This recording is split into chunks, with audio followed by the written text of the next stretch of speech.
Peace and blessings, family. Peace and blessings.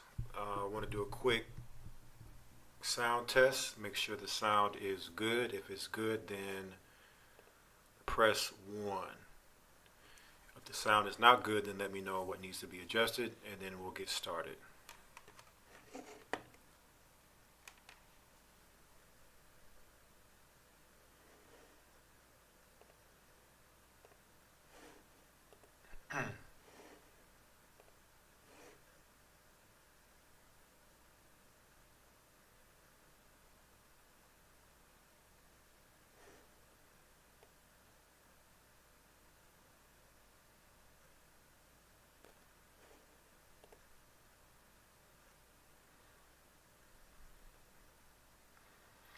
All right, everybody, it appears that the sound is good. So let me call into Blog Talk and we'll get the show going.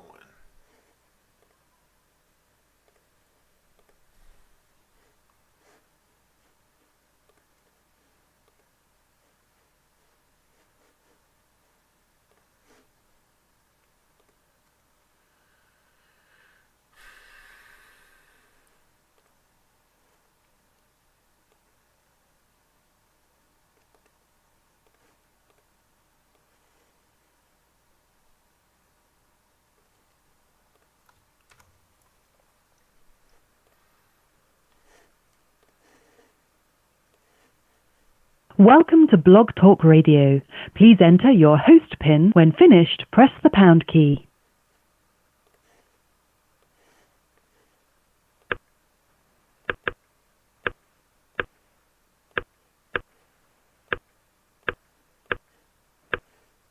To start your show now, press 1. To hear important instructions, press 2. Since it appears you're calling back into a live show, we are reconnecting you now.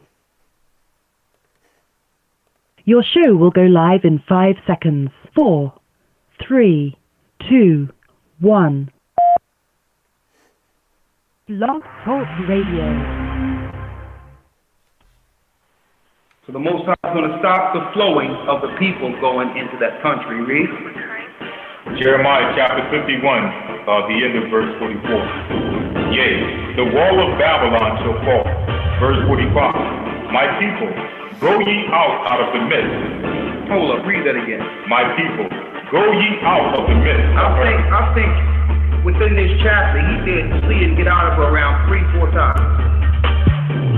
Right? Read.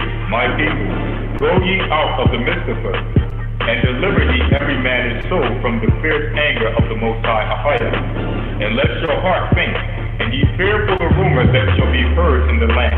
A rumor shall both come 1 year, and after that in another year shall come a rumor. And wars and rumors of war. You hearing about it, and because it's not happening, you think it's not going to happen. Read. Verse 46, end of verse 46. And violence in the land, ruler against ruler. Verse 47. Therefore, behold, the days come that I will do judgment upon the graven images of Babylon. And her whole land shall be confounded, and all her slain shall fall in the midst of her. Then the heaven and the earth, and all that is therein, shall sing for Babylon. For the spoiler shall come up unto her from the north, saith the Most High AHAYAH. As Babylon hath caused the slain of Israel to fall, so as Babylon shall call the slain of all the earth. Ye that have escaped the sword, go away, stand not still. Remember the Most High AHAYAH afar off, and let Jerusalem come into your mind. Listen to this clear. Ye that have escaped the sword, that means you escaped the destruction that's coming to Babylon, go away and stand not still. So when you leave, remember the power or the God, AHAYAH, afar off, and let Jerusalem come into your mind. Because that looking forward, not looking back. Now let Jerusalem come into your mind. She's finished. Right? Read. Verse 51. We are confounded, because we have heard reproach. Shame hath covered our faces. for strangers are coming to the sanctuary of the Lord's house. Strangers have destroyed us. Strangers have destroyed our sanctuary, our belief. They destroyed our understanding so that we cannot connect to our God. They've given us their God. Baal, Baal, Satan, the dragon, Moloch. These are the gods we've been worshiping ignorantly. Jesus, Zeus. Okay, we ain't know nobody named Jesus. Total madness. And then when we wake up and understand these things, we say, well, hold up. I'm a stranger here. You dragged me here. And the Most High starts reviving us. They be like, okay, we have one who's the extremist. You're a terrorist. Read on. Jeremiah chapter 51, verse 52. Wherefore, behold, the days come, saith the Most High AHAYAH, that I will do judgment upon her graven images. He's going to destroy all your images and your idols. And man, if you even look at Washington, D.C., it's idol after idol, monuments of idols, obelisks, which is man's personal member. That's what obelisk is. What's that, the Washington Monument? Idols every place. 5-pointed stars every place. But what if some did not believe? So what if you don't believe what we're teaching you? Paul asked, so what if some did not believe? Shall your unbelief make the faith of God without effect? You mean the Most High is going to stop his whole program because you don't believe something? No, you're dead. That's what you are. Okay, his program was before us, and it will be well after us. And that's for the people that's walking out there and say, well, there's wars all the time. There've always been these situations. Every few years this happens. Nothing is going to change. That's a dead man. Shabbat Shalom, Barakatham, Watawada. Peaceful Sabbath, bless you all, and thank you for tuning in to another broadcast of Friday Night Sabbath, coming out of Babylon here for the Gathering of Christ Church. I'm your host, brother and elder Ramar Karab. It is 8:15 p.m. Central Standard Time, January 1st, 2021.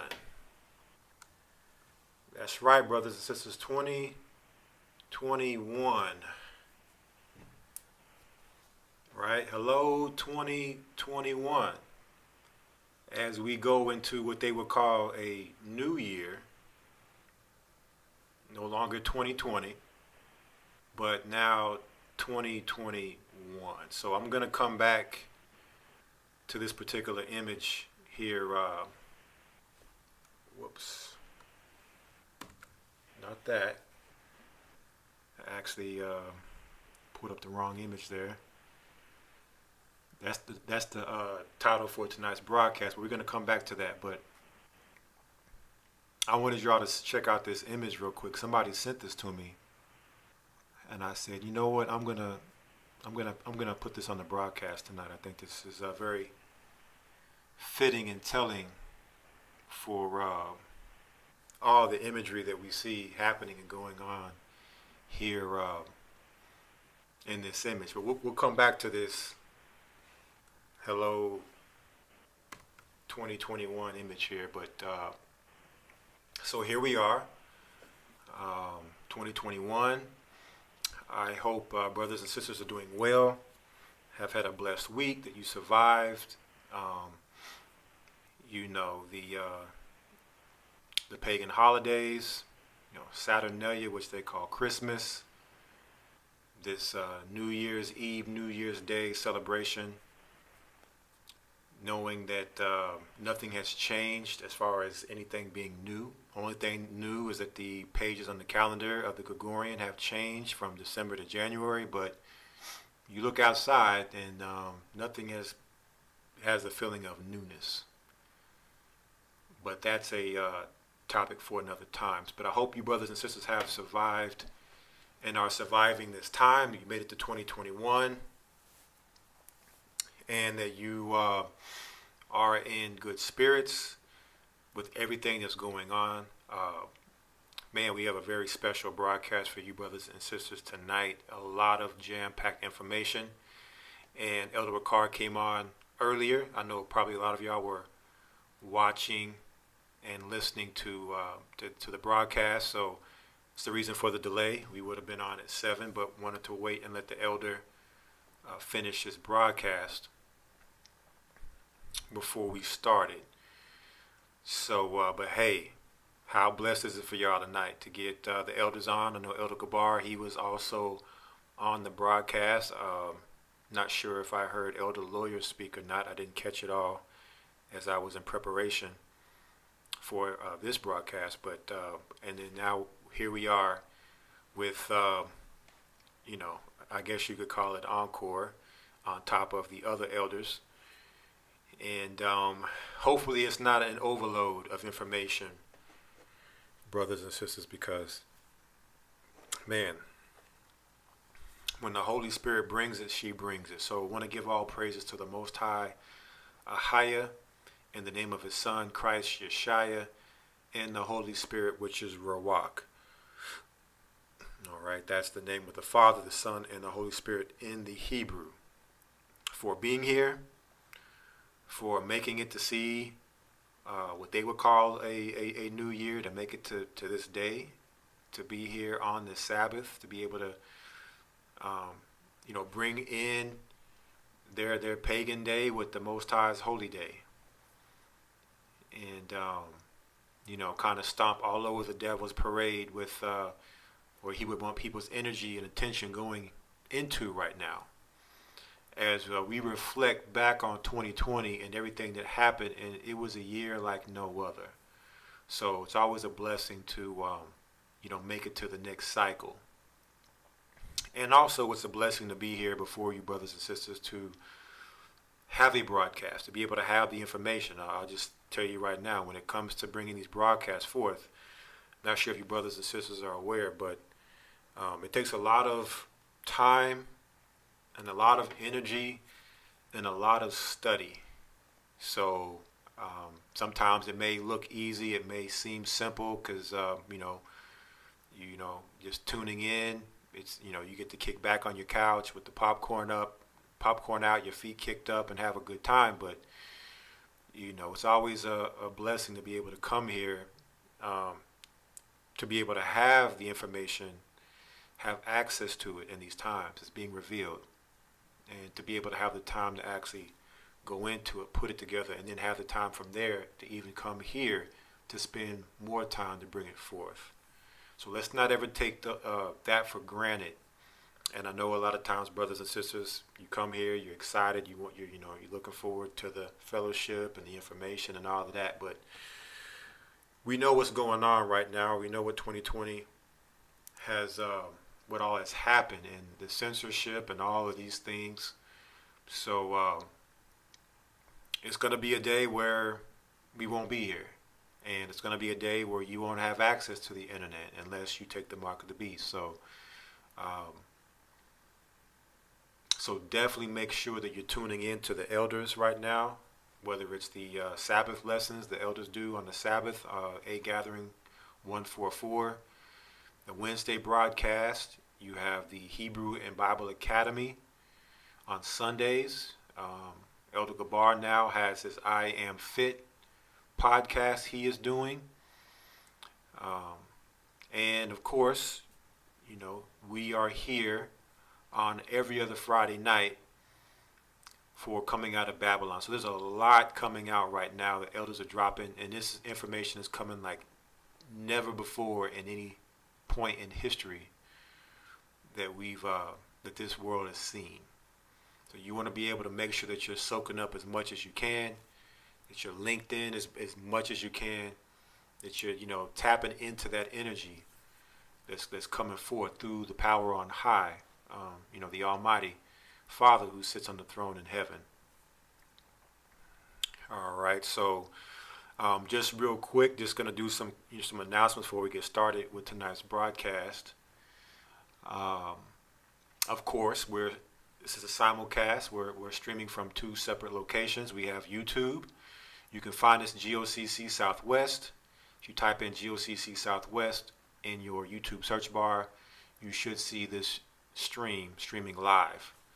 If you would like to listen to Blog Talk, right? Blog Talk Radio, we're streaming there as well. 515-605-9327. 515-605-9327. If you have a question or comment, should we have time before the broadcast is up, we'll take your call. Just press 1 once you come into the queue, and we'll take your call. And one more quick announcement here.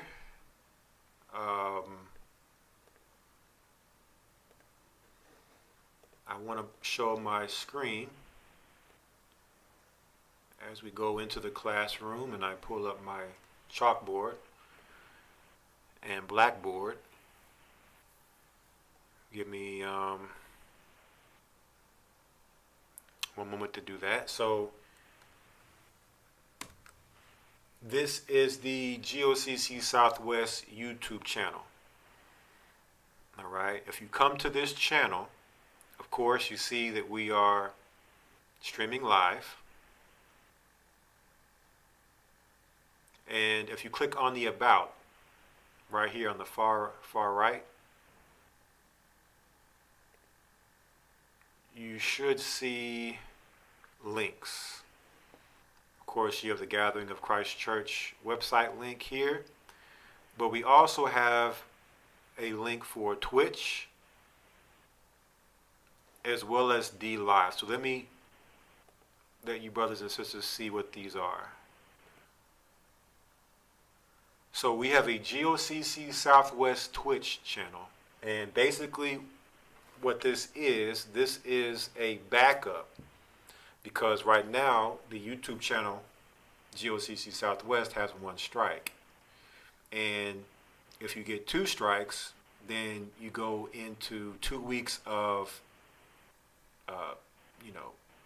suspended live streams. If you get 3 strikes, then your channel is terminated. So we know what the censorship right now with YouTube and of course other media platforms, social media platforms are censoring as well. But this is a backup. So make sure you come here and you create an account and you click follow. That way, should we not be streaming on YouTube for whatever reason, you can always come to the backup channel and see if we may be streaming here. All right, so this is one. This will probably be the primary backup, Twitch. You also have D Live. Okay, so if you click on the D Live link, we have a GOCC Southwest D Live link. This is a second backup, secondary backup to YouTube. You'll want to come here and you'll want to follow. All right, you'll want to come here and you'll want to follow this channel. And once we get 200 followers here, once you create an account and you click follow, it'll give us the ability, once we stream, it'll stay on the server as a recording. All right, but for right now, with no followers, if we were to stream here after the stream is finished, then you would not be able to view it. It would not store on the server. So make sure you create an account for D Live, follow, and always check here as a secondary backup to Twitch and YouTube. Okay, and again, you can find this here under the About section, and we're going to come with more links as well, more backup links here. But of course, if this channel is terminated, you won't see any of this. So make sure that you come here, you check whatever we create, you come here, you subscribe to it, you keep it in your favorites, whatever. You'll have it in the event that YouTube is on a censorship campaign and does something with this channel. All right, so I wanted to make sure I shared that with you all. And what else? I believe that is it for now on the announcements. So I think we're ready to go into tonight's title. And let me get it.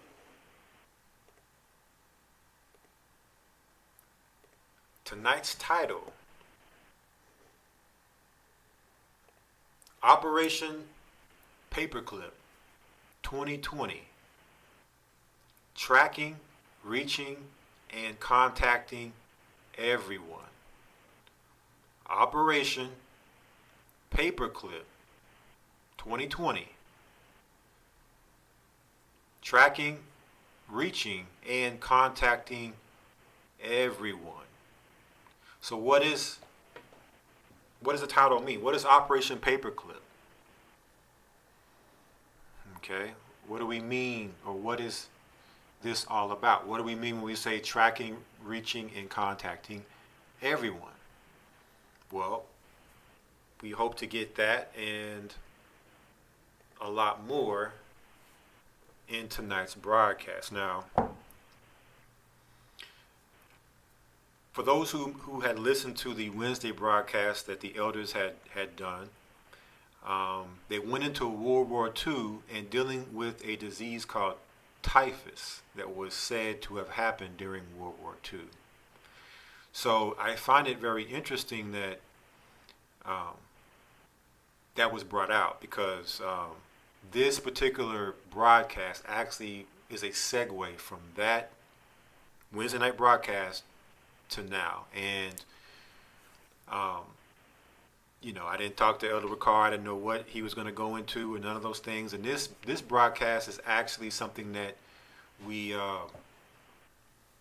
I've been looking to do for some weeks now, probably for at least a good couple of months.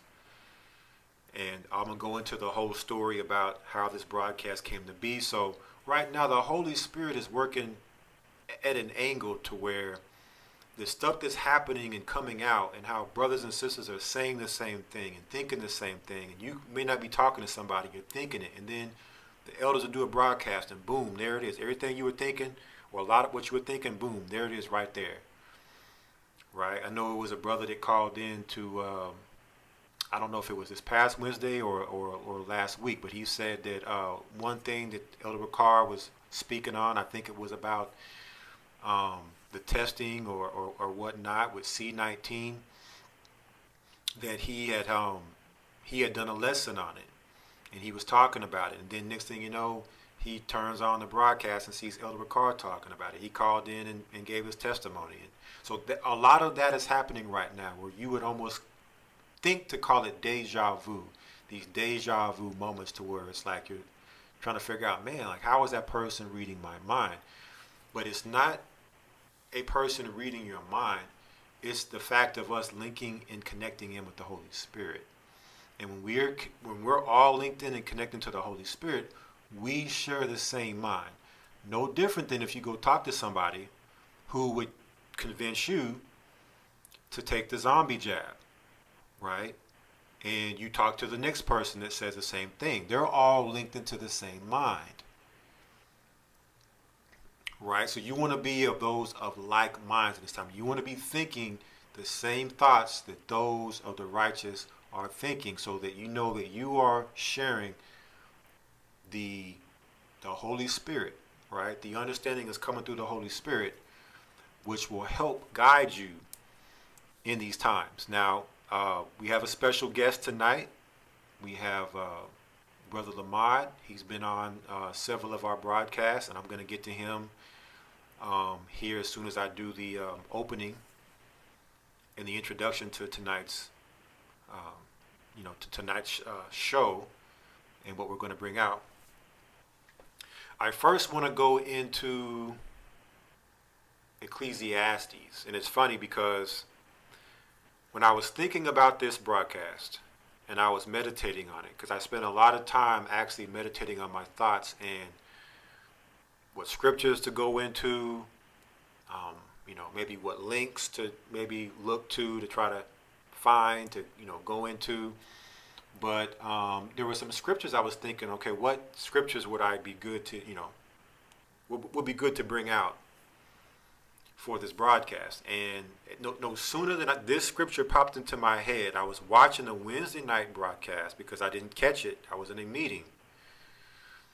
And the same moment that I thought of this scripture, Elder Ricard told Elder Lawyer, go into Ecclesiastes and read this scripture. The same moment it popped into my head. So, I'm sitting there tripping out like, wow, like, what are the chances that in the split second that, the exact same scripture comes? And I really wasn't even necessarily directly with my full attention paying to the broadcast, because I was thinking, I was listening to it, it's playing, but I also fell into a time of thought, of deep thought. So but the scripture is Ecclesiastes chapter 1 verse 9, and it says, the thing that hath been, it is that which shall be, and that which is done is that which shall be done. And there is no new thing under the sun. Is there anything whereof it may be said, see, this is new? It hath been already of old time, which was before us. So, for those of you out there that may be familiar with Operation Paperclip, you may say, well, that happened during the time, in and around the time of World War II. So that was, close to 70 years ago. What does that got to do with now? Right? Why Operation Paperclip 2020? Well, when we go through this broadcast tonight, brothers and sisters, you're going to see that there's no new thing under the sun. Meaning that what was done then, right, or what has happened in the past is going to happen in the future. So when we do the research and get the understanding behind what is Operation Paperclip, we'll see that all the things that they were doing back then was to make way for where we are right now today. And I know we've talked about a lot of operations here lately on this broadcast. We talked about, Operation Dark Winter, Operation Clade X, Operation Warp Speed, all these different operations that they have. I mean, it goes on and on and on. There's too many to even name. So this is just one more of their operations that we're going to go into.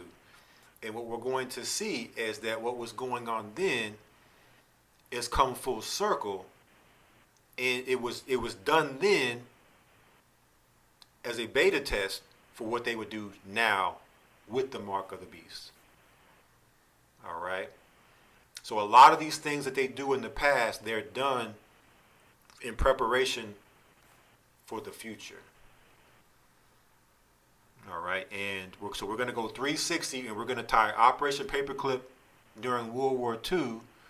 We're going to tie it into 2020 and beyond, because last broadcast we did Agenda 2030, Operation Endgame. Now, Operation Endgame was a term that I coined. I coined that phrase, Operation Endgame. I don't know if there's an operation out there called that, but after studying Agenda 2030, I've seen how they have an operation going, and it's an end game that they're trying to reach by 2030. That end game, there's a lot to it, but ultimately, just in a nutshell, population reduction. And so this broadcast actually goes and segues from our last broadcast we did, Agenda 2030, as well. Because even though now, and let me bring it back up.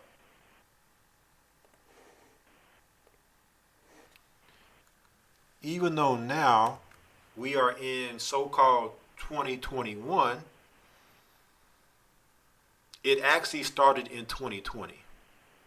2020 started the clock for the countdown to 2030. So that's why I'm calling it Operation Paperclip 2020, because it, even though we're in 2021, it started in 2020. So we see here the mask. So in 2020, what they were looking to do was get you conditioned through the compliance of wearing your mask. That was 2020. That was like the main part of the 2020 agenda. And everything that came around the mask, the social distancing, the quarantining, the virtual, work from home setting, and the virtual interactions with friends and family. But the mask is the actual mascot for 2020 when we look back. So now here it is in 2021, being that Operation Warp Speed launched officially in December. 2021 is getting kicked off, and it will be the year of the jab, the zombie jab, right? Or as Elder Ricard and the elders would call it, the Colt 45 jab, right? The Heineken jab, the Miller Lite jab, whatever beer you would like. Mad Dog 2020, maybe a better name because it happened in 2020, and let me tell you, this jab is going to turn you into a mad dog, a rabid, dog. So this image was definitely very fitting to start, being that we are here. This happens to fall on the first day of the month of the so-called New Year, 2021. Right? And so 2020 started their clock to get to the 2030 finish line. Right? They have a set number of goals that they're looking to hit by 2030. So let's go into Operation Endgame and actually see, learning from the past. If you don't learn from the past, you're doomed to repeat it. And maybe learning from the past will actually help us in knowing exactly what some of their goals are and connect some more dots.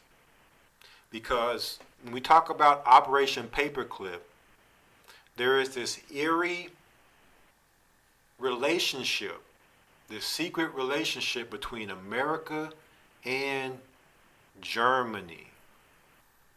Right? America and Germany. There's a secret relationship there going on between these two countries. So let me pull up the first piece of information here. And as always, after this broadcast, all the references for all these links will be in the description box. So don't worry if you want the information. We're going to have it all ready and lined up for you, okay? So, give me one moment here. Just need to get one more thing up I forgot. And then we'll get started.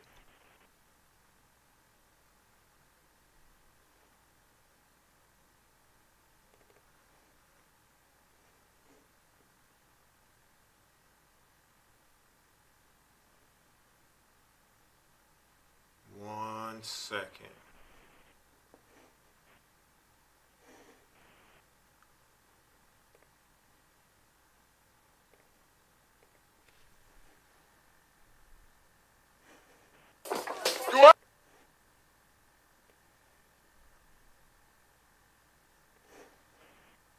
All right, so let's rock and roll. So, Operation Paperclip. Now, what I'm going to do is I'm going to set the stage. I'm going to give an overview. And then I'm going to bring in Brother Lamad, who is then going to go into some deeper history on some of the things I'm touching on when we talk about Operation Paperclip. So here is a link off of history.com. And it says, what was Operation Paperclip? Right, this is the History Channel, their website. March 4th, 2020, it was updated. Originally, June 2nd, 2014 is when this was published. But it says, this controversial top secret U.S. intelligence program brought Nazi German scientists to America to harness their brain power for Cold War initiatives. Let me read that again. This controversial top secret U.S. intelligence program brought Nazi German scientists to America to harness their brain power for Cold War initiatives. And here you have a black and white picture. Of course, you would say this is during the times of World War II, but this was a top secret U.S. intelligence program. That's the first thing we must understand. It was a program, an operation that did what? Brought Nazi, not any type of Germans, but Nazi German scientists to America in secrecy. To do what? To harness their brain power for Cold War initiatives. So as we go through this broadcast, brothers and sisters, again, I just want y'all to pay close attention to this eerie secret relationship between America and Germany.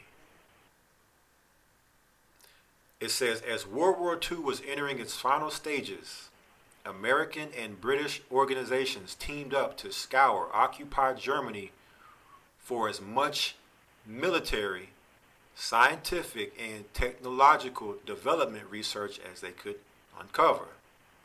Trailing behind Allied combat troops, groups such as the Combined Intelligence Objectives Subcommittee began confiscating war-related documents and materials and interrogating scientists as German research facilities were seized by Allied forces. Now again, this is their side of the story.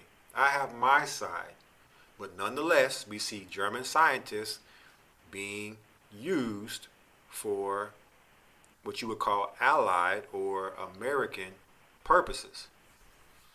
Also, Great Britain, which was also part of the Allied forces. It says, one enlightening discovery recovered from a toilet at Bonn University was the Ausenberg list, a catalog of scientists and engineers that had been put to work for the Third Reich. Now check this image out. I think this image, they say a picture says 1,000 words. We see here, we see these characters at a desk with a presentation up. Looks like missiles. And you see the name or the word here, Saturn.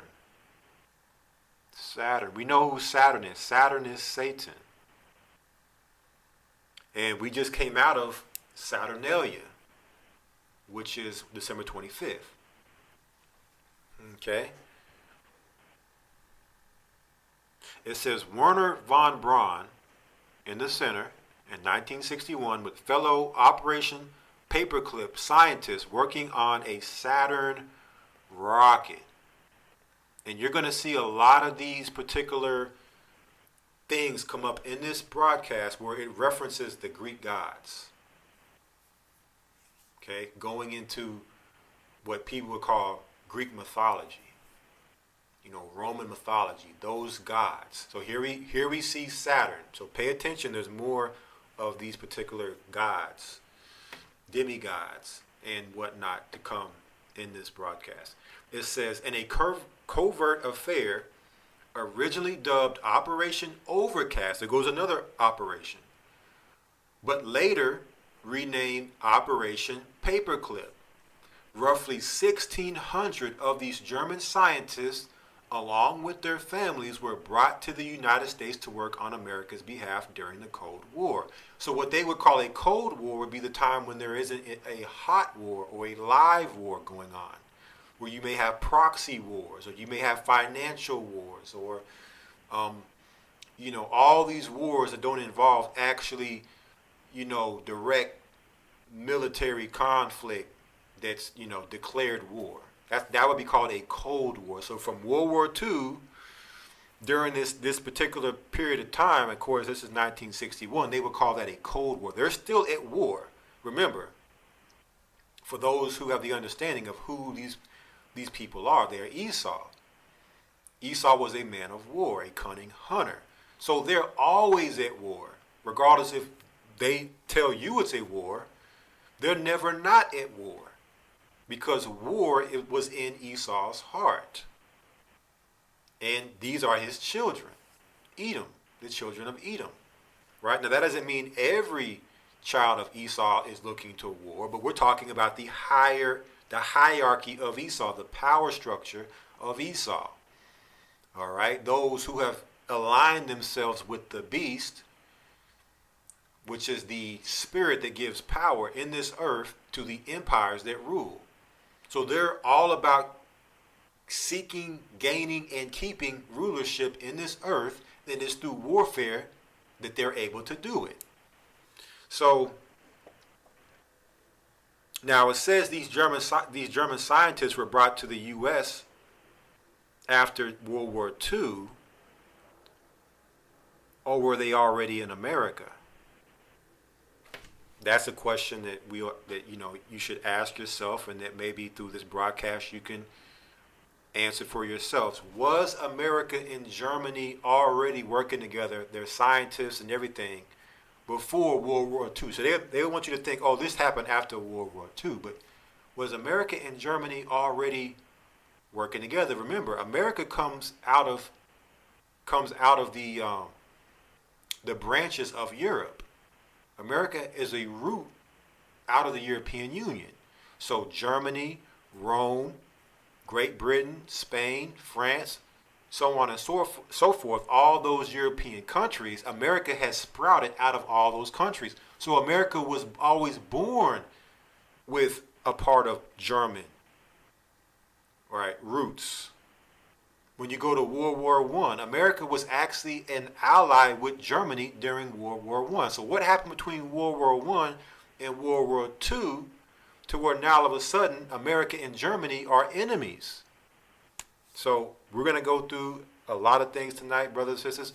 Hopefully you can read between the lines and do the math, connect the dots, and understand the secret relationship between America and Germany, and think and ask yourself if they really were ever enemies, or was that all propaganda and a narrative to get you to,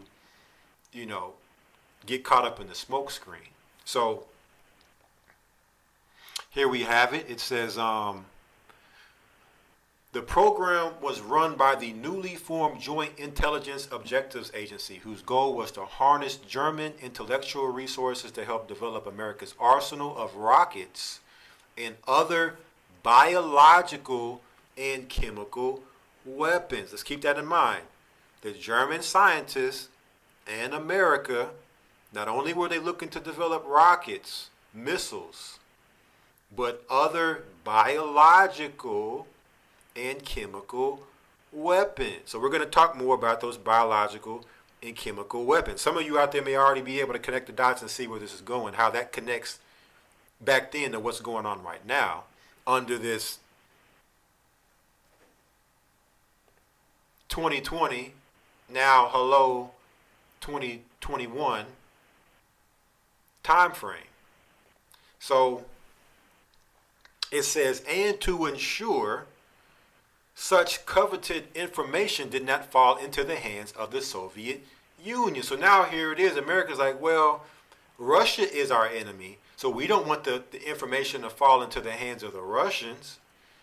So we better get ahead of this 8-ball and let us link in with the Germans. But it's funny because America was allies with Russia during the World Wars. So what's going on here to where 1 minute America is allies with Germany, and then the next minute they're enemies, and then they're allied with Russia, and then the next minute they're enemies with Russia, and now they're allies with Germany? So you get caught up in this narrative and you think that they're all working together, but when you understand, only thing you need to understand is who is their father. When you understand that their father is Esau, which was Jacob's brother, both sons of Isaac, grandsons of Abraham. Once you understand that these people are Esau, Russia, Germany, America, you don't have to get caught up in the narrative of the Russia gate, right? The Cold War with America and Russia, and the World War II, America versus Germany. You don't get caught up in none of that, right? You know, ultimately, behind the scenes, they're working together. So it says here, although he officially sanctioned the operation, President Harry Truman forbade the agency from recruiting any Nazi members or active Nazi supporters. Nevertheless, officials within the JIOA and Office of Strategic Services, the forerunner to the what? CIA. And I know Brother Lamar is going to go into that. But the Office of Strategic Services was what was in place before the CIA came along. So the CIA sprouted out of the Office of Strategic Services. It says they did what? Bypassed this directive by eliminating or whitewashing incriminating evidence of possible war crimes from the scientists' records, believing their intelligence to be crucial to the country's post-war efforts. So when you go in and you do the research, you can actually pick through the bones of what's being said right here, because there's a lot of bones in here that you might choke on that's not meat, because it's misleading. Okay. But there is some meat, some good parts in here we can dissect and take and leave the rest behind. But we're going to see if America and Germany were actually these enemies that they were said to be during World War II, and if these Nazi scientists were just all of a sudden working with America after World War II. Okay. It says one of the most well-known recruits was Werner von Braun, the technical director at the Peenemünde Army Research Center in Germany, who was instrumental in developing the lethal V-2 rocket that devastated England during the war. It says von Braun and other rocket scientists were brought to Fort Bliss, Texas, and White Sands Proving Grounds, New Mexico, as War Department special employees to assist the U.S. Army with rocket experimentation. Von Braun later became director of NASA's Marshall Space Flight Center and the chief architect of the Saturn V launch vehicle, which eventually propelled 24 American astronauts to the moon. So we not only do we see, it talked up here earlier about them looking to use these scientists for developing biological and chemical weapons, but also they were also working together to do what? Go out into outer space with having American astronauts, what they would say, to the moon. So again, confirming that this is talking about Esau, for those who may not understand that the higher ups with pale complected skin, I'll just say that, are not Esau. Let's go to the book of Obadiah, because it talks about them working and creating Saturn missiles to send American astronauts to the moon. So when we go to the book of Obadiah,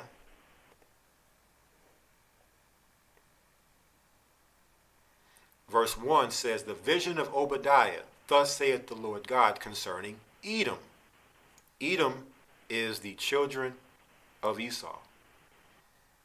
Right? Edom. We have heard a rumor from the Lord, and an ambassador is sent among the heathen. Arise ye, and let us rise up against her in battle. Now, we go down, there's some key scriptures here. Verse 3. The pride of thine heart hath deceived thee, thou that dwellest in the clefts of the rock, whose habitation is high. that saith in his heart, who shall bring me down to the ground? So Esau would make his habitation on high. All right. So, no sooner than this complected race came into power, you started seeing mega skyscrapers and things going up high in the sky, like mountains. Because Esau always dwelt in the mountains. His habitation was on high. Not only was his habitation on high as far as mountains and skyscrapers and all of that, but also going out into outer space. The Bible is going to confirm that. Let's go to verse 4.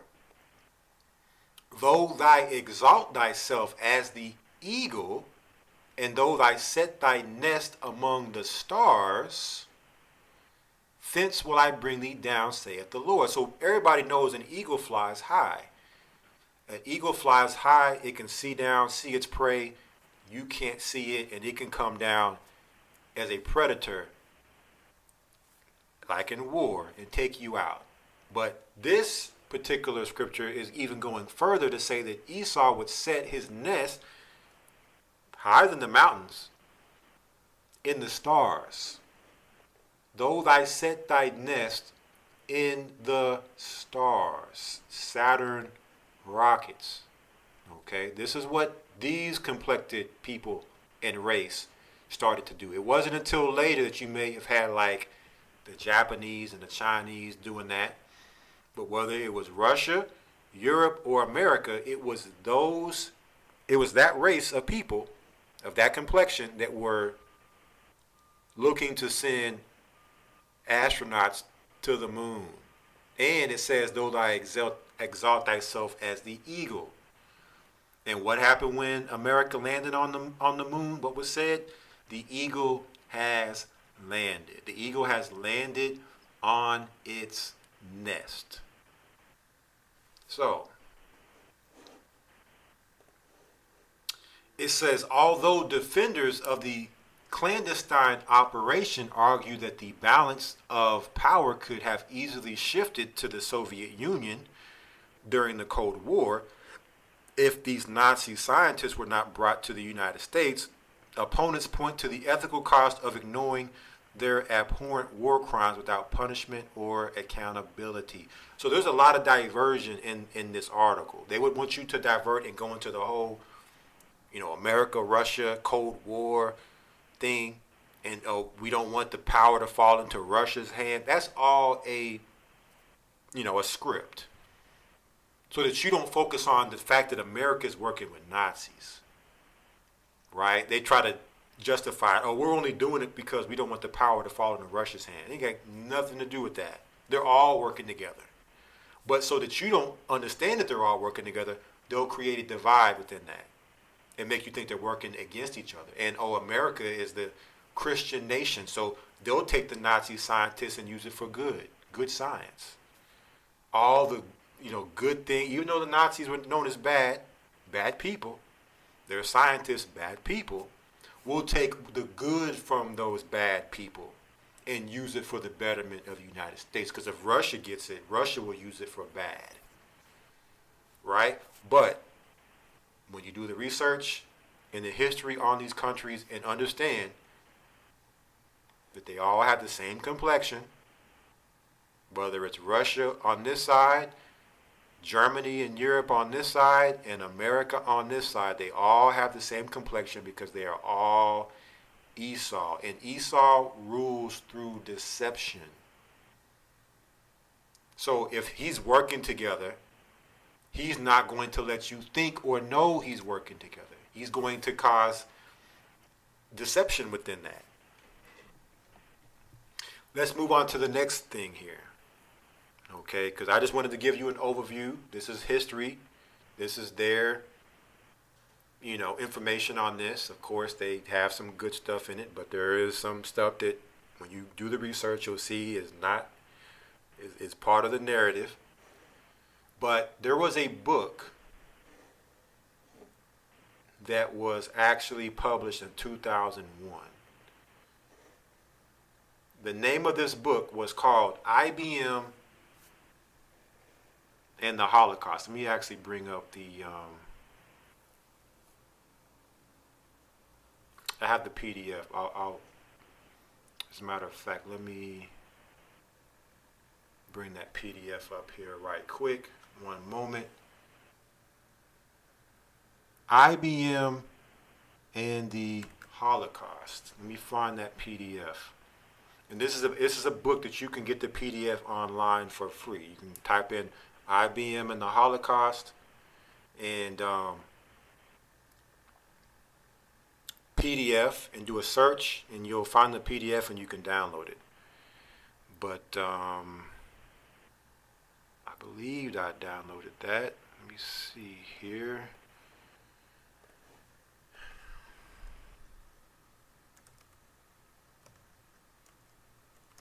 As a matter of fact, 1 second. Thought I had that ready to go.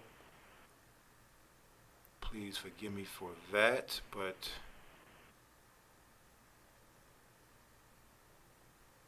okay, maybe I didn't have it. 1 second.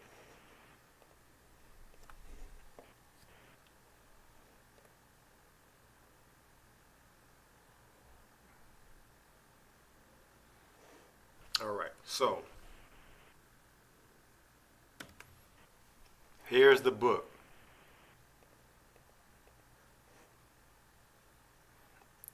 IBM and the Holocaust. It says here, the strategic alliance between Nazi Germany and America's most powerful corporation.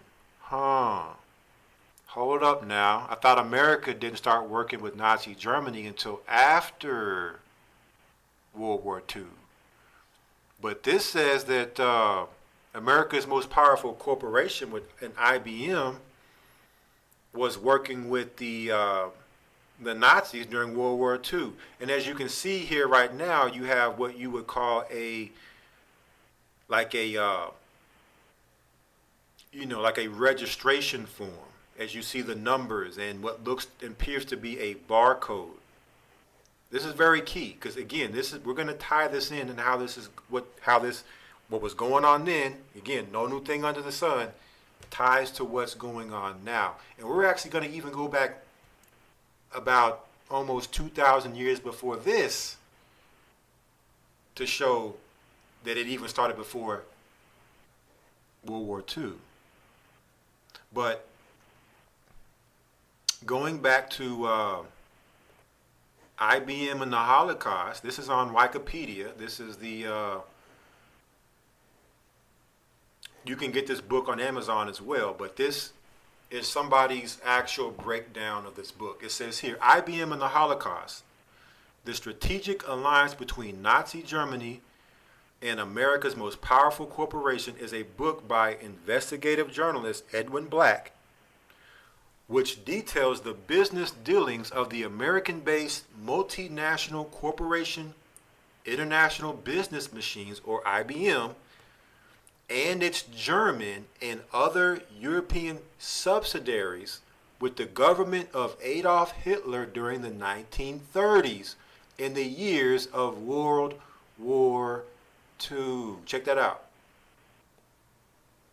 So, based on the research of this book, long before World War II was over and America took Nazi scientists from Germany and brought them back to America, it says that IBM, which is an American company, was working with who? The government of this guy. I'm not going to say his name. During when? The 1930s. World War II happened during the 40s. America was working with Germany during World War I. They were allies. And then IBM was working with them in the 30s. And it says, and the years of World War II. So it wasn't like they stopped in the 30s and said, bad Germans, we're not dealing with them anymore. No. They continued to work with them all the way through World War II. America's company. So you mean to tell me that the president didn't have anything to say about this company, this American company, working with their enemy? It says in the book, published in 2001, Black outlined the way in which IBM's technology helped facilitate Nazi genocide through generation and tabulation of what? Punch cards based upon national census data. You notice, brothers and sisters, how when 2020, once the lockdown happened, no sooner than the lockdown happened, what did you get in your mailbox? You got a Census Bureau letter. Census Bureau 2020 letter. I'm just throwing some tidbits in there for you. Hopefully, brothers and sisters, are starting to put things together. But IBM's technology helped to develop punch cards that led to genocide. Punch cards. That's what this is a punch card or a form of identification or census or registration. I hope you brothers and sisters are following me.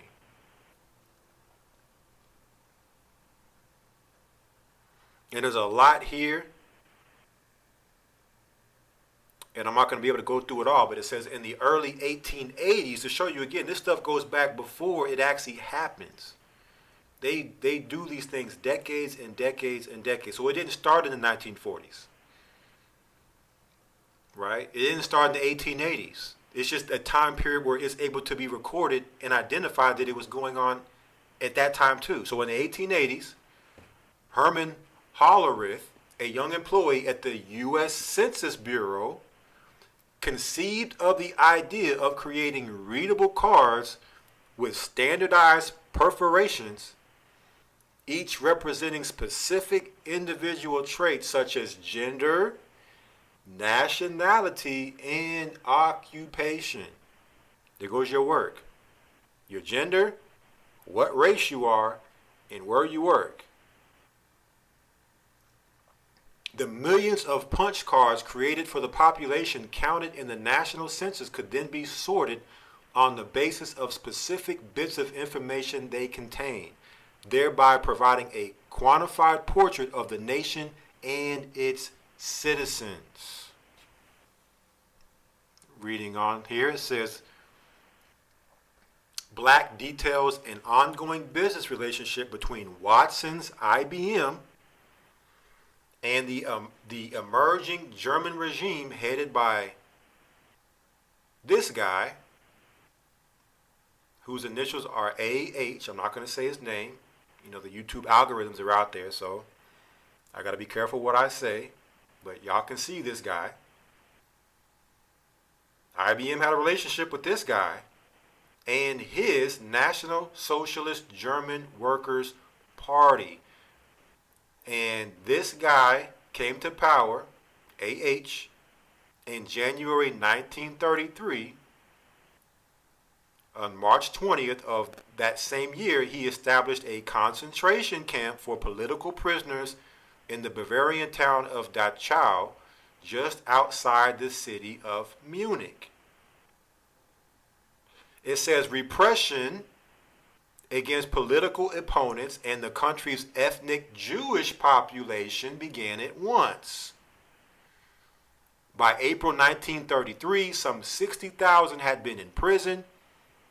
Business relations between IBM and AH and the AH regime continued uninterrupted in the face of broad international calls for an economic boycott. Right? So they were calling for a boycott of IBM, but did a boycott happen? No. So these are red flags that should start going off, and you should ask yourself why. Why was this going on in the first place, and then why even more so was it allowed to continue to go on? If America is the staunch opponent against what happened during World War II to the Jewish people.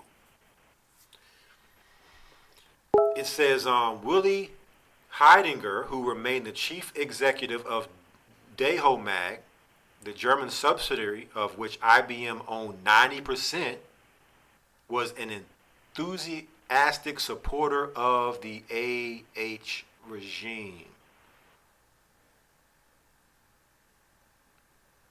It goes on to talk about how in 1933, Germany then began to announce its plans of a national census. The project was particularly important to the Nazis as a mechanism for the identification of Jews, Gypsies, and other ethnic groups deemed undesirable by the regime. Now, can you brothers and sisters understand how Wednesday night's broadcast, where the elders were going into typhus and what was going on, dealing with that side of the history of what was going on during World War II? And does it also help to make sense of all of this when we come to the understanding that what our race and nationality is, now knowing that we are Jews, right? And then knowing no new thing under the sun, going back to that time, fast forwarding to now, what's going on now? It was all done then to prepare for now as a beta test. Check this out. DEHOMAG offered to assist the German government in its task of ethnic identification, focusing upon the 40 million residents of Prussia. So this is all about ethnic identification. They need to be able to identify ethnicities, who's who, what race you are.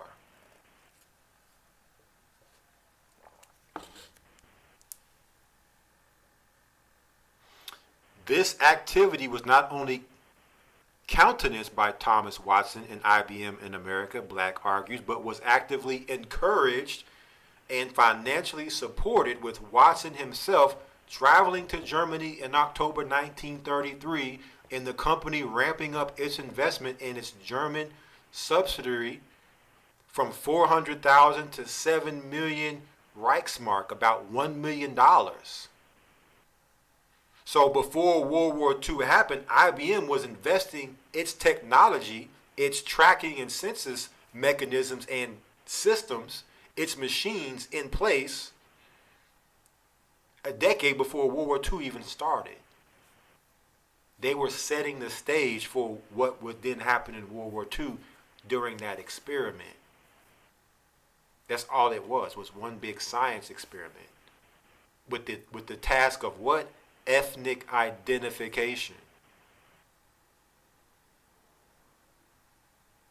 This injection of American capital allowed DEHOMAG to purchase land in Berlin and to construct IBM's first factory in Germany, Black charges, thereby tooling up what it correctly saw as a massive financial relationship with the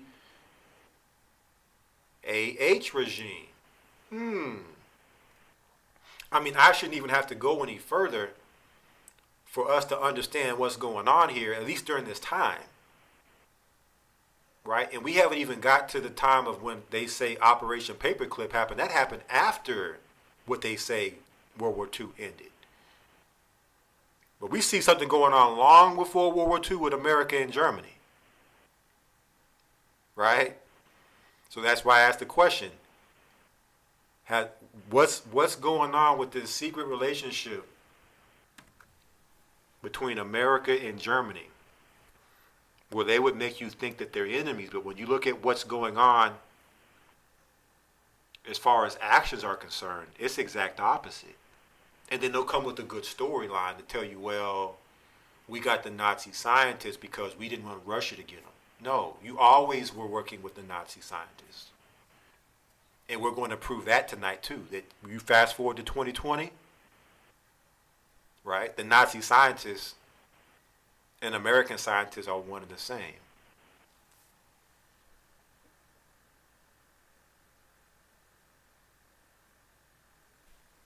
I mean, there's so much here, brothers and sisters. I mean, we have so much to go through tonight. I can't even go through all of this. But because I want to bring Lamont on. I know he has a lot of history, and I know he's chomping at the bit right now, hearing all of this, ready to get, ready for me to let him loose, out his case so he can just wreak havoc on the devil. But check this out.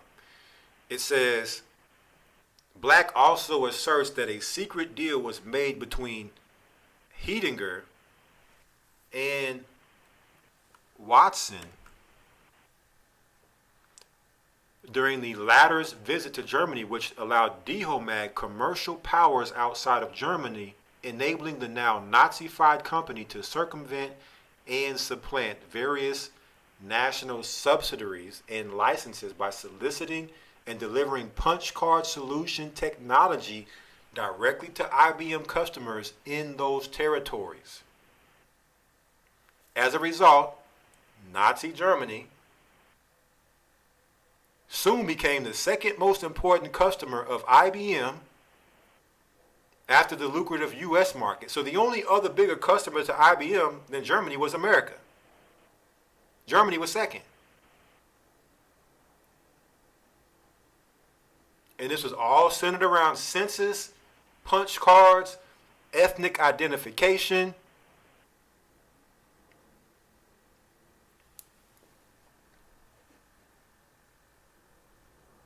And I know a lot of people, you think IBM, you think of the home computer. And IBM really didn't start until like the late 70s, the late 80s. No, that's just when it was affordable for them to give you what they already had in their scientific laboratories, their machines. That's just when they had it where they could compact it and be able to put it in your house where it's affordable. And you remember how huge these first machines were. They were huge. And they're dinosaurs now. I mean, you probably wouldn't even get 1% of the capacity of those computers with what we have now. And look at the condensed size that you have now. Like most laptops now, or even smartphones, if you were to take that same technology and apply it back then, it would fill up a whole room. You'd have computers and machines all over the room to be able to compete with that type of power. They've been now able to reduce all of that to this right here, your smartphone, your laptops. You remember how big those computers were in the 70s and the 80s and how thin these computers are now. If you were to try to use one of those computers now and try to use it in today's time, you'd probably self-destruct from being overload. So this technology existed then. It was just not able to be condensed into a small space. They had huge rooms of these machines that we call computers then. And we're talking about punch card technology, tracking technology, census, registration. Okay. So there's more here, and I'm gonna let you brothers and sisters go through this, and also you can look, and I'll probably put the PDF for this book. And this is a 500-page book, and I'm pretty sure this author is just going in IBM and the Holocaust, the strategic alliance between Nazi Germany and America's most powerful corporation with these punch cards. Check this out. There's a picture in here I want to show you. Now, they say a picture says 1,000 words. Do I even have to read the caption to this picture, knowing what we know? Now, it's in German, but do you need to understand the German to know what's going on? This was in the 1930s. It says here in the caption, a DHOMAG IBM's German subsidiary poster circa 1934. Approximate English translation is see everything with Hollerith punch cards. Are you brothers and sisters following me? Here we have an all-seeing eye in 1934 looking down, although he exalt himself as the eagle, and though his habitation is high, he can see you and look down and see you, but you can't see him. And it says seeing everything with their technology, the Hollerith punch cards. looking down on the whole city and has the whole city on a punch card grid system.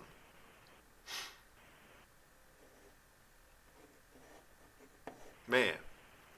So, you know, I want to bring in Lamont so I can kind of go into how this broadcast came about, because it was, you know, never my intentions initially to want to do a broadcast on this, but let me just go ahead and bring the brother in, and we'll get to that. Brother Lamont, I see you there patiently waiting. Can you hear me?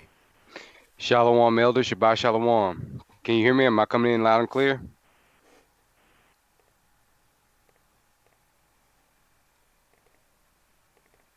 Can you hear me, Elder? Yes. Were you able to hear me? Yes, I hear you loud and clear. Am I coming in okay? Just want to make sure I got the door open, kind of played around with some stuff, so hopefully this should be a pretty smooth broadcast. Give me 1 second here. I want to check something real quick. I hope I didn't make a mistake. Were you listening through the YouTube? No, I was listening through Skype. Okay, I want to make sure brothers and sisters were able to hear me through 1 second here, because I did something on my screen and I hope that the audio was still coming in through YouTube. So brothers and sisters, I just have to ask a real quick question before we continue. If you could hear me throughout that whole dialogue, press 1. If my sound was muted for whatever reason, press 2. And if you couldn't hear that, because I had hit some buttons, forgot I had hit them, and I hope it didn't mute me, and I just did a 30-minute intro, and it was just silent. I think you were good. I was kind of looking at the chat, and it looked like people were responding in correlation with what you were saying as you were saying it. Yeah, I already see people in the chat already getting ahead of the 8 ball, putting the cart before the horse, breaking down the broadcast before we even get to the end. Oh, man. So, okay, so they're saying 1. So everybody, it looks like, was able to hear me throughout that whole dialogue. That's good, because I just said all of that. I would hate to have wasted all that time. I have to say it again. So good. So let me get myself back where I need to be here. 1 second, and I'll bring you in. All right. So just make sure it's good here. All right. So we have here with us, like I said, special guest. He's been on the broadcast before in the past. He always comes with that deep research. And praise the Most High. Brother Lamont, Shabbat Shalom. How are you doing tonight? Hey, I'm fantastic, Elder. Man, you got me geared up over here. I'm ready to go. Yeah, I figured. I'm reading through a lot of that stuff, and I'm like, man, I know you over there just. You can't wait to get loose and just start going in with some of the stuff. Probably a lot of stuff you were already prepared to bring out. But before we go into some of the history, because I had spoke to you about this, about bringing out a lot of the history, I wanted to do an overview. I just wanted to let the brothers and sisters know how this broadcast came about, right? So the last broadcast me and you did, and again, the title still escapes me of what the name of that title was, of that broadcast, exactly what we were talking about, what I brought you on to speak on. But I think it was, you had came on and you were talking about the Pfizer vaccine. Yes, sir. Right? You were talking about that, and you were breaking down some documentations that you had given to me. And one thing that was jumping out to me was this, that Germany kept popping up in a lot of the stuff we were talking about that night. So that kind of had a light bulb go off for me. And then you were breaking stuff down, and then you ended up going into, like, I think World War II or something going back in the history, where Operation PaperClip was mentioned by you. And like I was telling you earlier, that planted a seed that didn't sprout till later. But I started really meditating on just this whole American-Germany relationship, Operation Paperclip. You know, what I did know, the little that I knew, because once I did research, I found out I really didn't know nothing about Operation Paperclip, of what I stumbled upon. But that seed started to sprout, and I started to just really put a lot of thought into, let's do a broadcast on Operation Paperclip. And I think it would be really good as I started to do research and tie it to how it connects to 2020 and the times we're living in right now. So that's how this broadcast happened. And I've really been wanting to do this broadcast for a few weeks now, just waiting for the right time. And like I was telling you, we spoke last week about this. And then here it is this Wednesday, Elder Ricard and the elders are on a broadcast talking about typhus during World War II and how they were claiming that the minority population in Germany during that time was dealing with this disease called typhus, and how they needed to quarantine and get things set up. So I'm just looking at how it's all coming together in the time, how it's happening. So I just kind of wanted to give a layout to brothers and sisters to let them know, like, this happening is like totally generic, like a lot of this information, and it comes in the spirit. You know, it flows and it comes in the spirit. So I just wanted to kind of preface that, and before I let you loose and go in on the history. So if you had anything to say on that, you know, by all means you can, or if you just want to go straight into, you know, what you have when it comes to the history, Operation Paperclip, then, you know, however you want to do it, I'm gonna go ahead and give you the floor. Well, first off, I gotta say all praise to the Most High, AHAYAH, Bashim Yeshaya, Wawak Wadash. Without Yeshaya, without the Father, without the Holy Spirit, none of this is even possible. So when you talk about, you know, just the fluidity of the one mind spirit that, you know, we've been speaking on from, you know, everybody, it's really just a confirmation that the Most High Spirit is real and that He is, and Yeshaya is directing us from the throne. Because, you know, one benefit and one pleasure I've had throughout my time in this body is usually I don't say anything. You know, I just, you know, do my work, I study, and when I watch the Academy or just the Saturdays or yours or whatever, you know, and I know I'm not alone in this. You know, it always seems like, okay, I was just thinking that, I was just saying that. So if you have those moments, that's just confirmation from the Most High that you are exactly where you need to be. That being said, you know, even you inviting me on this, you know, I've told you personally, like this back in 2013, you know, I woke up from a standpoint of a conspiracy theorist, quote unquote, back in college, and just how you and definitely Elder Ricard were able to link what was going on from a news standpoint that, you know, the world would deem conspiracy theory, and lining up that with Bible prophecy. You need both of those to really have the edification and understanding of what's going on right now. So just one example, and I'll share this with the audience because I shared it with you. I remember this had to be late 2014. I'm probably, you know, maybe about 6 months into the body. I was very ambitious in doing a timeline to where I had the James Charlesworth version of pseudepigrapha, but when I came into the body, I realized we had the R.H. Charles. So I wanted to, like, knowing the quote unquote time and how long time is, I was trying to alphabetically and from a timeline standpoint put everything in order. So Officer I-9, now Officer I-9, was a part of that, and some other brothers. And looking back on it, man, I was pretty young in the spirit. So just to show you how the spirit works, I think it was May 26, 2015, Elder Ricard randomly came back to the States in Philadelphia, where he did a breakdown on the signs of the times. And it was two things that he said that, like, that's why you need guidance and leadership and elders and deacons and etc. Because there was two things that he brought out that kind of put everything kind of in succession for me. When he went into the calendar change of the history of 17, I think it was like 1758 and then 1560, but that lapse in time.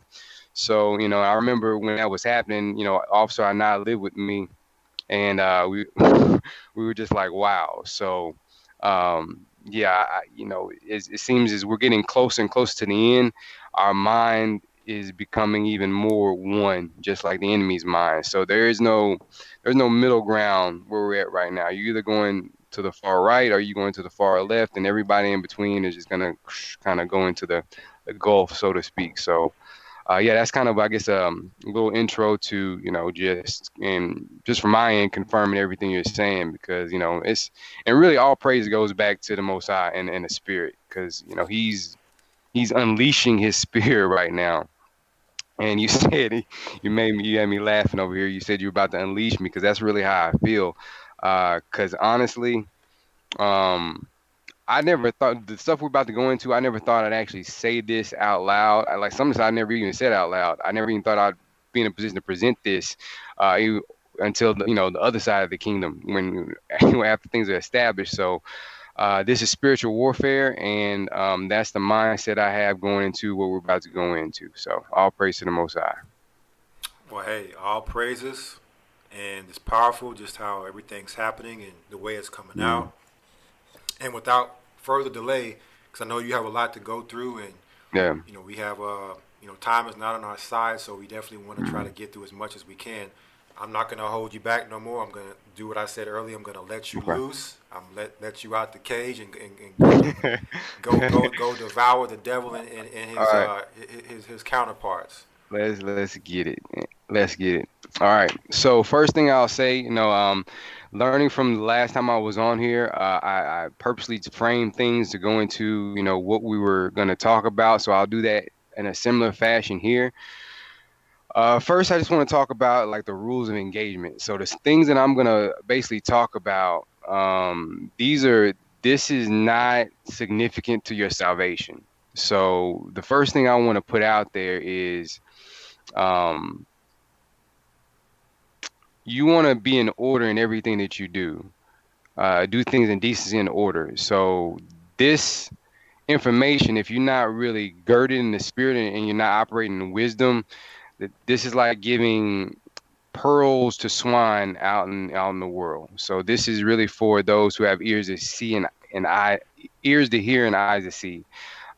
This is not going to win souls. You know, Bishop Azan definitely has been hitting it home about just the Gospels right now. That the power is in the Gospel. So the things that I'm going into, you could really put yourself in an awkward predicament on your job or just with family, because this could be a stumbling block, and we don't want to be a stumbling block to anybody. So that being said, you know, the thing that's going to really gives me the confidence in doing this, because like I said, I've never said a lot of this out loud that I'm going to go into. It's our power, you know, AHAYAH, Yeshaya, and the Ruach. You got to know where your protection is coming from. And when we talk about orders and ranks, and that's something that even more so as men in particular, we're going to have to get in order, because you have to know where your protection is, and your protection is in the order. So if I'm saying this, it's obviously been green-lighted from the throne under Elder Ricard, who's, you know, been chosen to lead this particular congregation. Elder, you know, from a regional elder standpoint, I'm under Bishop Azan, and the officers, Officer Tazadak, Officer Anah, Officer Amath, Officer Thwam. So that is my covering, quote unquote, as a man, because I really only speak for my household, and I only speak for one woman. And I will be kind of going into some perspective. I'm not speaking from the perspective of a woman, just as a man, because I've never been a woman. Don't plan on becoming one, like what you see in the world.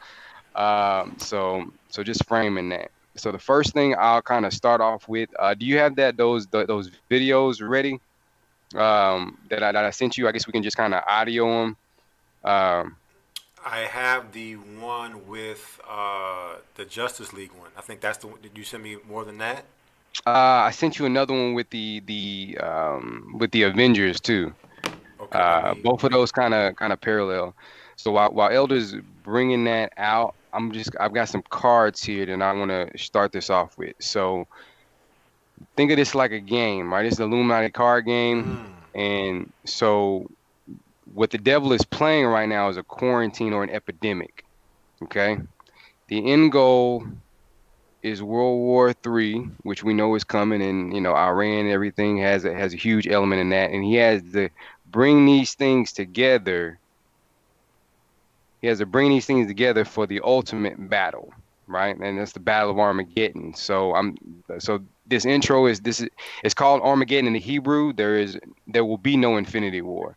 So when you think of infinity, how Marvel kind of played it, this won't be a never-ending war. This war is going to end, and it's going to end with Yeshaya blowing up on Satan himself. So where we are right now is a Hollywood production that they're really putting on. All right, and when we get into the CIA and different things like that. Hold on real quick. Yeah. I know I had switched my screen while I was looking for something. Let me pull you back in so they can see what you're showing them. Show them that first. Show them 1 second. The first card that you showed before the Hollywood one. So the first two that I showed were quarantine, right? And the Elder. And then flip it around. Flip it around. And then, oh, okay, you got it. Flip it around so they can see. Oh, okay, got it. It's the Illuminati card game. There's a store. Give you a little story behind this. It was a store where I went to school. Don't want to give a lot of personal information away, but it was a store where I went to school that was a quote-unquote conspiracy theory store, and that's where I got these. It was known for getting raided by the FBI and other things. It's no longer there. So that's why I say you really want to operate under your spiritual protection. The reason I can be so bold in saying what I'm saying in this platform is because I know I'm in order and have permission to do so. So, and we'll get into a lot of that. Conspiracy theory store. So, what I also wanted to show was this is a Hollywood production that they're putting on right now, right? And we're going to get into Hollywood and its connection to CIA, etc. But people's minds are getting caught up with these two guys, right? So on I guess you got the intellectuals that you see on CNN, and you hear this term being really talked about a lot, right? Conspiracy theorist. So I'll read these. Both of these are chess pieces that are being used right now. This powerless and much, so I'm reading the conspiracy theorists. This powerless and much mocked group is prized by the Illuminati because their wild ravings often contain useful ideas. So I've been hearing that buzzword a lot on a lot of mainstream media, and you have the intellectuals, right? So it says, I don't understand that. It must be true. The misnomer is just because some in psychology call the expert fallacy, where just because someone looks like they play the part and talk the part, they really may not be the part. So, for example, if I were to, let's say I were to cut off my fro, cut off my beard, be in a suit, and say I'm a doctor, or just a historian, like I actually try to be. Someone would be more likely to believe me because I, look the part. So just because, somebody's on CNN or whatever these other outlets doesn't mean that they actually are in understanding, right? And the scripture talks about that. The wisdom of this world is foolishness with the Most High. So with what I'm about to go into, knowing that, how this platform is watched, could be, somebody who's, hopefully they repent, but usually they have people who actually watch certain things just to kind of keep tabs. So, and I'm not getting into conspiracy theory, but time and space happen to all men. So hopefully all men who hear this repent and really come into the truth. So that being said, I do have those videos now. I don't know if you want to do that now, or Yeah, we can kick off with it. We can kick off with that. So the reason I wanted to play these is because the end goal is Armageddon, right? That's the ultimate battle that's going down. That's why Satan is in a frantic right now, doing everything he's doing with the quote unquote zombie shot, everything, right? So it's culminating that. So we're going to go into Hollywood, and we're going to go into a lot of history connected to World War II, and we're going to play around with Marvel a little bit because everything we're talking about, they actually were bold enough to put that in the Captain America series. So Yeah, framing that with these two videos. yeah, and we'll definitely touch more on Captain America later because we have some stuff we definitely want to bring out when it comes to that. But what was I gonna say? Oh, your screen froze. But I'm gonna take you off, and I'm gonna which video did you want to show first? The Justice League or the Yeah, Avengers? start off with the Justice League, the story of Steppenwolf. Start off at like 55 seconds. And really pay attention how they're playing this story out, right? Because this ain't about flesh, man. We're battling sadistic and demonic spiritual forces. Okay, so what I'm going to do is I'm actually going to show my full screen, and I have a laptop here, so brothers and sisters can see this video without there being any type of copyright interruption, because that's what YouTube likes to do. So let me go ahead and pull this up, make sure it's Man, coming in. I just had I had a text message come in, man. Had a doctor that I worked with. He doesn't know I'm no longer with that organization, and he just texted me, said I had first COVID vaccination. Will get the second January 12th through the 16th, and I know it's really off the cuff, but one thing that's really been on my spirit, it says a wise man winneth souls. And that's why this is warfare. I'm really been trying to be strategic with family and friends, and yeah, I just wanted to share that live. I don't know why. So I that just did that. that just came It in straight just to your came phone. in. This is a guy that I would consider, because on the job, especially dealing with the area where I work, I try to be very wise about how I do things because I know things are watched, recorded, etc. So, man, like I almost wish I would have been a little bit better in prepping this guy, man. Well, I mean, definitely, power of prayer. So hopefully, through your prayers, you'll come to the knowledge of truth. But for this video, did you want me to show from 55 seconds all the way to the end? Yeah, I think it's a little bit different because it's not the exact one that I had downloaded. But if you start at 55, I'll let you know when to kind of cut it off because it'll kind of show. It kind of comes to a conclusion. But I just want to emphasize the main kind of storyline that they're telling. And when it comes to this, really pay attention as you're listening and watching. Both of these clips denote what's coming from the sky as the evil thing, right?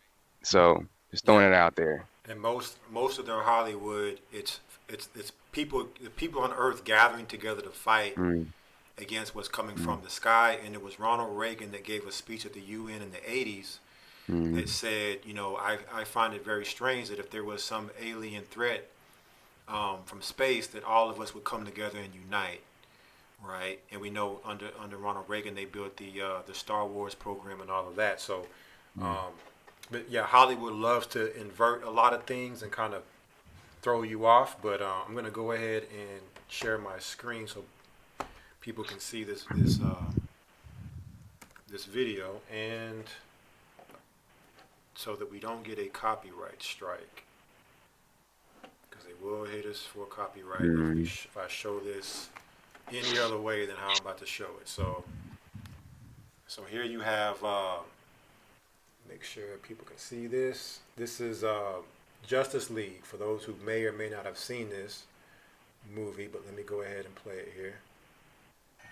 An apocalyptic power that not only destroys worlds, but transforms them into the primordial hellscape of Steppenwolf's birth world. We should have died, but we formed our own unity. Amazons, Atlanteans, all the tribes of man fought side by side. Warriors of legend. Allies from other worlds. Even the gods themselves all acted as one, laying down their lives to drive Steppenwolf away.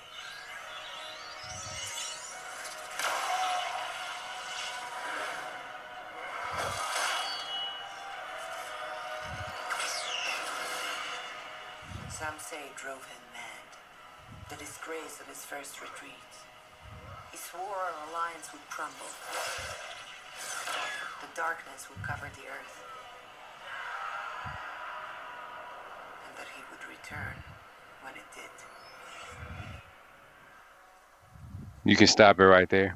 Left behind, the mother boxes were too dangerous to be kept. And when you look at that clip, you actually see the Greek gods. I know we talked about Saturn One to the Atlanteans. earlier Both with the Operation Paperclip and how they were developing Saturn rockets. So again, in a lot of stuff that they show, they always love to go to their Greek gods with what they do. But did you want me to show the other video? Not as long, but there's a particular element because DC and Marvel are separate, but there's both under that Hollywood umbrella. And Satan, he's the chief director and producer. So let's get that straight. So he's like that cartoon character at the end that is giving away his secret, right? Because it's at the end, and he thinks because he can say it at the end, So that's what he's doing with both of these entities, I'll call them. Yeah, and there's a lot of the same writers that write for Marvel and DC. They may not be working at the same time, but at one point they may have worked for DC, and then now they work for Marvel, or vice versa. So they're all sharing these same ideas and putting them on Hollywood screen for us to watch. So I'll go ahead and show this one. This is Endgame, right? Endgame. And so priming this for the audience, there hasn't been a spectacle like what Marvel put together over the last decade. I think the first one came out in 2008. And so keep in mind, these movies are designed to, number one, program you with predictive programming. They're designed to distract you from the real reality. And they're also designed to really cement things into you that we're going to talk about later on. Because the three phases I'm going to talk about is the intro, especially the history leading up to Paperclip itself, and like how Elder was saying, how these things play a role today. So this could be I got a lot of notes. If any point, Elder, you need me to just go over something or don't say something, just let me know. But I've got 3 pages worth of notes here. So okay. Yeah. We'll definitely see. Just depending on time and how it flows, we'll play it by ear. But I'll go ahead and show this. The last movie somebody want to know what it was, is Justice League, right? And this is actually Marvel's Avengers Endgame. And I talked a little bit about this last broadcast, Operation Endgame, about Thanos. So this is actually talking about, this video is actually showing this last battle. So I'm going to go ahead and show it. Oh, let me switch screens real quick.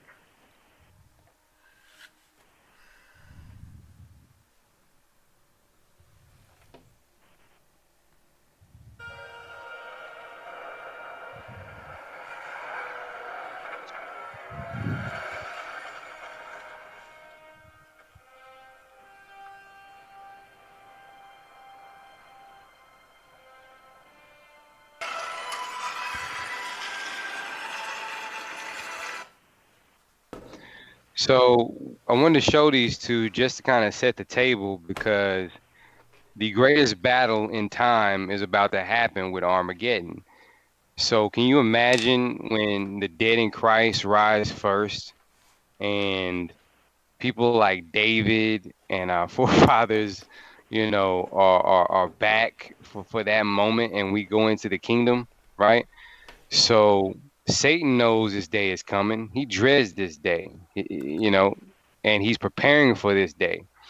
So I wanted to start that off just to kind of to set a precedence for the reason of something like Operation Paperclip, and why is that even something that was done then. Elements are still going on now because it's in preparation for something bigger than 99.9% of people aren't really wrapping their minds around yet. Because at the end of the day, this is Bible prophecy being fulfilled. Yeah, because you'll look at Operation Paperclip and say, oh, well, that happened back in the 40s or 60s after World War II. That had nothing to do with right now. Mm-hmm. Right, you can be totally oblivious if you don't understand what it was, all about, what was going on. And just real quick, if you could refresh your camera.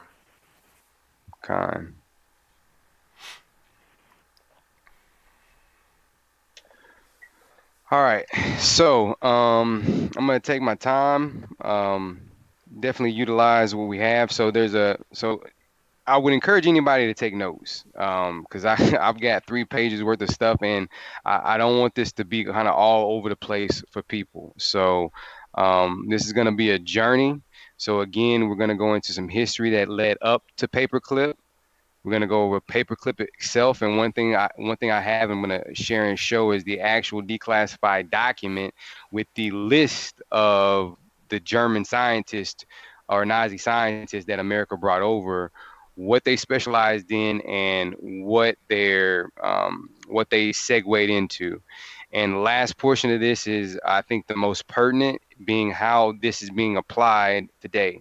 So to start off, you said something that is very significant. So I'll just go ahead and start off here.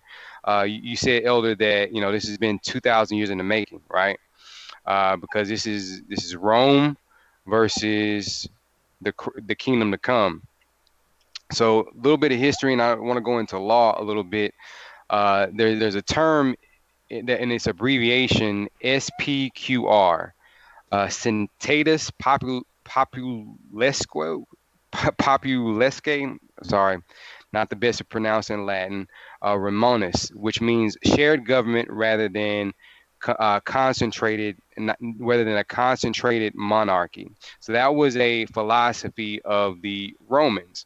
Now, how does that practically relate to what we're talking about? Well, number one, Rome is the 4th beast, and Elder Ricard and Academy, I'd encourage everybody to get in that to get that breakdown. But when you look at how this beast operates, it operates under the illusion of freedom, where you can vote, have your voice and all this stuff, but we don't really realize especially as Israel, what we're submitting ourselves to. The way I always reason with scripture and the law and Christ's word. So when you go into the law, as an Israelite, I can't have a Gentile or any other king over me. So I can't really willingly vote for a left or the right or anything in between, right? Because I know where my power comes from. I know the order that's set up over my life, which I started this off with, which are power in heaven and the leadership that they've set up. If you stay within that, just like Job, when you stay in the hedge of protection, right, you survive. Looking at, I'm probably showing my countryness here, but when you look at sheep, right? And if anybody who's on the broadcast listening right now, if you ever heard it or know anything about sheep versus goats, sheep actually like the parameters that you set around them, right? You can strategically herd your sheep to devour different, you can actually mow your property with sheep.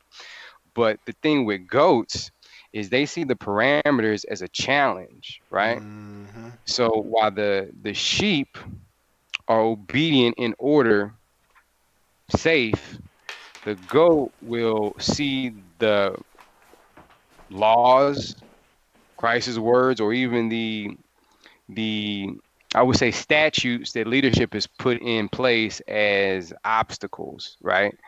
So W.E. Du Bois talked about this this duality that we have as quote unquote African Americans of being, you know, quote unquote black in America, but it's being black and having to operate in Rome itself. The dichotomy of going to and fro. So when it comes to being an Israelite, we're a monarchy. We're actually a theocracy with Christ as our king. So something I wrote down.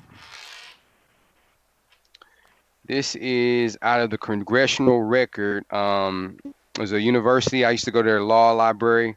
Didn't realize that I would ever be in a position to share this with anybody. But and just a side note, anybody who's a real scholar right now, even the libraries are in a different type of check, because for instance, like I go to different college libraries. The library that I got this from and wrote it down from, they aren't letting anybody who isn't a student in, and there are different parameters. So get this knowledge while and when you can. So this is Congressional Record, Senate, Volume 147, Part 12, page 16,473 of the 107th Congress, first session, September 6, 2001 through September 25th, 2001. Now, why is that significant? September 11th happened in between this. So even like Babylon is doing it really just like what the Most High does. Everything we do is recorded, right? So this is, when you go into congressional records, you can see every word that anybody says on the floor. So I'll go to Senator from Delaware, Biden at the time, right? And this is 3 days after, I know, crazy, like, this is years ago, so it's funny how things work out. This is the 3 days after 9/11. He says, Mr. President, my mom has an expression: out of every tragedy, something good will come if you look hard enough, right? The Hungarian dialect, which I'm sure this guy, you know, is, if he even is a resident in his body still. He goes on to say, we went to our civil Bible, the Constitution, and we said, what does it call for here, right? The civil Bible. So when you go into the word civil legally, and the reason I'm going here is for a couple of reasons. Number one, just to provide some context, because things that I'm going to go into, most people are probably going to be shocked at the illegal nature of what this government has done. That's why I'm really choosing my words very carefully, because I'm not going to say anything that I can't prove and show, right? So most people are going to really, if you're green to this, you're going to really wonder how the government was able to do all this illegal stuff that goes against the Constitution. Well, I think the world will end tomorrow if a lot of, red-blooded Americans really realize this, but nobody's operating under the Constitution. Those who believe in it is probably still, but the quote-unquote government structure is not operating under the Constitution.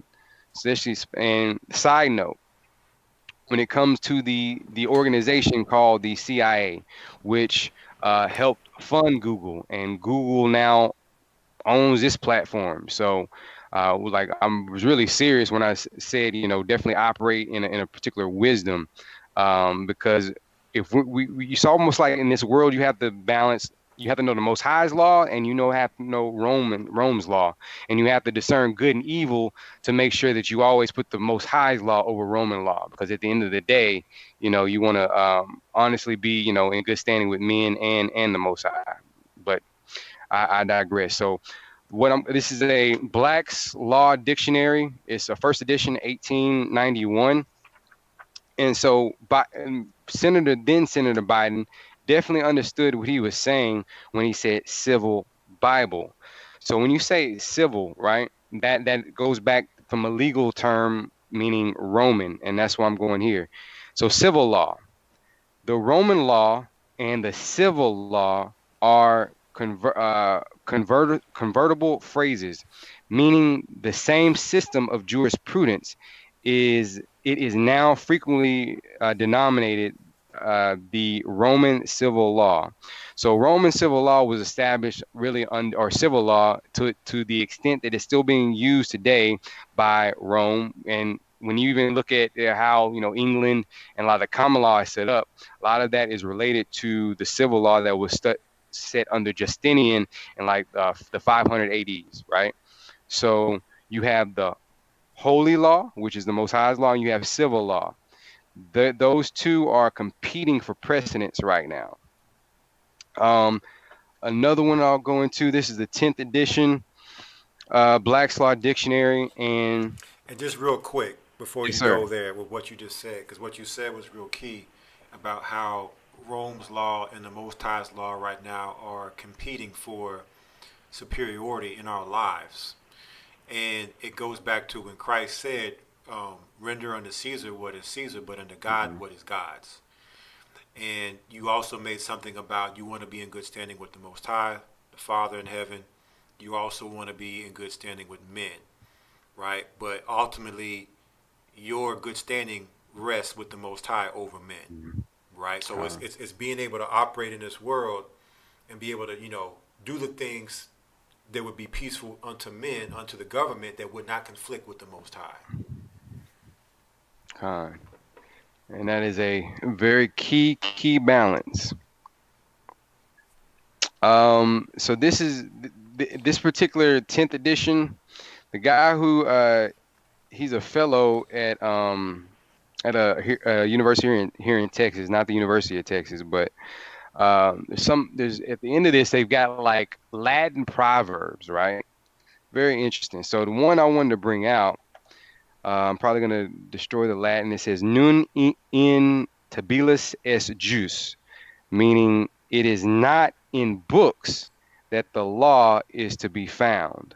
I think when you think about that, it's saying it's not in books that the law is to be found, because really the law that these Luciferians, these Satanists are operating, they use this for their sheep, right? But the laws that they use are superseded even by the Constitution, because Satan is their God and he's lawless. So when you look at the organization by the CIA, when it comes to the Great White Throne Judgment, I don't think any organization is probably in more hot water than the CIA, because when it talks about in the Revelations that her sins will reach up to heaven, you do some research on things that this organization has done over the last 60 years.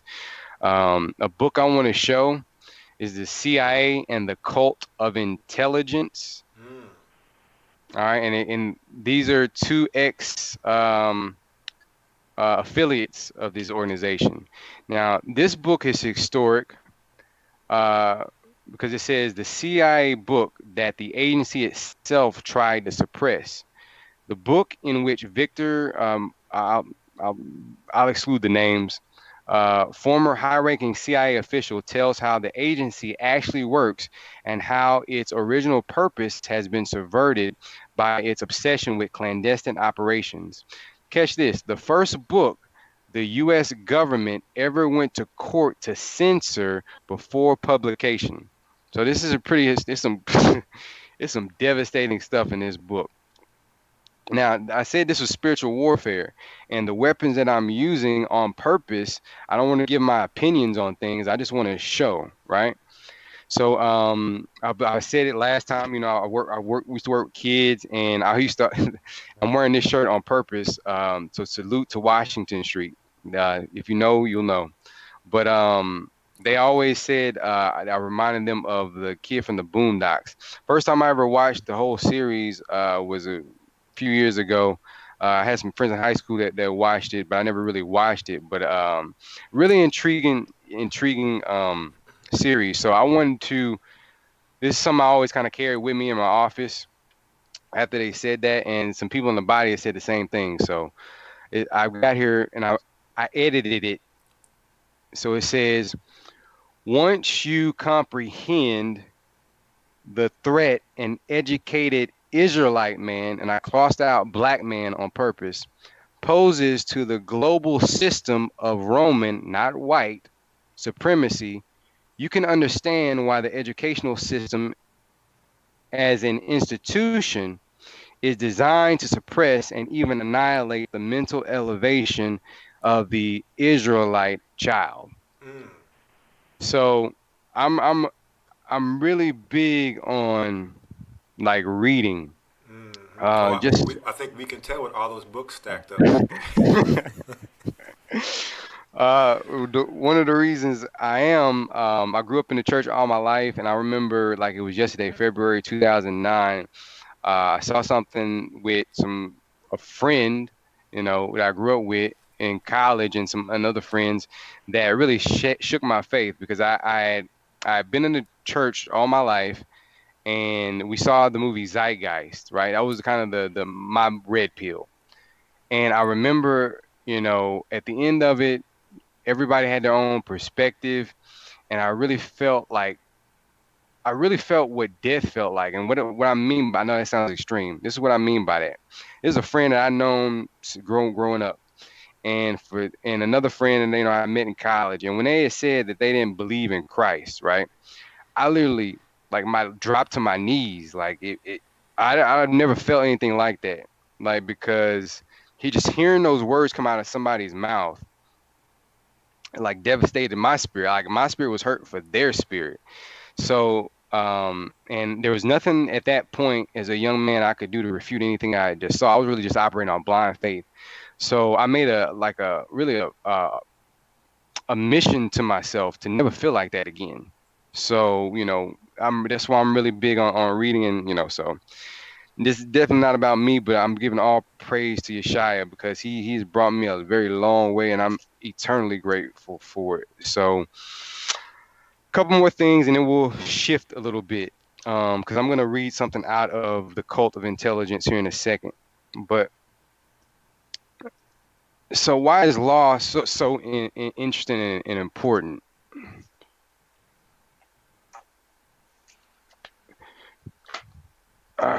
This is a book, The Dictionary of Demons. Now, I'm going into Samael. The reason I'm going to Samael, because it's something that Elder Carr has already gone into. But when you go into this particular book, it's interesting. It says Samael, as both a fallen angel and a heavenly being. As a fallen angel, Samael is said to teach magic. Now, when we get into especially the things that were done off the springboard of PaperClip, a lot of it falls under the biblical box of sorcery, divination, you name it. So it gets kind of heavy. So Samael is said to teach magic, necromancy, and occult sciences. Catch this, though. Oddly, he also teaches jurisprudence. So that's law, right? So Samael is also the god of jurisprudence of law. Maybe if anybody remembers, go back and watch the movie The Devil's Advocate. The very end, right? There's a clip where he talks about lawyers and why, like, I think he said there are more lawyers in law school now than there are something. But basically that movie kind of went into how Satan really uses law. And I've had the, I guess you say, privilege of, or this misfortune of talking to several lawyers. But man, that's an industry that, if you aren't girded, man, it'll take your soul. And just real quick, just so everybody knows, when you talk about Samael, that Samael is another name for Satan, and Samael is actually in the biblical text. So, going to a book like that just gives us some insight from a secular point of view of who Samael is, so we can identify, his modes of operation, and it lines totally up with Scripture. So next weapon I'm pulling out is the art and Science of Trial Advocacy. Now, our advocate is Christ. This is a book that is good for any lawyer who's like green into it, about to probably go into your first case and career, and just some baseline stuff of, you know, just anybody green going into it. But this book starts off in page 4, and catch this, Elder. It says and this is on the well, that's not irrelevant. Catch this. The larger point is that lawyers play the central role in the system. They are insiders, the ones with knowledge of the secret handshakes and ceremonial rituals, and they dictate to a large degree whether the system functions properly. Did you, like, I remember reading this, I did not expect to see that, and it still just baffles my mind to even read it. But I'm going to say that, I'm going to read it again. It says, they are the insiders, the ones with knowledge of secret handshakes and ceremonial rituals.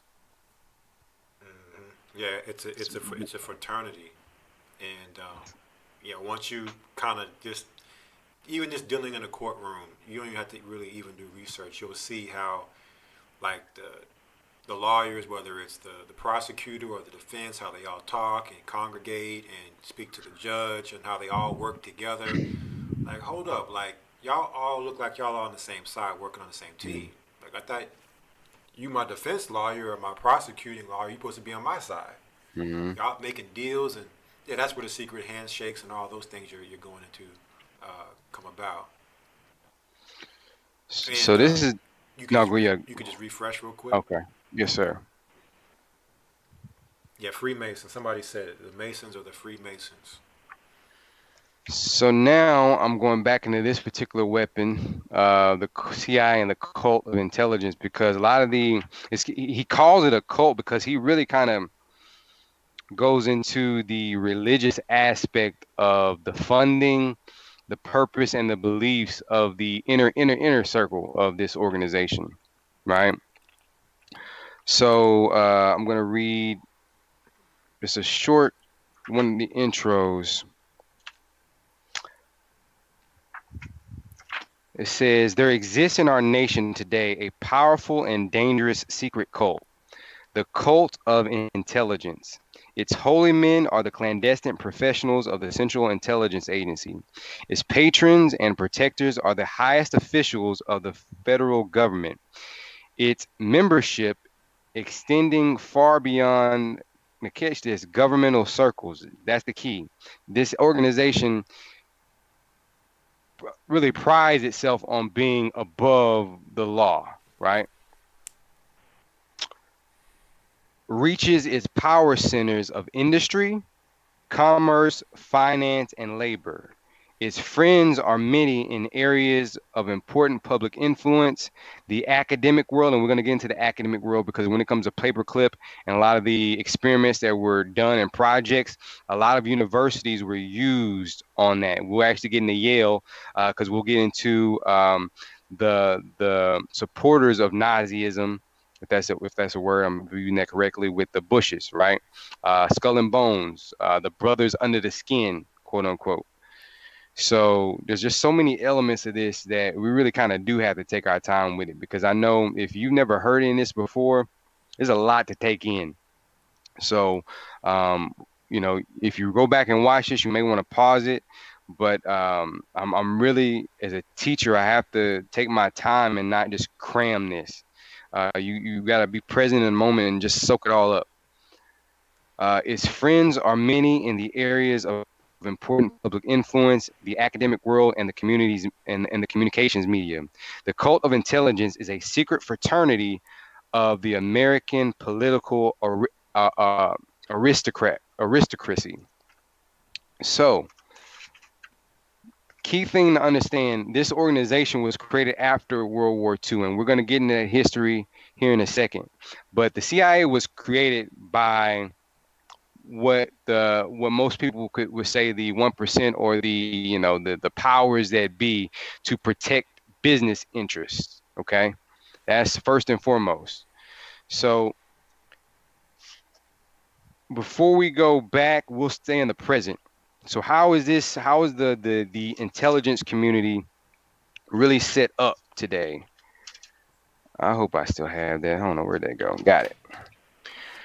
All right. So this is where you want to take some notes. And all this is actually, these are all attached to the intelligence community today. So it's no longer just the CIA. There are different elements in it, but we're in that particular organization.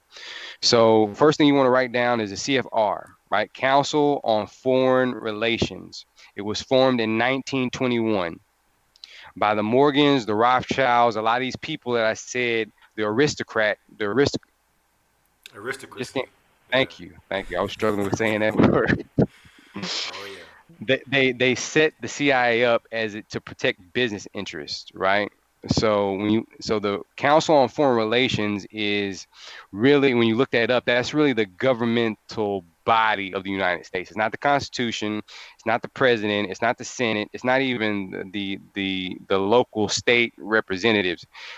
This entity really controls everything from an international standpoint that pulls America's in whatever direction. So your wars, your proxy wars, any of that, it really, they get their directive from the Council of Foreign Relations, which was created by the Rockefellers, Morgans, Rothschilds. Do your history on it.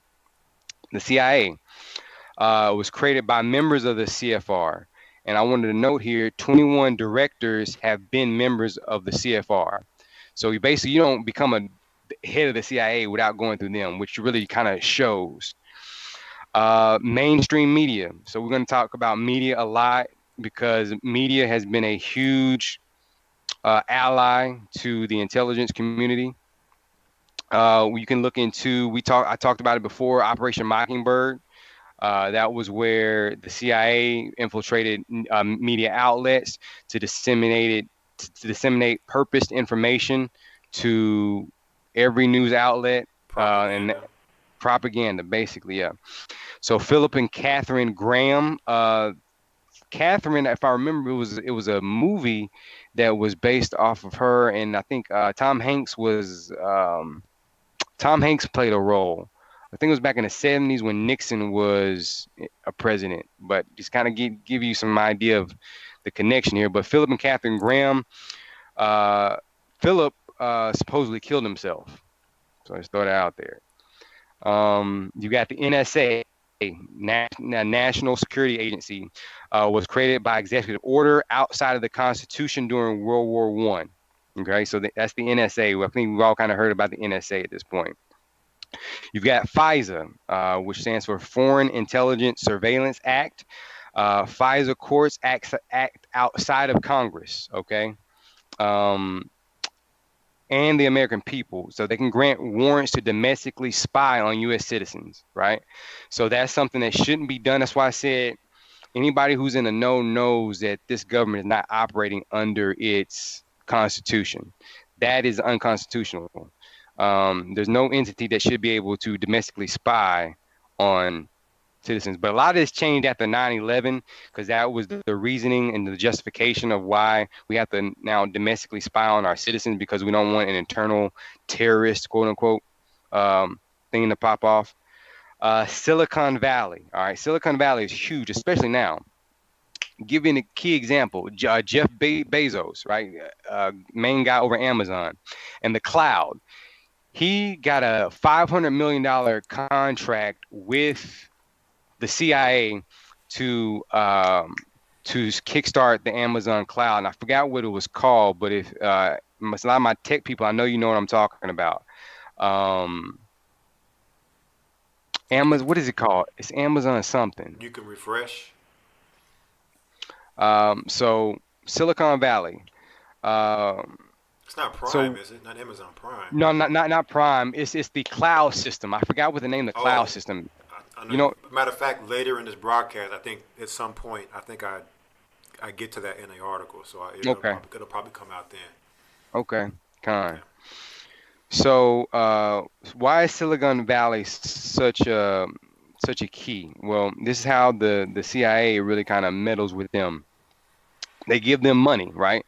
So basically, let's say you're a tech company and the CIA comes to you with, $500 billion or $500 million. But to get that money, you have to sign a secrecy agreement. So this is how they really operate. They operate in the cloud of darkness. Basically, because they can say that if this threatens national security, we have to keep this secret because it'll threaten national security, right? Which has nothing to do with national security. It has everything to do with Satan and his beast system and what they're engineering. That's just the guise that they hide under. So a lot of these silicon tech companies, they are handcuffed. Like me, I'm not connected to the CIA. I'm not a detective. I'm not even in leadership in the church. I'm not connected. I haven't signed no secrecy agreement. Like, I'm not a Mason. I haven't taken any secret oaths. So, like, it's a blessing because I can actually talk about these things because I'm not bound by anything, right? The only thing I'm bound by is my Lord and Savior. So that goes right back to, I got to preference this again. Don't take this information and then tell your family, and definitely don't talk about this on the job. That's not wise. So this is for this platform. The GOCC. The GOCC is a Joint Special Operations Command. They're the president's private army, so he can send them anywhere he wants. He's like the most elite of the elite when it comes to, military industrial complex.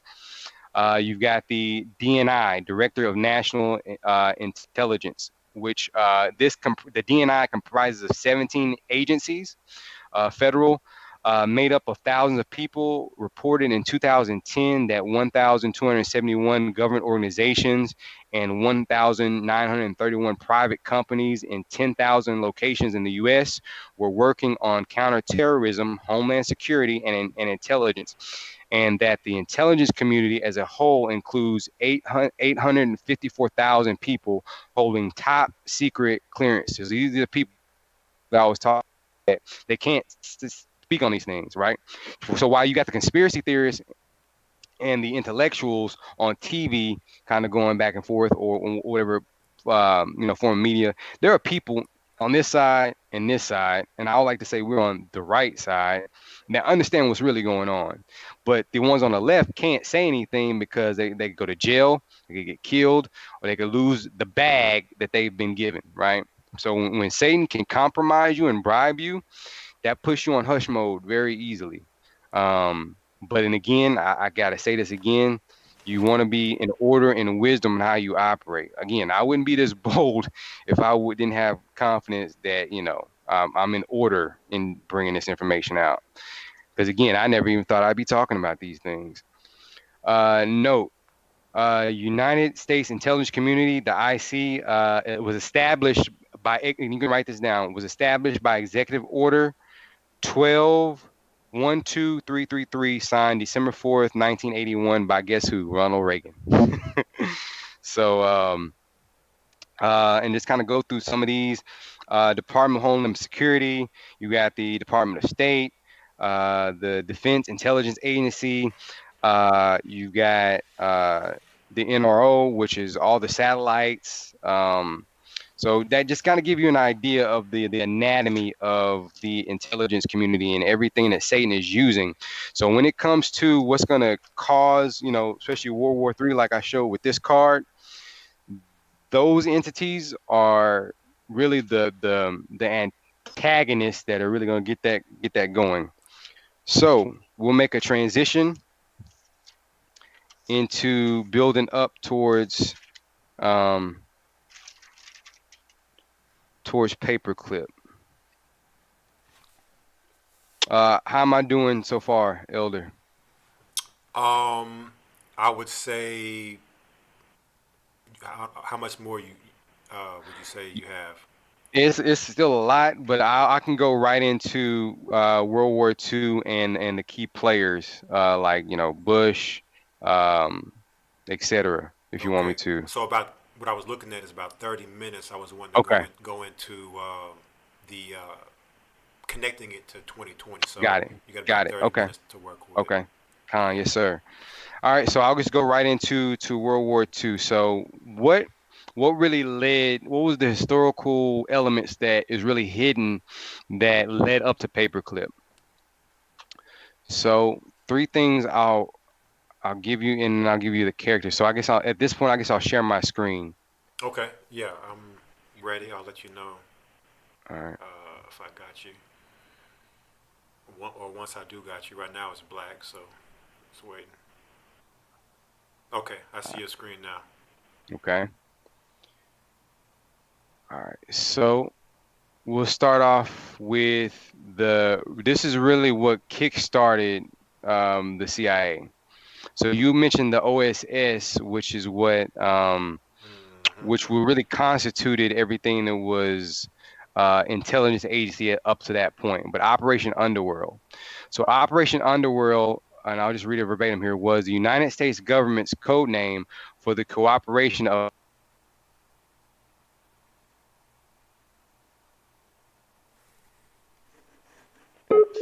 45 to counter Axis spies and saboteurs along the U.S.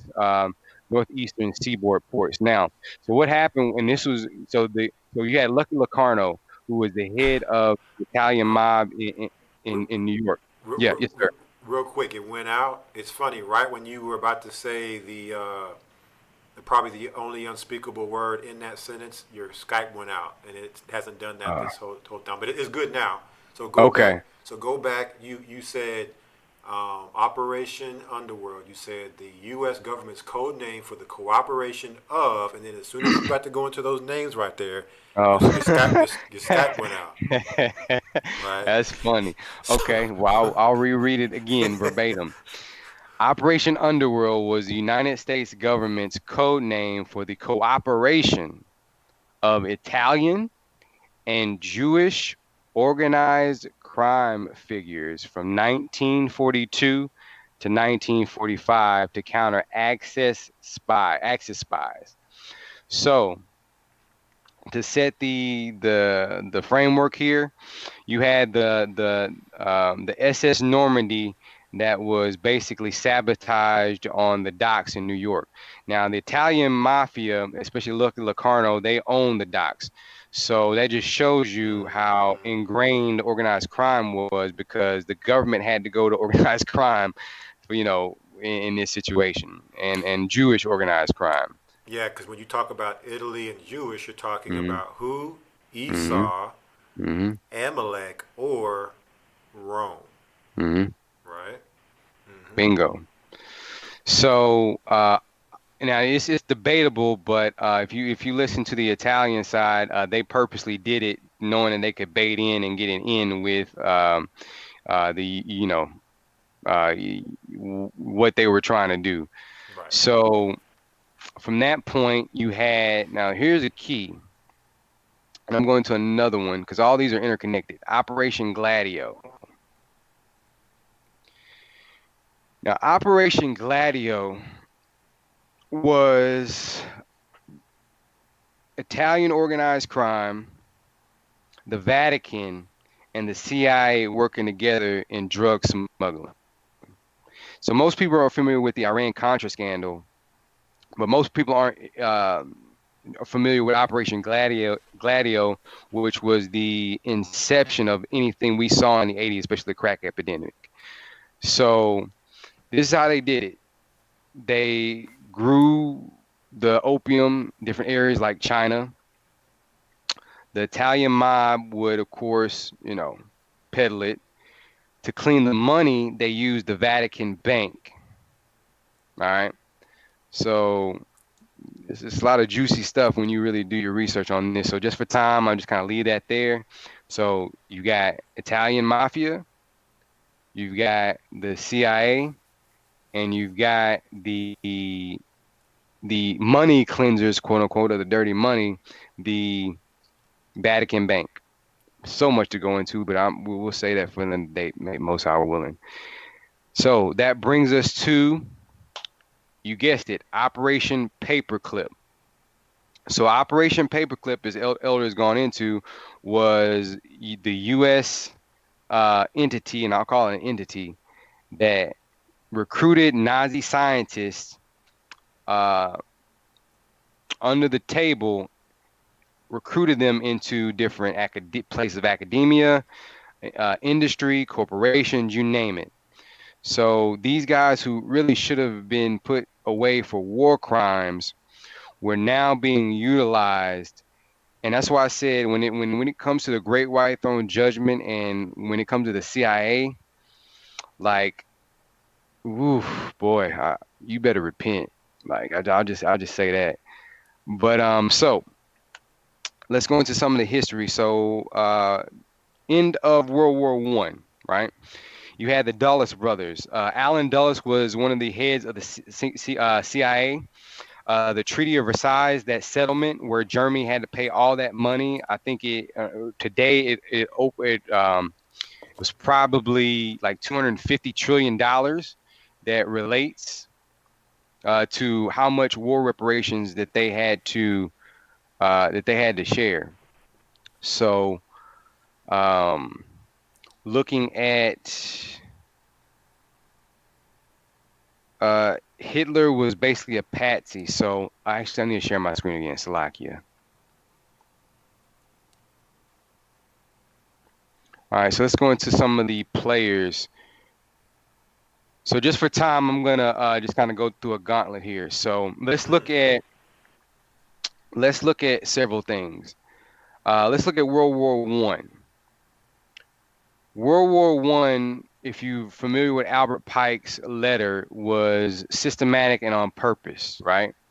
It was basically strategically engineered. So a lot of key things happened. First thing I want to highlight, before World War II got going, the international cartel, I'll name it, had to really secure America, right? So when you go into the battle, you go into the Rothschilds. Everybody's familiar with that name. 1813, you had the Battle of Waterloo. Nathan Rothschild, who really had influence and control of the Bank of England at that point, basically sent out a spy to give false information to London. So in the Battle of Waterloo, Napoleon fell to England, but he reported through his informant that France had won the war. So a lot of the bankers, what they panicked and did was they got rid of all their ties or capital or bonds to the Bank of England. Well, what happened, Nathan Rothschild, when they did that, ended up buying them back for pennies on the dime, because they did that in panic, thinking that France had won the war, when all actuality, England had won the war. So at the end, when the dust settled, the Rothschilds now owned the Bank of England. Now, 1813, you fast forward all the way to 1913. Think of the Red Shield or the Rothschilds basically conquered all international banks. So basically, when you look at fractional reserve banking today, these are banks internationally that do not really have any substance backing their currency. That's a whole, I guess, showing itself, because you could connect that to the market of beasts, Federal Reserve, etc. But 1913, the Federal Reserve was created, which is it has nothing to do with the federal government. It's an independently owned bank, right? That's the first thing you got to know. So going to World War I, the international cartel had to secure and control America. So a lot of the Rockefellers, the Rothschilds, they backed Woodrow Wilson, right? Woodrow Wilson, his whole campaign was we wouldn't go to war and a lot of different things. But in that, he was basically the patsy that they would use to implement and get that in, right? So I think it was December 1913, through that dead period, all of a sudden 1914 pops up and America no longer controls its currency. 1914, World War I starts.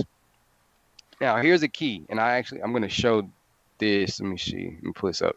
So,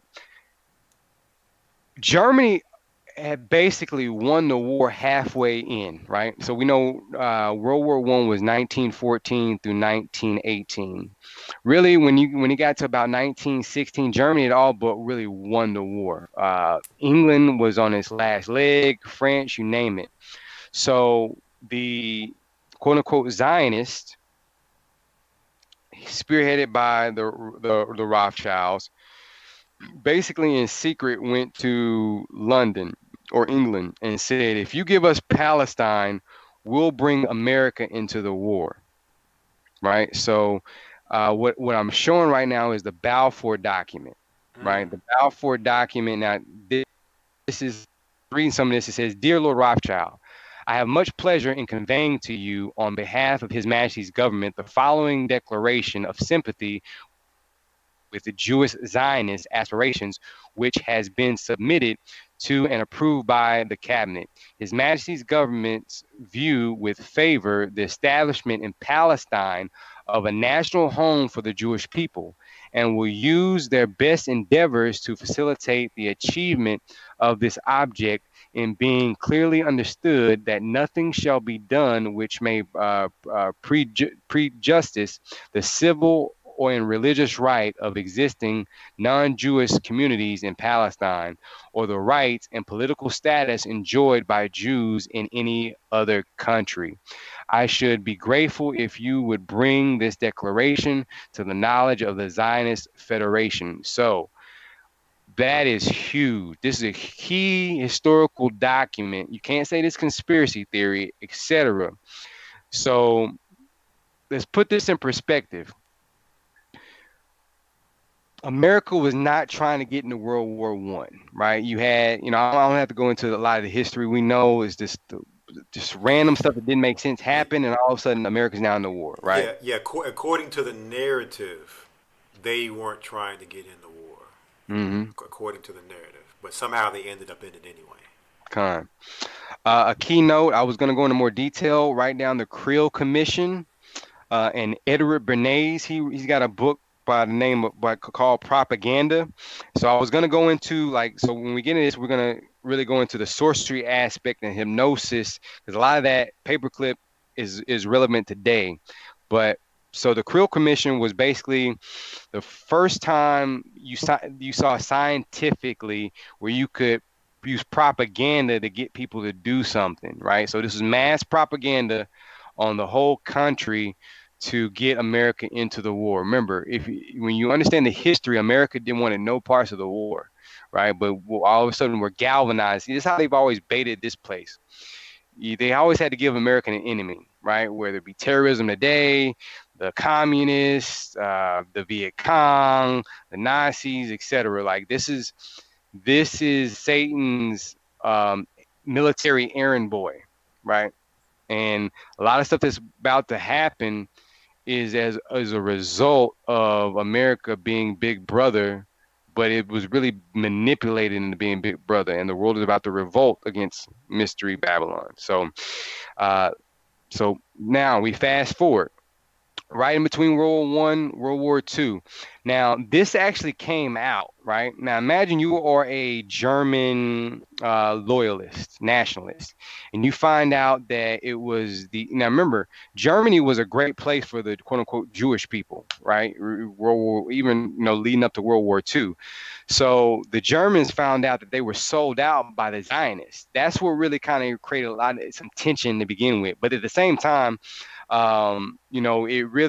it didn't really escalate to anything. The average German didn't hate a Jewish person in that time, etc. That was really propagandized and built up by the Nazi beast that was being fueled by a lot of Americans, and we're gonna get to that point.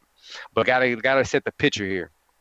So you fast forward into really the 30s, right? We talked about eugenics, how American eugenics was really an American institution that Nazi Germany adopted, right?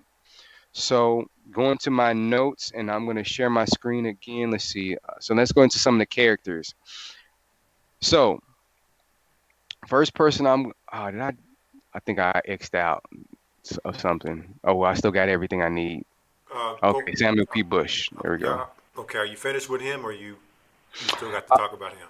I'm actually going to start with them now. So now I'm going to go into the players of who really propped up the Nazi machine.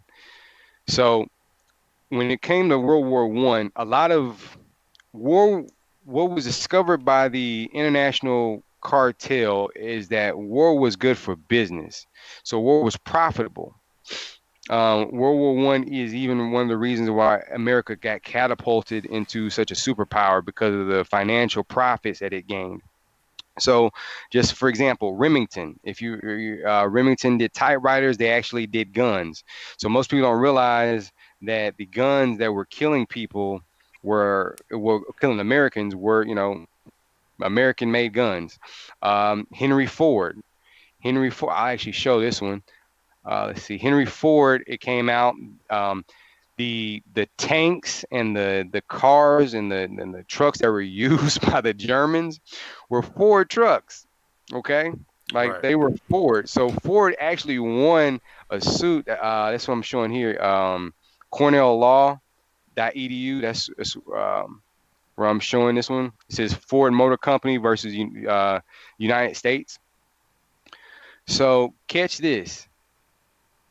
He sued the United States government and won because the U.S. bombed not German facilities that had Ford built trucks, tanks, etc. Right? So a lot of these guys were funding both sides of the war. So when we talk about from how we're taught in school, it was just so this side versus that side. That was only for the average Joe. Right. If you were really a politician or somebody who could really control capital or industry, you were making money off both sides because it didn't matter. They positioned themselves to where it didn't matter who won the war. They were going to win anyway and profit. They finance both sides. Mm-hmm. There's actually a book called Synagogue of Satan by Alfred P. Hitchcock that Mm-hmm. that actually or Hitchcock, I forget the first name, but the author actually goes in and shows how the Rothschilds, the Rockefellers financed both sides of the war. So for them, they needed the war because through that now they're making all these profits by getting paid on both sides. Con. So now we'll go back to Samuel P. Bush. Most people are familiar with George W. and George H.W. Bush, but this was a family, especially when you look at the Herbert Walker. So the Walker family, and the Bush family were really kind of together. They owned slaves, etc. So they really knew how to, benefit off, manpower. So Samuel Prescott Bush was an American businessman and industrialist. He was a patriarch to the Bush political family. He was the father of U.S. Senator Prescott Bush, grandfather of, So this is where they really kind of got their quote unquote start in infamy. Now, so just so everybody knows, Samuel Prescott Bush was the grandfather of George H.W. Bush and the great grandfather of George W. Bush, right? And this is key when it comes to talking about the CIA and Operation Paperclip. So you have to we're developing a relationship here that this guy is going to have with the Germans. Con. And side note, George Herbert Walker Bush was actually head of the CIA back in the 70s. So, I remember I said this was the international cartel protecting their business interests in creating the CIA. And their business is Lucifer's business, or Satan's business. Exactly. So how is it that you have these guys, the Bushes, who are supposed to represent America as presidents, great-grandfather and grandfather, is deeply connected with the Nazis? That's the question I would ask. And we were about to answer that question. So, side note, most people may be familiar with Skull and Bones because I may mention the universities, right? So Skull and Bones was a Yale fraternity. Do a bunch of weird demonic stuff. They've been exposed or movies on it. It's not really a secret. Just give you an idea of some of the people who've been bonesmen. William Max Evarts, who was U.S. Secretary of State. You've got William H. Taft was a president. Walter Camp was one of the founders of NFL football. Percy Rockefeller with Standard Oil. Averell Harriman, I made mention of the Harriman family. Last broadcast, both Bushes. So they call themselves brothers under the skin, right? And actually, one thing I want to show is I'm showing my. Not share my screen. I'm going to show something real quick. I know we've been talking about masonry and secret societies to a degree, so just something just to show some proof. I'm going to share. I want to show some on the screen real quick. So this is Richard's Monitor of Freemasonry. So this is the ritual book. So all the secret handshakes, the codes, all that. I seen I seen the Star of David, so-called Star of David in there. What you would call the Israeli star was in there. So this is all there. It goes from it shows you the rituals from the 1st degree to the 33rd degree. How I got this is nothing but the Most High. But notice the skull and bones here, the death head, right? A lot of Nazi generals had the death head on their, military caps, right? Skull and bones is their emblem. You'll see 322 under it. So just showing remember this was the cult, the CIA cult, right? This is a cult. We're not a cult. These are cults. Yeah, because all of this has been done in the veil of secrecy. Just like Operation Paperclip, we stated, was a secret operation, right, between Nazi scientists and America. So it was being done. Now, what would the American public would have thought if they had known that was going on? You think they would have been in support for that happening right after World War II? So just for time, just kind of getting to the point with some of the heavy hitters. So Fritz Thyssen, remember this guy. He was a German businessman born in one of Germany's leading industrial families. So oh yes, Salakia.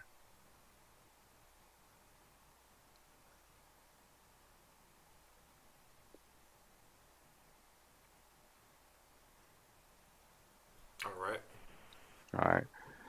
So Fritz Thyssen, again, was a German businessman born into one of Germany's leading industrial families. Thyssen was an early supporter of the Nazi Party, right? So he was German, but he was working with majority of the people he was working with, especially during this time, were Americans, and we're going to get into some of those. So the Bushes, I'm going to get that's so many people to get into, but for time and just for keeping the main thing.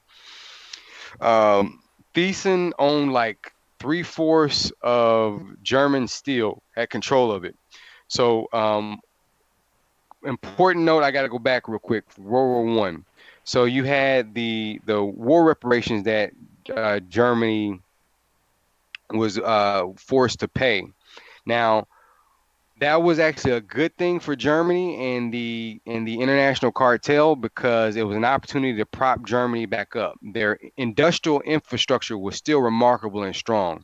So what happened was, it was an opportunity for these international capitalists and bankers to basically really control the German market.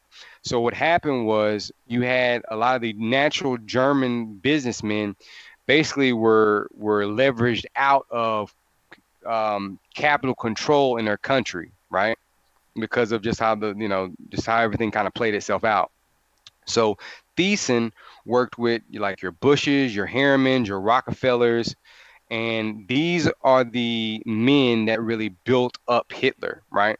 Because think about it, we even at this point in the 40s, you had international banking, which was fractional reserve banking, which in ultimately was controlled by a very small group of people. One thing I got to make mention of is the Bank of International Settlers. I'll say that again. the Bank of International Settlements. This, and I'm going to read something real quick. So I'm in a book by name called Tragedy and Hope by Carol Quigley.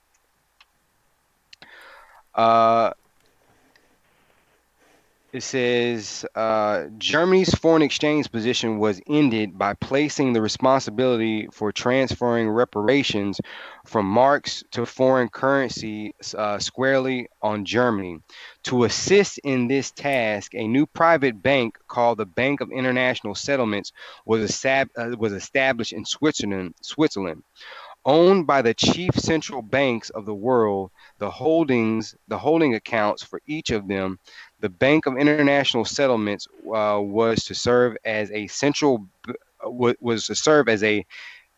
bankers bank and allowed international payments to be made by merely shifting credits from one country's account to another on the books of the bank. So what does that mean? Basically, the Bank of International Settlements controls all the central banks, and we know all the central banks are controlled. So this was the system. They consolidated power so much that they could really create and destroy governments, right? So through financial means. Bingo. If a country through the banks. Bingo. If a country does not control its currency, who controls the country? Right. So let's go into Franz Thiessen. He was a key player. I've got Montague Norman. First, he was an English banker. I've got a quote from him. Let me get it real quick. He said, "We must lend Germany 900 million DM. It may never be repaid, but it will be less of a loss than the fall of Nazism," right? So this is an English banker really pushing the support of the Germans, because going back to Albert Pike's War, remember, it was World War I, it was World War II. This was all planned. So all these people needed to build up Germany for World War II. Now, going back to the Bushes, keynote, Brown Brothers Harriman.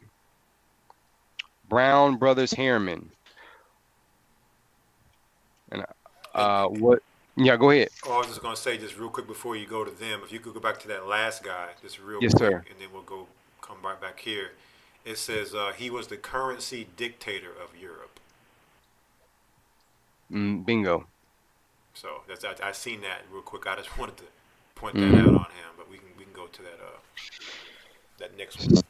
So because.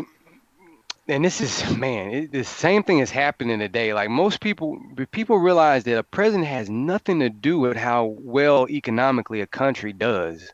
Especially if you are a democracy, because the democracies are controlled. Or what a country's doing, period. He's just there to sign his signature. You have all these guys behind the scenes who are the ones that are the true power players behind the seats of presidents. Con. Man, it's just man, there's so many elements to this, but let me get back on track. Okay. So, Montague Norman went over him. Yeah, let's go to, yeah. So Brown, but now this is a key. Brown Brothers Harriman, Incorporated. So this was the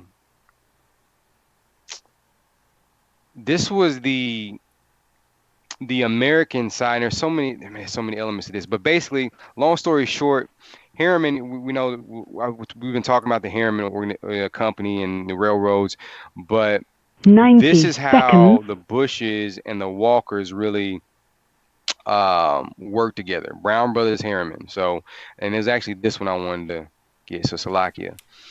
One second, because we got Blog Talk here. I want to check something real quick. Probably not going to. I know we have a caller in the queue on Blog Talk, but we only have an hour of overtime, and I don't see us getting to the call line. So 60 seconds. I'm just going to go ahead and end the Blog Talk, and if you want to continue on and listen to the rest of the broadcast, make sure you go to GOCC Southwest and check us out live stream on YouTube. All right, so let me end this. Go ahead and end that. Thank you for using Blog Talk Radio. All right, proceed. Yes, sir. So Brown Brothers Harriman is the oldest and one of the largest private banks in the United States. In 1931, the merger of Brown Brothers Incorporated, funded in 1818, and Harriman Brothers Company formed the BBH.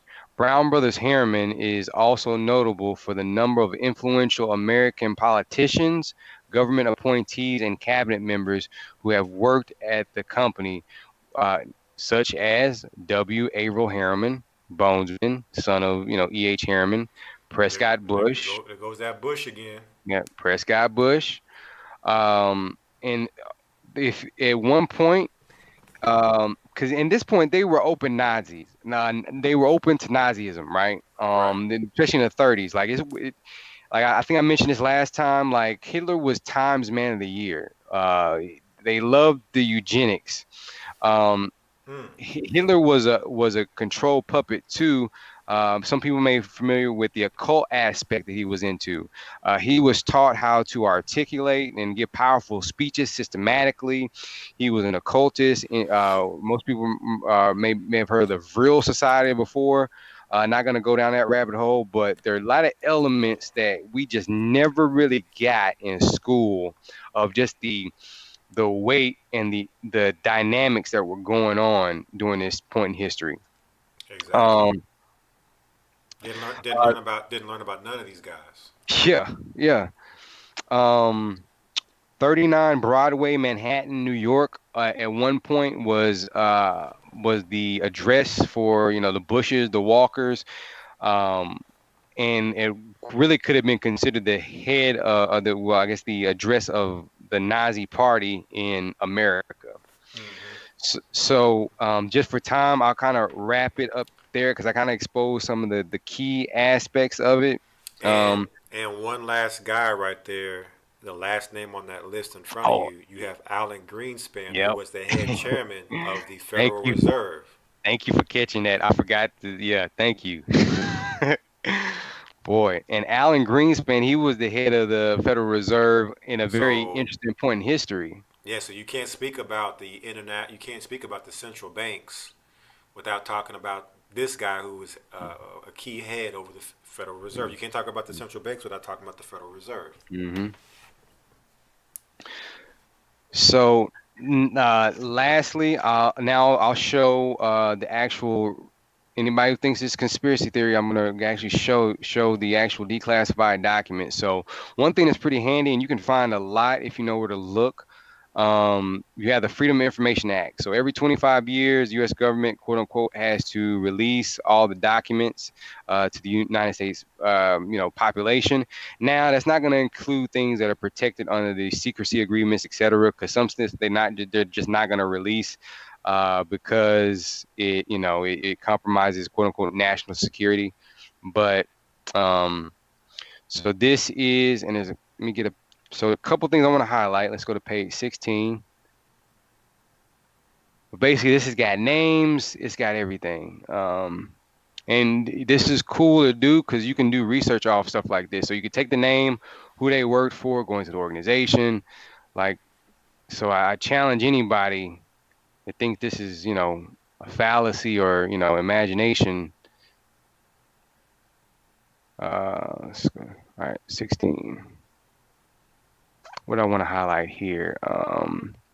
So these are the actual declassified paperclip documents. And I see it says CIA reparations or repatriations at the top. So, these are their documents. This isn't our stuff we made up. This is their stuff. And I'm going to go see. I think I'm going to page 38. All right. I think there's some here I really wanted to read. Let me see. That I requested that information files. AC Journal specialist listed. Okay, yeah. Let's look at this. Like the wording on this, it says it is requested that any information in the files of the Central Intelligence Agency on German specialists listed in the enclosure, which might affect their admission to this country on the temporary visas, be furnished to the agency. Now I'm going to go to 68. I wrote some of the. I mean, there's just so much to go into on this. Let's see, references, requested information. The main thing is showing the actual official document and having it there, and then brothers and sisters see it. They can get access to it themselves, and they can actually also look at the information, because like I said at the beginning of this broadcast, it's a lot of time and effort that goes into research and looking at this stuff, and then actually bringing it out. Like it's a lot. Yeah. We could do shows upon shows just within maybe one particular, thing, and it all connects to other things that we could do shows on top of shows for those particular things. So. And last thing I'm showing, Elder, I'm just trying to get to the page where it's got like the whole list of. There we go. So this is where you can have fun and do the research. So you see the name of the German scientists, the field. So you got engineers, aircraft engineer. The sponsors, the Navy, Air Force. Neurophysiology. Yep. So all these scientists and engineers being inserted or embedded into American society, working in these particular fields, is definitely going to be a great segue into what we're about to go into next. So I'm glad this right here is great. So I can come to a stopping point there. I know some stuff you wanted to bring out, and I know we were going to show the Marvel Captain America, where they literally mention this very project in the movie, and they're not even hiding it. And if you want me to come back, I definitely got some stuff on how that relates today. I was going to mainly kind of focus on the psychological aspect. One of the most infamous things that was produced from Project Paperclip was the infamous MK Ultra. MK Ultra was mind control, which when you go into Bucky and the narrative that they did with Marvel, it's right off the script of MK Ultra. Hypnosis and mind control, and a lot of that's being used today in PSYOP, and even with the technology that we're using with your smartphones. So that's what I'll kind of go into, but I'll kind of relieve it back to you, and just let me know what you want me to do from here. Yeah, so we're definitely going to touch on all of that. I'm actually going to go into that Marvel piece now, because now that we've gone through the history, and again, brothers and sisters, there's a lot of history, but with the history we've given so far, hopefully a lot of dots are connecting for you, a lot of light bulbs are going on in your mind when it comes to what was going on then, and starting to now bring it up to now 2020, and how they were basically laying all the groundwork and the framework for just everything is happening right now, and we're more so dealing with it. If you remember the title of this broadcast, tracing, reaching, and contacting everyone, right? So so stick with me, Lamont. I'm going to go into the Marvel bit. If you could just go on mute for me real quick, and then I'll bring you back in after I get what I'm about to go into. Because we did show the Justice League, and we showed the which is DC Comics. We showed the Marvel Avengers Endgame. In Hollywood, they're showing so much truth of our reality, but they're giving you a fantasy story while mixing truth in with the fantasy story, right? And they're putting it right in our face. I know Elder Ricard earlier with the broadcast he did, he was talking about the Hollywood. He showed the Utopia, and how in Utopia back in 2014, they were telling the whole script about what's happening right now, with how they would create a disease, make people believe it, and then they would come with the jabs to have people, think that the jab was going to be the cure, and the jab, wouldn't be the cure. It'd be actually the disease.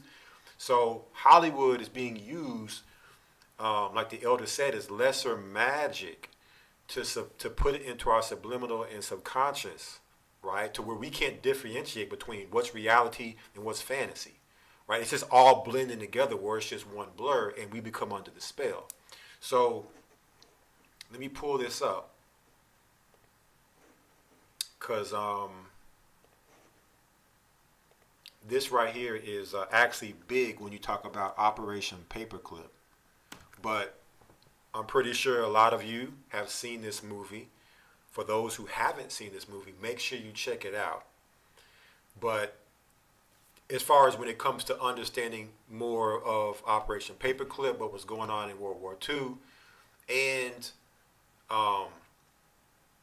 it just kind of fills in some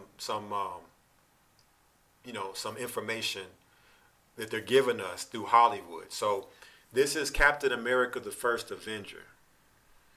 Okay, this is a Marvel movie. It came out in 2011. Now, let me read the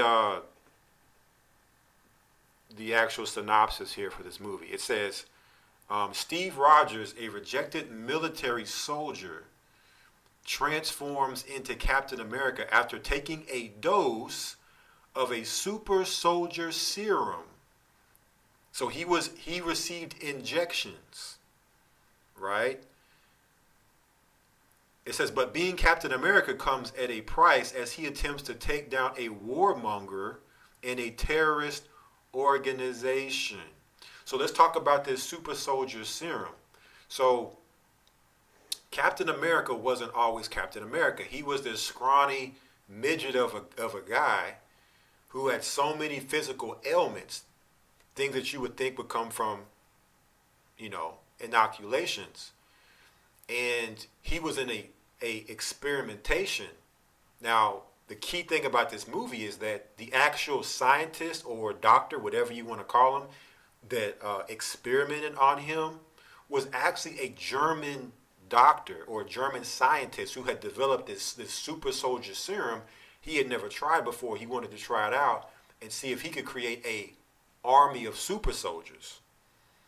So he had escaped from Germany. So again, we're seeing that German-American relationship. So America had recruited him into the military, and he injected this serum into the Steve Rogers at the time, and he became this super soldier. He grew inches in height. He grew, pounds in just muscle mass, inhuman strength, inhuman healing ability. All these things happen, and they're showing this. So, what you can take away from the inoculations and the injections is that they're also going to look at using these injections to make us think.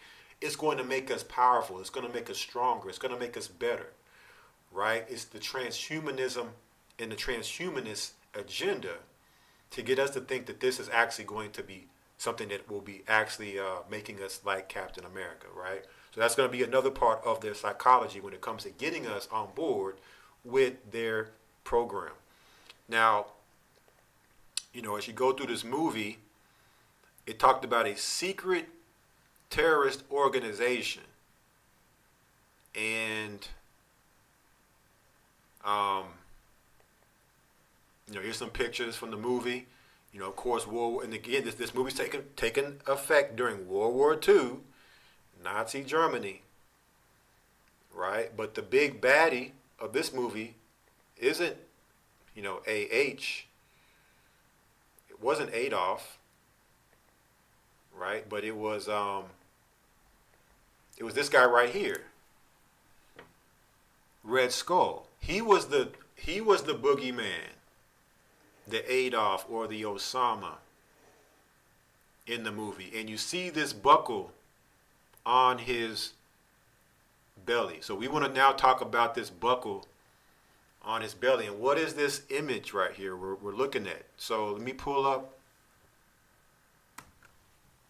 this up here so you all can see it. But the buckle emblem is is the emblem of Hydra. And as you can see here, it says Hail Hydra. Whereas in under Nazi Germany, it was Hail Hitler. Now this is on the left is a board game. It says, now check this out. It says Hail to the New World Order. And then at the bottom, it says deception, deduction, destruction.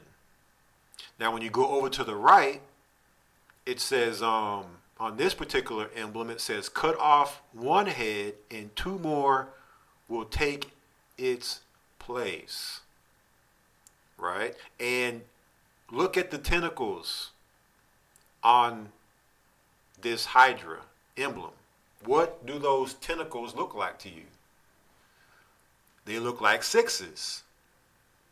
So you have 666 on the left, and you have 666 on the right. All right. Now I want to pull something up here. Talking about Hydra, because remember we talked about the Greek gods, the Greek mythology. You know, Esau, the Germans, the Americans, they're deep into the Greek gods and the Greek mythology. So let's talk about the Hydra. Here we have on Britannica.com, it says Hydra, Greek mythology. It says Hydra, also called the Lernaean Hydra in Greek legend, the offspring of Typhon and Echidna, according to the early Greek poet Hesiod's Theogony. A gigantic water snake-like monster with 9 heads, it says the numbers vary, one of which was immortal. So it had one immortal head. The monster's hunt was the marshes of Lerna near Argos, from which he periodically emerged to harry the people and livestock of Lerna. Anyone who attempted to behead the Hydra found that as soon as one head was cut off, 2 more heads would emerge from the fresh wound. All right, so you cut off one head, and then 2 more heads would grow in its place. Now, it's interesting because when I'm reading this, a scripture instantly comes into my mind. Not only with the fact of this particular image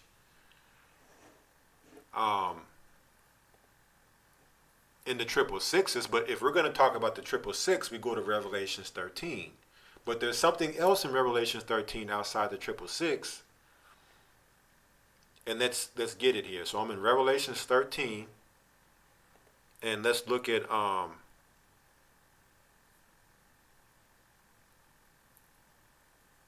Revelations 13 and 1.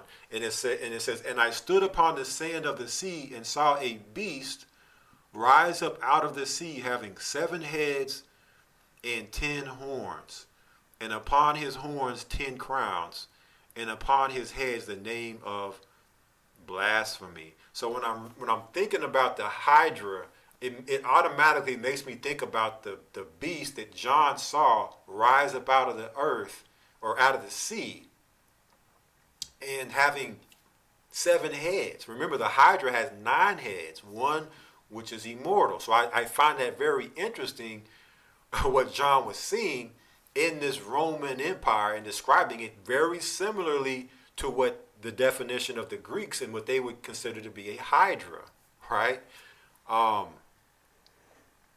Now, there's something very interesting and key that is brought out in Marvel dealing with the Hydra. And again, Captain America attempts to take down a terrorist organization, and it's this terrorist organization, Hydra.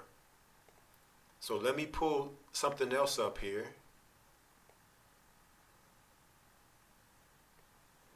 So there was another Captain America, the following Captain America that came out. Let me pull it up here.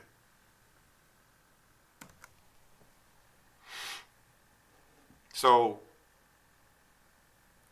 you had the second movie come out for Captain America called Winter Soldier. It came out in 2014. It says, as Steve Rogers struggles to embrace his role in the modern world, he teams up with fellow Avenger and S.H.I.E.L.D. agent Black Widow to battle a new threat from history, an assassin known as the Winter Soldier. And just a second ago, Lamar was talking about the Winter Soldier and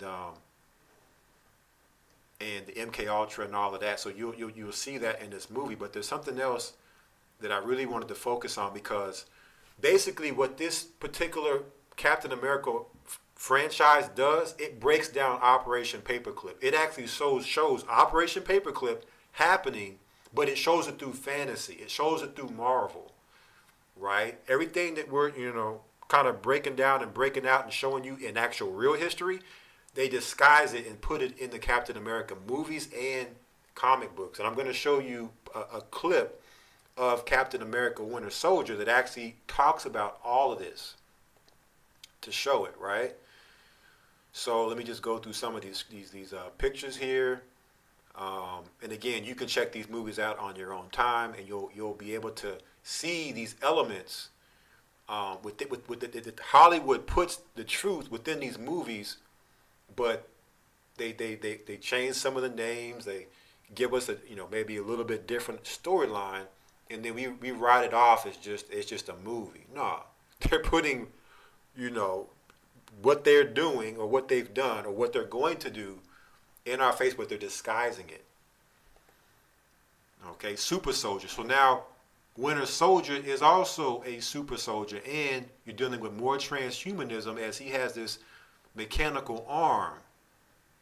And he also was injected with super serum, experimental vaccination serum, to make him this super, inhuman being.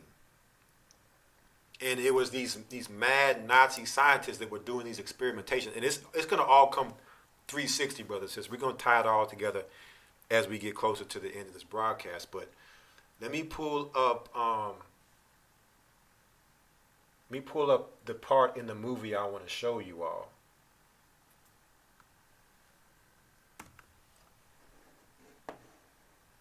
Because I don't want to spend too much time there, but this is a scene in Captain America Winter Soldier. And Captain America, and Black Widow are in a military bunker. Now, what you're about to see is what you would have seen in Nazi Germany during World War II. These are the IBM systems that were set up by IBM. Remember, we went into it at the beginning of this broadcast. IBM and the Holocaust. Okay, so this is what IBM was setting up. An American company was setting these computer systems up in Nazi Germany. So let me play this, and I'm going to stop at different places so that to emphasize key parts that are being said in this particular scene. Okay.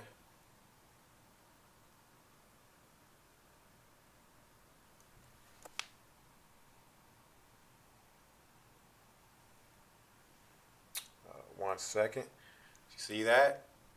So they're walking upon this, looks like it's prehistoric computer system. This is a Nazi Germany type setup in this bunker in present day. Let me fix the sound. 1 second.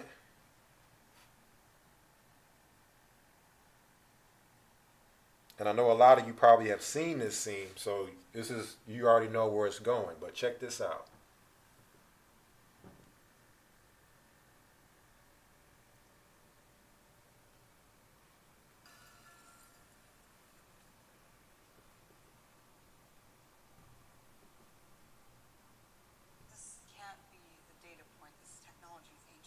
This technology is ancient.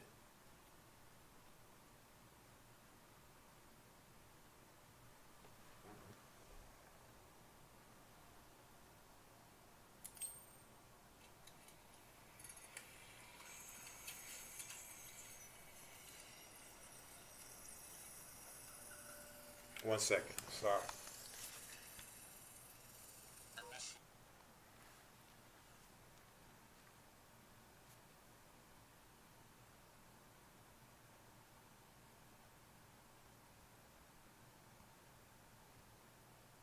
So you have your IBM systems, you know, starting up. This IBM funded this in the 30s for Nazi Germany, for their scientists, their engineers, their doctors.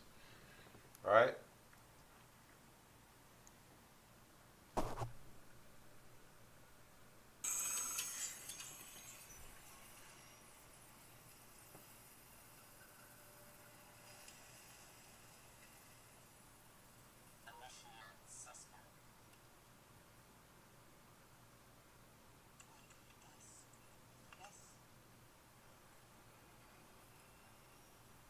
Shall we play a game?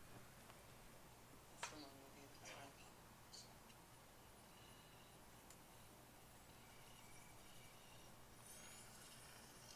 Rogers, Stephen, born 1918. Romanov, Natalia Alyanovna, born 1984. Some kind of recording. I am not a recording, Fräulein. I may not be the man I was when the captain took me prisoner in 1945, but I am. Now check that out. He said, I might not be the man that I was when the captain took me in 1945. He said, but I am. And we know who I am is according to Exodus 3 and 13. So here it is. You have this computer system claiming to be the Most High. You know, a lot's being said just within that line. But let's keep going.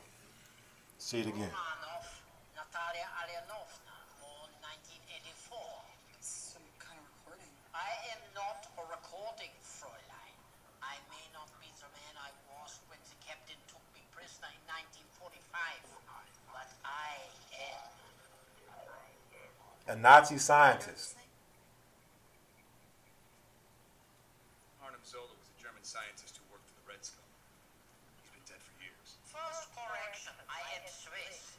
Second, look around you. I have never been more alive. In 1972, I received a terminal diagnosis. Science could not save my body.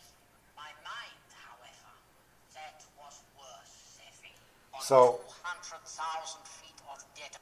So he had a illness that science could not save him from. They couldn't save his body, but what they do, they took his mind and they uploaded his mind to the cloud. They uploaded his mind into this computer system. So we said, take a look around. I've never been more alive. And this is exactly what they're looking to do to each and every one of us through this technology. So when you go back and you look at the history, you bring it up to now, it all makes sense what they've been working on and doing this whole time. Right? Let's keep going. Banks. You are standing in my brain. How did you get here? Invited. It's Operation PaperClip after Operation PaperClip. Scientists with strategic value. Thought I could help their cause. I also helped my own. Hydra died with the Red Skull. Cut off one head. Two more shall take its place. Prove it. Accessing archive. Hydra was founded on the belief that humanity could not be trusted with its own freedom. What we did not realize was that if you try to take that freedom, they resist. The war taught us much. Humanity needed to surrender its freedom willingly. After the war, SHIELD was founded. You hear that? I was recruited. Mankind needed to give away its freedom willingly. He said if you try to take that freedom, they resist and they fight back. So that's what this is. This is a war to get you to give yourself up willingly. And that's the reason why Elder's been going in last broadcast talking about soft targets. Will you be a soft target and give yourself up willingly right? They can't, if they try to do it and make it mandatory, you're going to fight back. Well, let's see if we can trick them, fall on their own sword, and do it willingly, right? So they're dropping it all in these movies. Let's keep going. The new Hydra grew, a beautiful parasite inside Shield. For 70 years, Hydra has been secretly feeding Crisis, reaping more. And when his... So he said for 70 years, Hydra has been feeding Crises. So going back to what Lamar was bringing out, how these banks, these financiers finance both sides of the war. Basically, the scientist said by bringing him into America, he was Hydra within America. He was a mole, a sleeper cell. He was basically setting up Hydra within America, right? So understanding the history and watching movies like these, you can see how, okay, basically, getting past the whole fantasy of all of this, that America's Nazi Germany. It's been Nazi Germany this whole time, right? But they would make you think that Germany was Nazi Germany. No, this is Esau. Esau's always been together with what they do, right? America is a proxy for the Roman Empire. The Roman Empire is controlling America from afar. America's just a proxy to be able to do with the world what it needs to do through America until it no longer needs America, and then destroy her. That's it. Story did not cooperate. History was changed. That's impossible. Shield would have stopped you. Accidents will happen. Hydra created a world so chaotic that humanity is finally ready to sacrifice its freedom to gain its security. He said Hydra created a world so chaotic that mankind is now ready to sacrifice its security. Meaning they've caused so much chaos and confusion, which is what we're seeing now, that now you'll beg for the solution. You'll give up your freedom for security. See, they can't force you. They can't come against you, or you'll fight back. They'll actually trick you into psychological warfare, because this is a war of attrition, and get you to be so exhausted that you'll give it up for the sake of, through fear, you'll want security, you pass more laws, take away my freedom so I can feel secure. That's what they're doing, and that's how they work. Once the purification process is complete, Hydra's new world order will arise. Hydra's new world order will arise. Your death amounts to the same as your life, a zero sum. As I was saying, What's on this drive? Project Insight requires insight. So I wrote an algorithm. What kind of algorithm? What does it do? The answer to your question is fascinating. Unfortunately, you shall be too dead to hear it. So, there's so much there, but they're basically laying out their New World Order plan. They're talking about Operation Paperclip. How this whole time, the German Nazi scientists and Americans are the same. Regardless if you believe it or not, they're working together inside of America. They're working together in Germany to bring forth the New World Order. And they're going to get American people to acquiesce and give up their rights willingly. And ultimately, this is leading to the mark of the beast. And this is going into the whole paperclip, IBM, and the Holocaust. And so now, we're going to now connect those dots. But before we go further, I want to give Lamar a chance to speak, because I know he may want to, touch on just what came out. If there's anything that, I didn't cover, he may have some points. then we're going to now kind of start coming into a conclusion of Operation Paperclip 2020, tracking, reaching, and contacting everyone, tying the dots together of how what they were doing back then, all these years, all what they were setting up, the whole blueprints were being drawn up. And then from that time until now, they've been putting the infrastructure in place, putting a grid in place, all the technology in place, all the psychology over all the years, the indoctrination, all these things now. And now society is ready to be toppled. They're ready for the great reset now. So let me bring in Lamont, if you have anything that you wanted to touch on with, with any of that segment. Khan, yes, sir. Man. First I'll say, blessed are those who have eyes to see and ears to hear, because it just amazes me sometimes, especially in studying, even, stuff like that. If Satan is bold enough to just really spell it out, and we still fall for his tricks,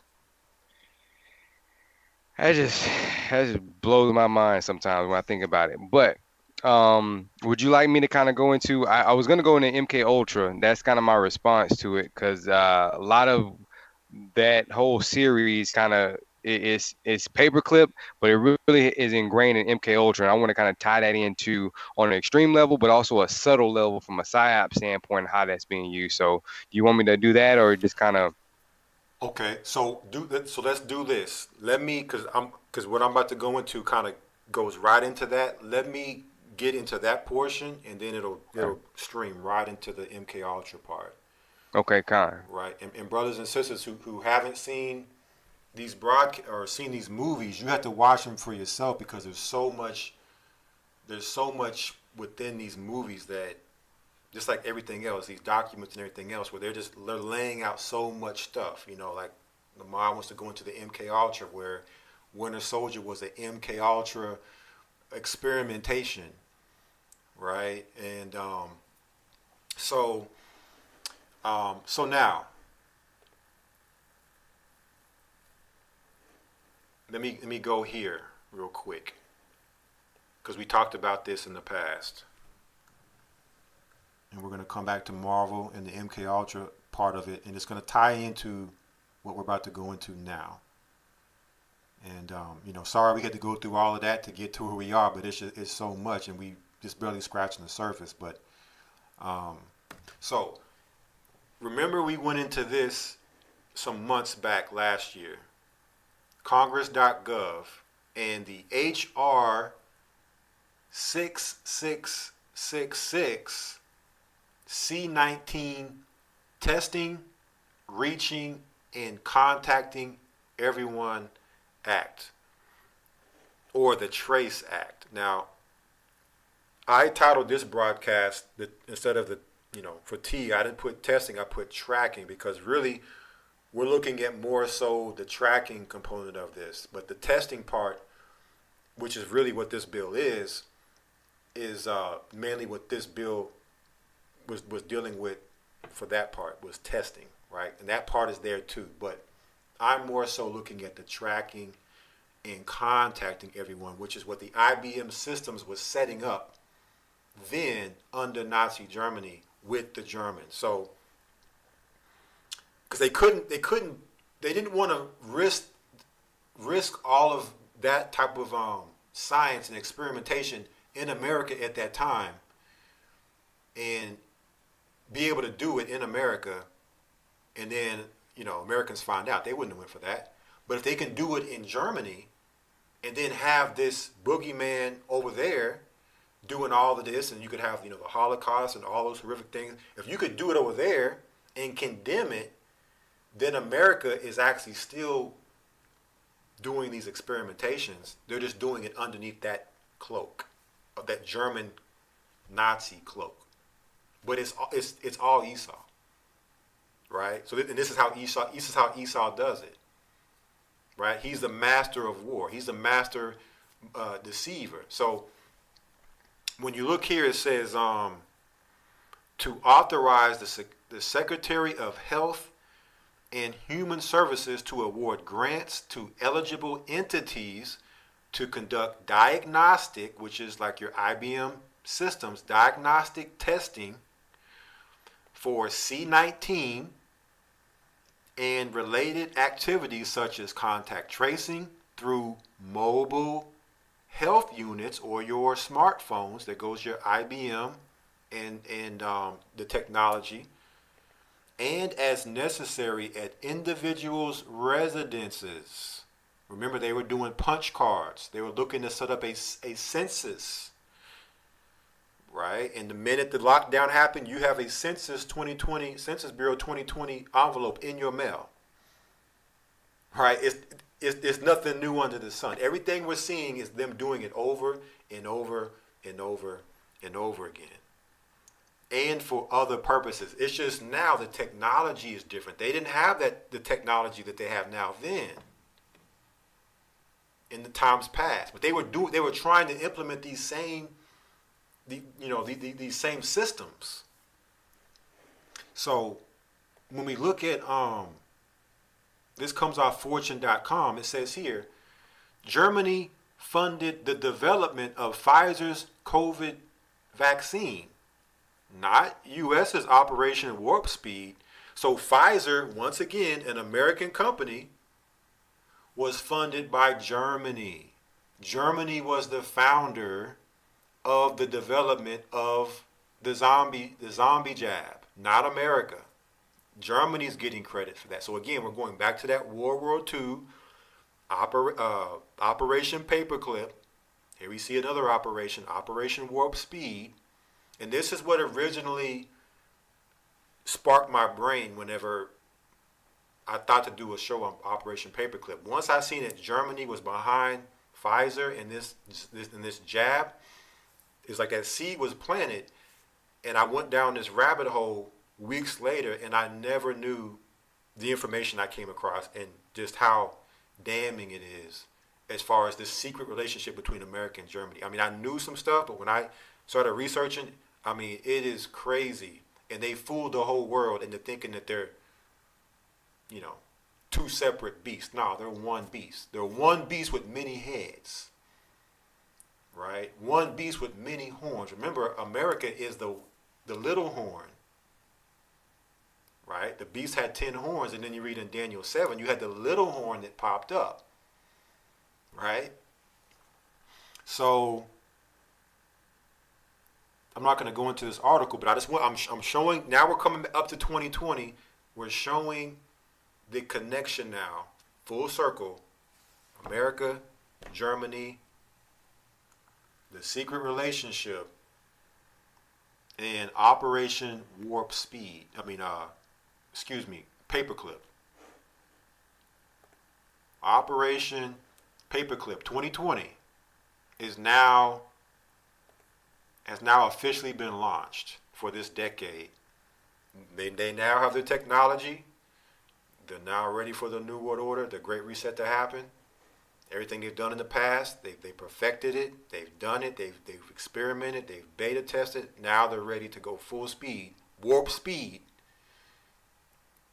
on American sheep, American people, and the world. So there's more. Check this out. As we work through this technology side of Operation Paperclip, it says here, check this out. Now, we just showed how Germany funded Pfizer, right? For the zombie jab. So check this out. We talked about IBM and the Holocaust. This is off Pfizer's website, Pfizer.com. It says IBM and Pfizer to accelerate immuno-oncology research with Watson for drug discovery. Collaboration combines IBM Watson's cognitive computing capabilities with Pfizer's scientific knowledge to help scientists generate meaningful insights. So now here we go. We're bringing in the technology side, and we're bringing in the biological side, which is your health. That's what Pfizer is. Pfizer is a drug company. Computer chips drugs. So let me get the main point. So check this out. It says December 1st, 2016. Watson Health and Pfizer Inc. today announced a collaboration that will utilize IBM Watson for drug discovery to help accelerate Pfizer's research in immuno-oncology, an approach to cancer treatment that uses the body's immune system to help fight cancer. Pfizer is one of the first organizations worldwide to deploy Watson for drug discovery, and the first to customize the cloud-based cognitive tool, there goes your cloud, tapping into Watson's machine learning, natural language processing, and other cognitive reasoning technologies to support the identification of new drug targets, combination therapies for study, and patient selection strategies in immuno-oncology. So, what is this immuno-oncology? And I think we can see it coming together with IBM, the punch cards, the tracking, the census, the registering, the cloud-based cognitive tools, cognitive reasoning technologies, which is talking about now dealing with the brain, things that deal with the brain,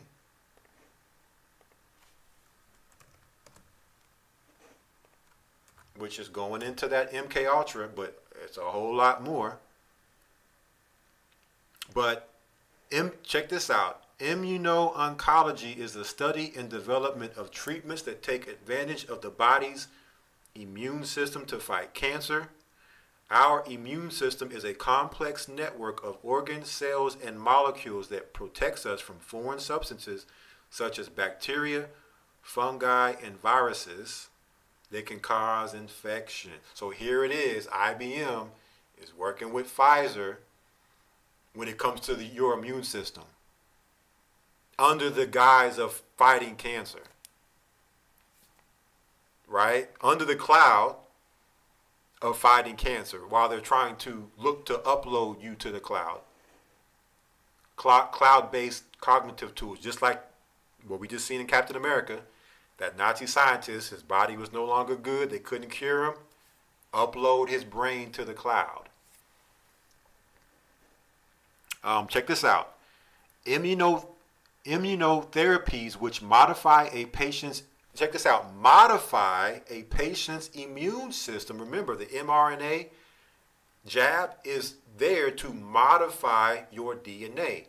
It's going to modify your immune system to recognize and target cancer cells using a combination of vaccines, immunomodulators, and small large molecules are reshaping the field of oncology. So here it is, they're talking about how they're using vaccines. They're using the IBM, the technology, the computer chip technology, your circuits, your electrical circuit boards. But they're doing it in a way which makes you support it because you're like, okay, well, cancer's not good. We don't want cancer. So yes, let's go full speed with that. But there's something more sinister going on here.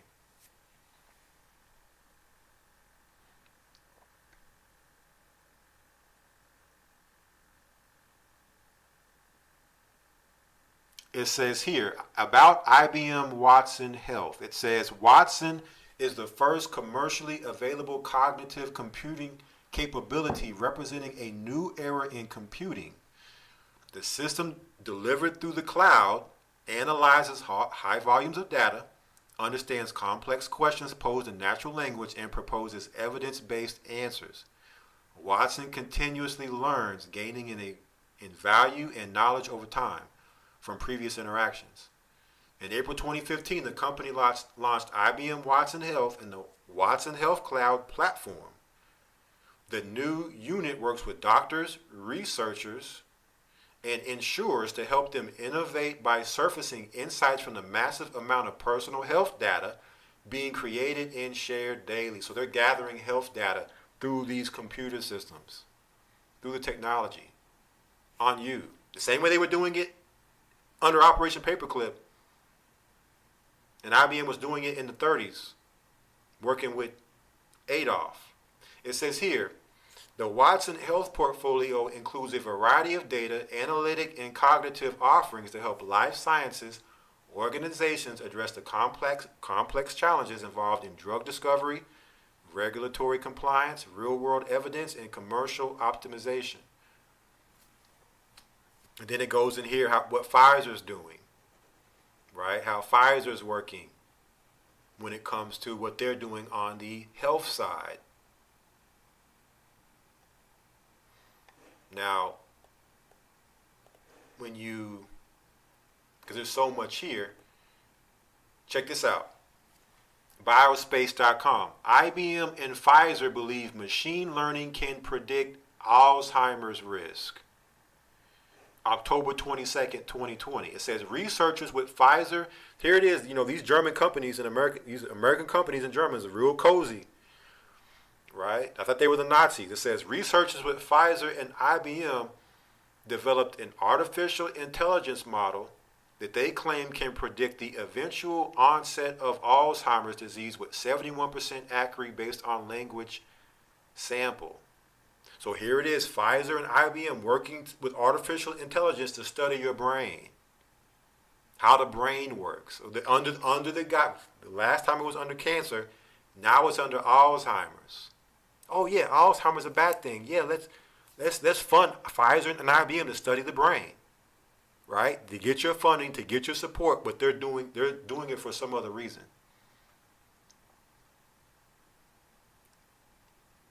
The cloud-based cognitive tool, right?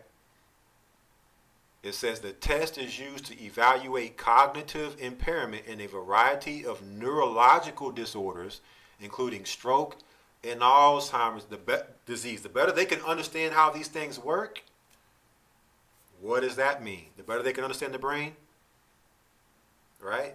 The same way that you can understand the brain to help it, you could also learn to understand the brain to do the exact opposite, right?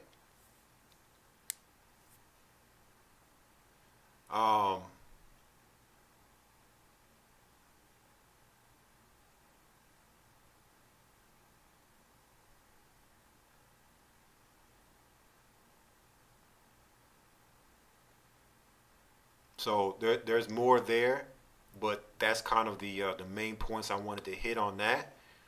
So, but it doesn't stop there with IBM and Pfizer. It says C19 tracker. There goes your tracking. BioNTech CEO confident in jab against new variant. Because now there's a new variant out. The new strain. U.S. to study Pfizer shot reactions. Check this out. So within this, BioNTech, you see Pfizer, and would it be a shock, brothers and sisters, if we were to scroll through and not see IBM in cahoots? The same IBM that was working in Nazi Germany in the 30s, working with the Nazi scientists and the German-funded Pfizer. But not only them, but who else do you see? You see some other peculiar names. Johnson & Johnson, how many lawsuits do they have with their products, right? How many class action lawsuits do they have? But check this out. It says IBM is pairing its digital health pass app with Salesforce's online employee management platform, Work.com, to help businesses and public spaces reopen as C19 jabs become available. IBM's app aims to provide personalized, shareable health credentials after jabs, temperature checks, and test results via an encrypted digital wallet on a smartphone, plus contact tracing and other services. So is it any shock or surprise, brothers and sisters, that what IBM was doing then with the Germans, with Adolf, with the Nazi scientists, setting up those punch card systems and those Census Bureau systems, that now they're doing it on a whole different level under this C19? When it comes to tracking, contact tracing, putting in technology and microchip, smartphone, all these different things, apps to track, trace, contact everyone, right? So if we don't learn from history and see what they were doing before, we wouldn't understand that what they're doing now is just on a whole nother level. We'll look at it as, oh, it's just, you know, some disease, and they're actually helping us. And this is the key part when Elder Ricard and the elders were going into typhus during World War II. They used typhus then to justify their experimentations on the population for their testing then, while they were implementing these systems, IBM and the like, putting in their machines, right? Their test serums that they were, you know, experimenting in laboratories. And I know we speak about movies, but there's a video game out. Some of you may have heard of it, maybe even played it, but there's a video game called Wolfenstein. Go check out that video game, even if you just look at the trailer, where it's you know, a guy, he's over in Germany fighting and, you know, going against the Nazis, and they got all type of laboratory abominations coming out trying to kill this dude, coming out their laboratories, these Frankenstein creations they created in their laboratories, all this fallen angel technology that they have going on in this game. Right, so we look at it as games and movies, but this stuff is real, right? And in these particular, you know, research pieces we find actually confirm, like, we can see the writing on the wall and what the end game is just by the preliminary information and insight that we're getting. But when you click on story here for IBM, it takes us to the next article. IBM links with Salesforce to offer digital C19 jab passport. So here comes more tracing and tracking, contacting and reaching everyone. And how are they doing it? You see the people on your screen, what they got in their hands. They were able to take that technology, IBM and the likes, take that technology and put it in your hand. Eventually, it's not going to be in the palm of your hand. It's going to be inside your hand.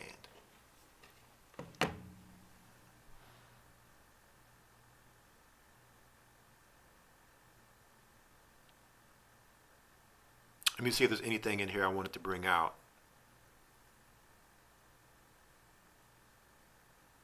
So it's crazy because you got to ask yourself, well, what does IBM or a technology company have anything to do with your health?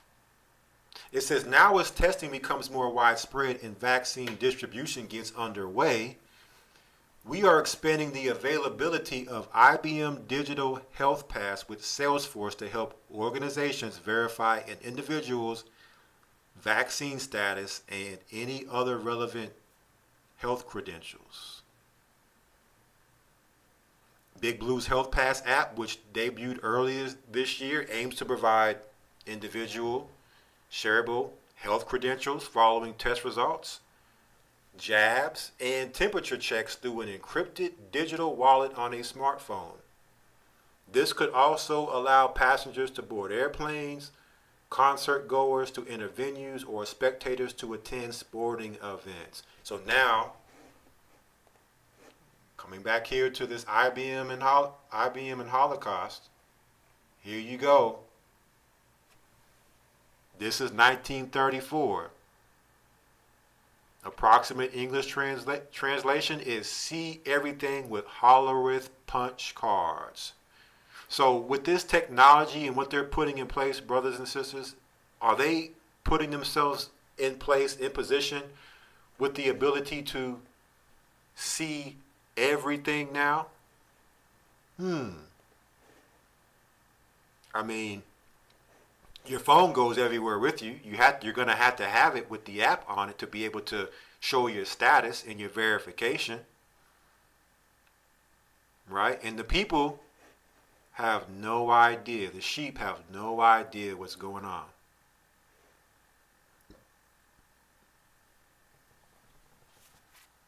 So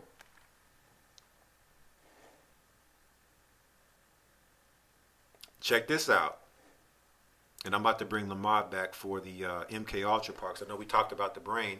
I'm going to go back there. Check this out.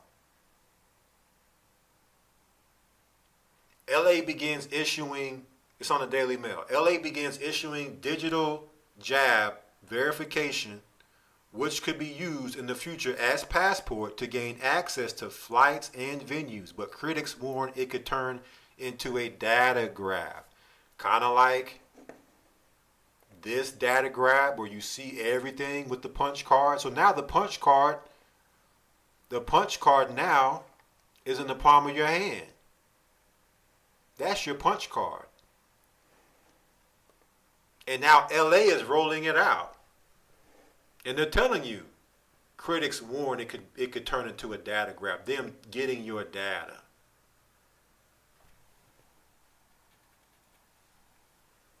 All right, this is December 30th, 2020. This was just a couple days ago. Right, they're putting it all in our face. But there's more. ZeroHedge.com. Spain plans a registry for those who refuse C-19 jab. The C-19 jab.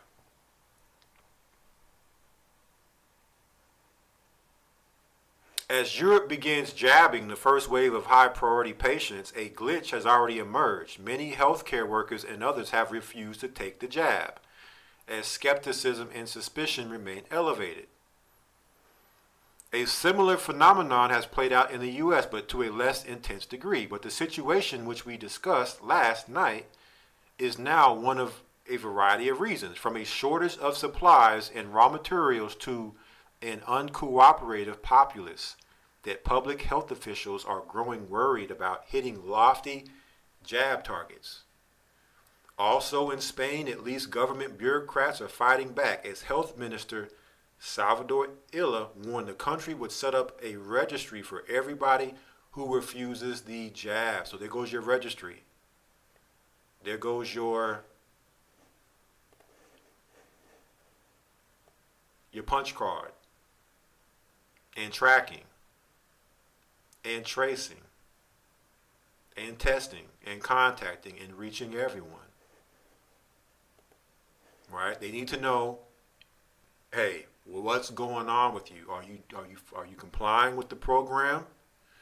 Are you on their grid? Are you in their system? Do you have a punch card? And if not, you need to get one in order to operate in their society. It says here, what will be done is a registry which will be shared with our European partners of those people who have been offered it and have simply rejected it, he said. So not only are they tracking those people who have the apps, they need to know those people who don't have the apps, who are not on the grid. This is their census, right? They got a database for you too.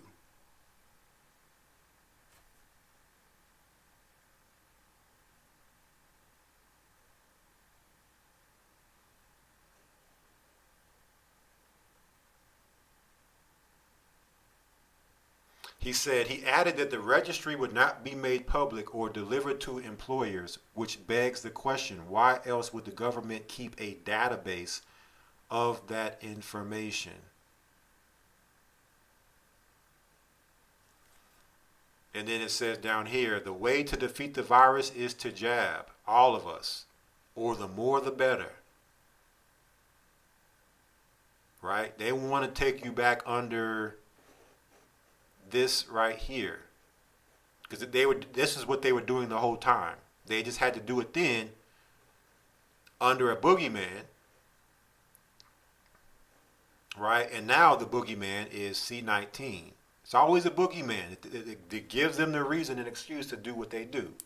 So before we go into the brain part, I want to just finish off with the registration. It's going to tie up the whole IBM in the Holocaust, the strategic alliance between Nazi Germany and America's most powerful corporation. Operation Paperclip then, Operation Paperclip 2020. But what if in the scriptures we can find Operation Paperclip 150 BC? Then what would you think about all of this? Because we talked about Rome, which is Esau, the Europeans, the Romans. But we didn't talk about the third beast, which are the Greeks and the Grecians, which is Esau too. So let's go into the time of the Greeks, and let's see if this Operation Paperclip started with the Germans in Nazi Germany. So I'm going into 3rd Maccabees, which you can find in the Pseudepigrapha, R.H. Charles, Volume 1.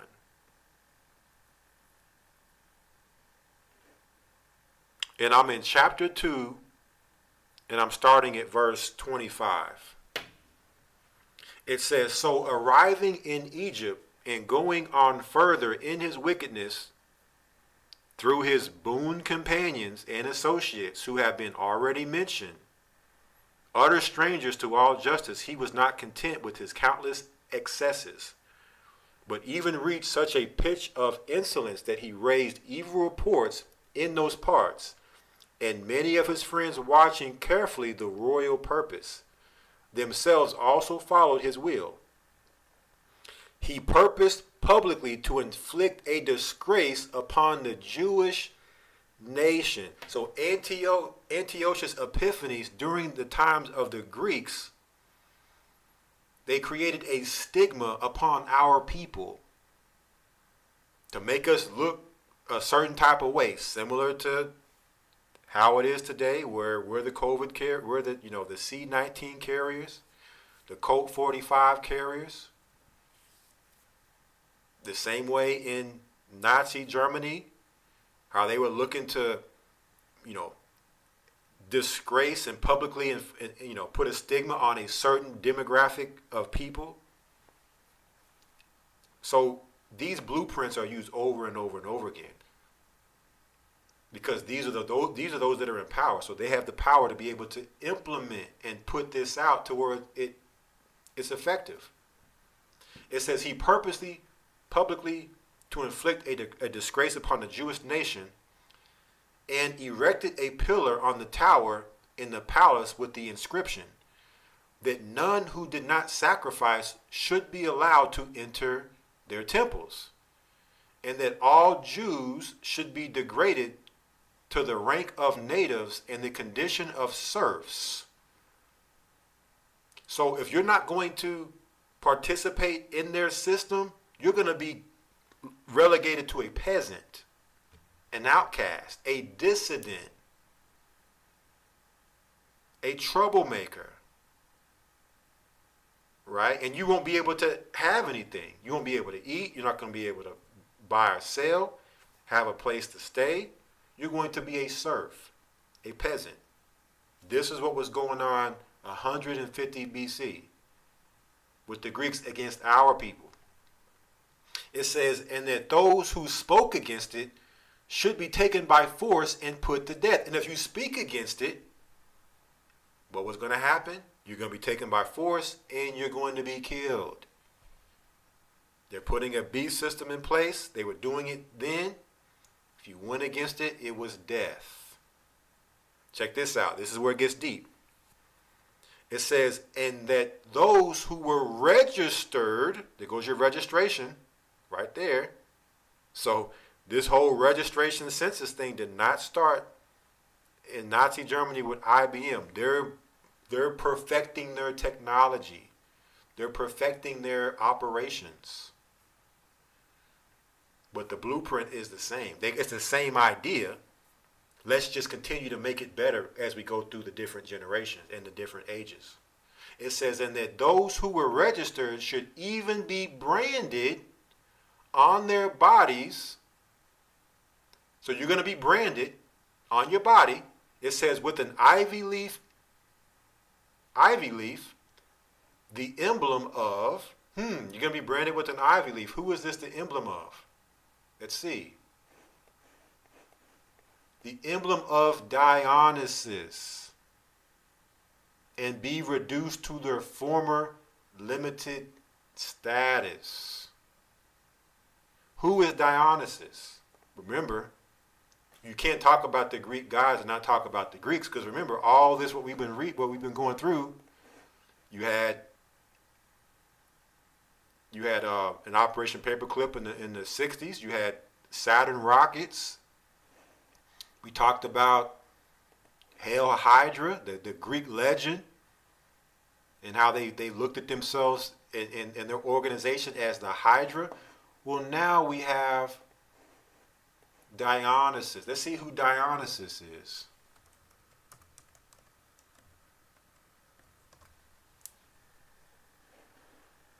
Dionysus was the ancient Greek god of wine, winemaking, grape cultivation, fertility, ritual madness, theater, and religious ecstasy.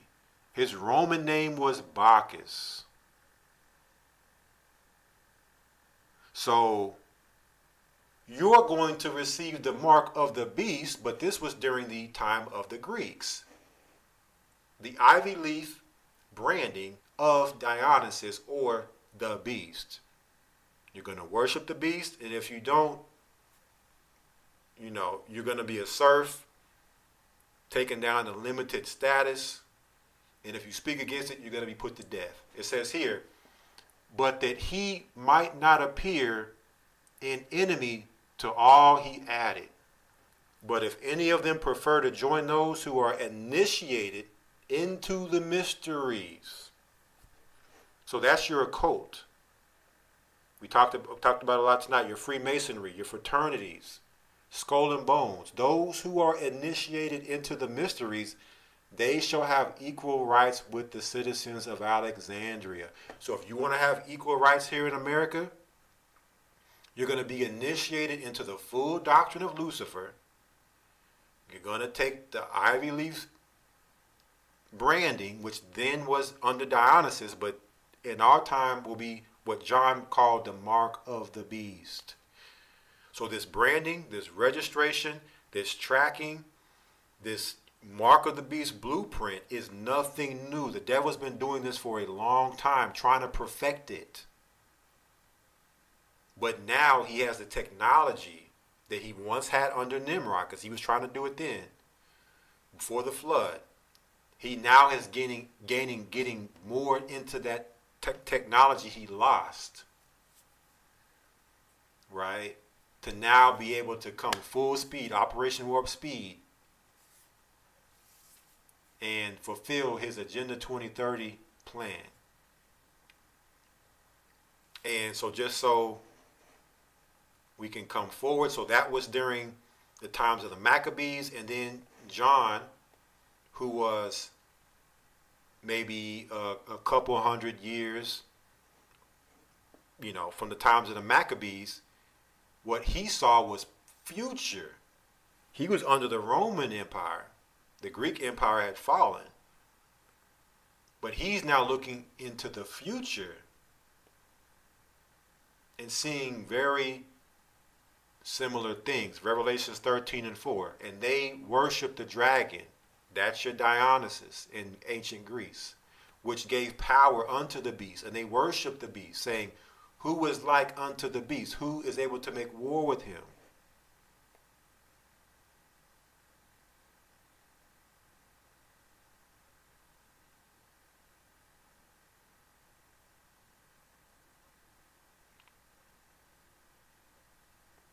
And deceive, verse 14, and deceiveth them that dwell on the earth by the means of those miracles which he had power to do in the sight of the beast, saying to them that dwell on the earth, that they should make an image to the beast, which had the wound by a sword, and did live.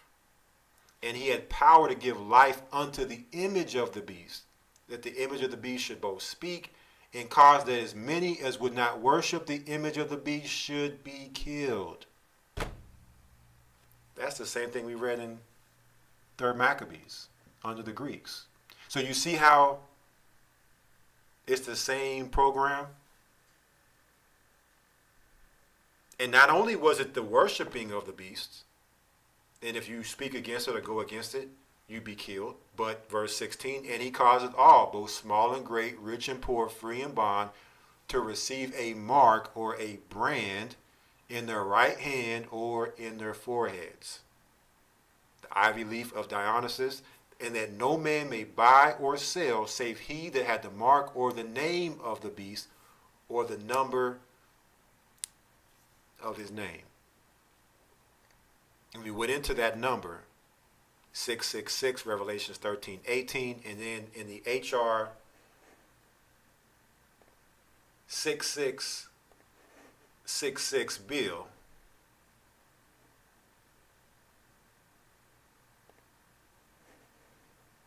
the Trace Act just so happens to have the 6666 number and the actual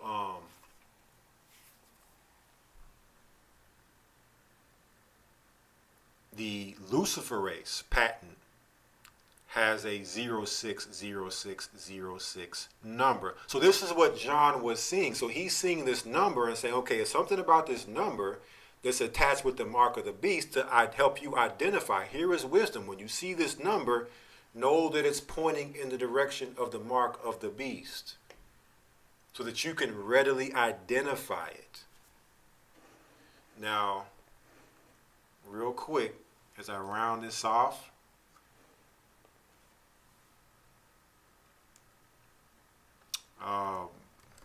when you type in barcode 6666,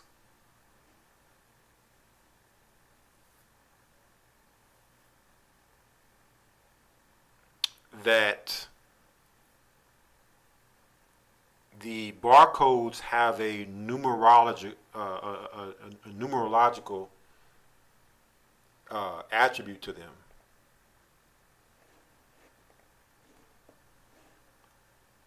So let me blow this up here.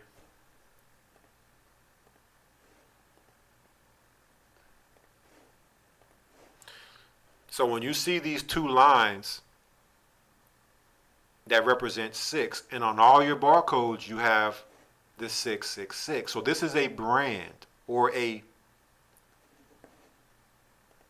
punch card, a branding or a punch card or a registration. So they were able to do it with food. Again, testing out the technology, scanning it through digital scanning,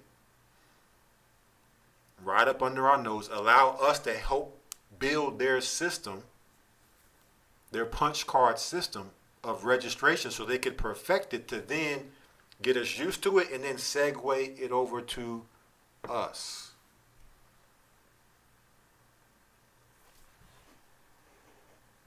All right.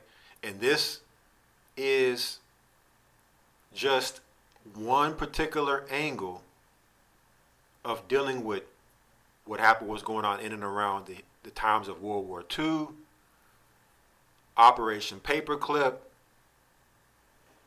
the IBM and the Holocaust, when you talk about the secret relationship between America's most powerful corporation and Nazi Germany.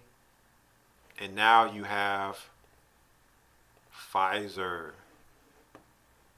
who funded the jab, and IBM is linking in with Pfizer to help with the technological side of bringing all of it together with health, merging our bodies with the machine, the heavy metals in the machine in the vax. All right, so just wanted to make sure I could really just hit it and round it out.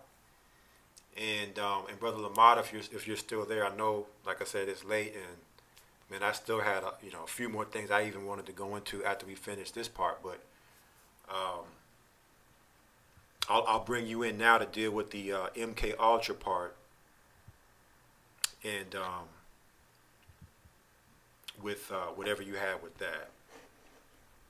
Okay, Khan. Yeah, I'll be brief. Cause yeah, man, I got a whole file on MK Ultra in itself. But just for anybody who may be new and may not know, I guess what all that entails. Basically, MK Ultra was an advanced way of doing mind control. So if you referring back to the Marvel movie with Winter Soldier, and even Civil War. Bucky Barnes was basically when he supposedly died in the first one, and then you realize that he was basically abducted by the Nazi scientists, and basically he was put in cryogenics to basically still be alive. But basically, he was under think of MK Ultra like a deep state of hypnosis. You've got the extreme version, and you've got the minuscule version. So the extreme version, I'll refer to everybody to a couple of movies. American Ultra, that's one that is solely MK Ultra. Like all the agents, all the people they have are just completely MK Ultra. And then the Manchurian Candidate with Denzel Washington. That's a good one. Those are two kind of examples where they kind of put in your face. Real briefly, I'll just hit two points. I just want to refer to one book, and then this is medical hypnosis, right? So hypnosis has been around for years, and it's really witchcraft. If you can refresh your screen and show that book again. So this is medical hypnosis. It's a 2-volume book. And hypnosis, in my opinion, has always been kind of witchcraft. You can even kind of break it down and precept it, I feel, to a degree. But just reading, so you would take a scientist, right, who had an understanding of this, who might have been a Nazi, and they took this and created something completely demonic with it. So, give you an idea, I'm in a portion here that says the interpersonal relationship in psychobolic therapy. It says success in therapy is associated with acceptance of the physician as a wise or benevolent authority, and an effort is made to establish and to maintain a positive relationship at all times. Because resentment and hostile attitudes oppose the incorporation of therapeutic suggestions, it is essential to avoid establishing a neurotic transference. So one thing this book is saying is to put someone under hypnosis, they would have to really trust you. So I got a file here, technical report on hypnosis and intelligence. One thing I'll just kind of highlight here, this is early on. This portion says, in the most modern theories of hypnosis, motivation is a prominent feature. That is a person enters trance because he wants to enter such a state. Trance is commonly induced in situations where the subject is highly motivated to cooperate with the hypnotist. So when you look at TV, when you look at the smartphones, you look at radio, theoretically, you could hypnotize someone who is willfully interested in what's being talked about. So, that's why Elder Ricard said it, if you believe a part of it, you believe all of it. So that's on the kind of a low level, and that'd be a whole show in itself. But one last little portion I wanted to talk about, and maybe one day, most I willing, come back to MK Ultra. Drugs is a key aspect of it. So basically they use LSD. That was one of the main things they would use. But the key for MK Ultra, you had to use some type of sedative. So when you look at it today, you got everybody, there's a reason they got everybody on these pharmaceuticals, these opiates. Because if you're someone who's on these and then you watch TV all day, that is the easiest way to hypnotize you. So And think to add with that, you also have them legalizing marijuana on a high level right now. Yeah. So it's that. I mean, yeah, Elder. We could do a whole show on that in itself. So, what you're, yeah, because we look at the technology, which is more so what we've been talking about tonight, the technology, the history of Operation Paperclip, but we got to understand there's so many facets to it. You have the health part of it, you have the technological part of it, you have the psychological part of it, right? These are the different components. Right now, you're talking about the psychological part, controlling the mind. When going into the Pfizer information with IBM, how they're working to study the brain under Alzheimer's, under the veil of Alzheimer's, because they want to know the brain, and you're talking about controlling the brain. Well, what better way to do that than through their jab? Bingo. Yep. Impairing the brain, and now you're a vegetable. They can control you. And don't let them get the luciferase up in you. And that technology, now they got full control, right? And the last thing I had here, this was more so for people who are, in the body, because I remember when I first came in, I had known all this kind of stuff, and COINTELPRO and just everything you hear about. One thing I slowly kind of realized is the Most High's elect can't be infiltrated, because when you get into all this, that's why I said, you got to be careful with it, because it's really not going to lead to your salvation. And if you're not mentally strong, it'll leave you just paranoid, and you end up in a worse state. So I had like 12, and this was more so directed at, just my experience, because when you think of infiltration, nobody in the CIA can infiltrate what we have, because when you look at, just even Acts 5, with the couple that lied to Peter, like the Most High can, drop you like that. So, the Most High isn't gonna allow anything to really infiltrate us. Only thing that can really potentially do it is just the flesh. So I had like 12 classifications here of people who could be used, and this is more so just as an experience in my history, just being with the church, that if you want me to go in that, I can. If not, I can scratch it. But that was the last thing I kind of had. Well, if you want to just maybe mention those particular things and then just summarize it. Okay. And then maybe, like I said, a lot of this information, like I said, who knew that Operation Paperclip, mentioning it the last time we spoke, would spawn into this type of broadcast. So, well, hopefully Most High will have a chance to get into a lot more of the stuff we touched on. Okay, well, so yeah, this is, the only thing we really have to, concern ourselves with is just finishing the race.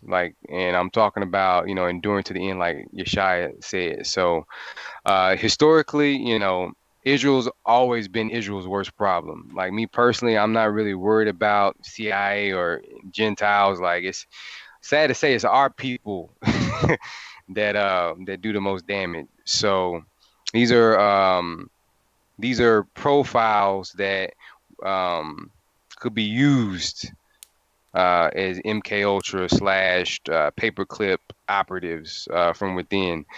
So for one note I have here is what would the audio and text messages play back? So when you look at, I was talking about the sheep and the goats earlier. When it comes to leadership or even people in the body, Satan is connecting everything right now. So if there was some quote unquote agent spying on you or whatever, just hypothetically say that, what does Satan have that you've done to hurt the body from a audio standpoint? Are you gossiping on the phone? Are you, backbiting? What are you saying in your text messages, right? So first classification is the showman, Mr. Cool, trying to, make a name of himself and look at me in the body type guy. The whoremonger, right? That's kind of self-explanatory. The know-it-all, for whatever reason, when we get into this walk, nothing hurts a person more, in my opinion, than you feeling like you just got it figured out all of a sudden. The rebellious, those people who don't want to listen, and it's always got to be strife, and you just got to go opposite. The judgmental, nothing's going to be perfect until Yeshua comes back. We can't be judgmental towards other people's ministries or etc. The I want to teach the Bible all of a sudden guy. The fearful / paranoid, and I want to highlight that one.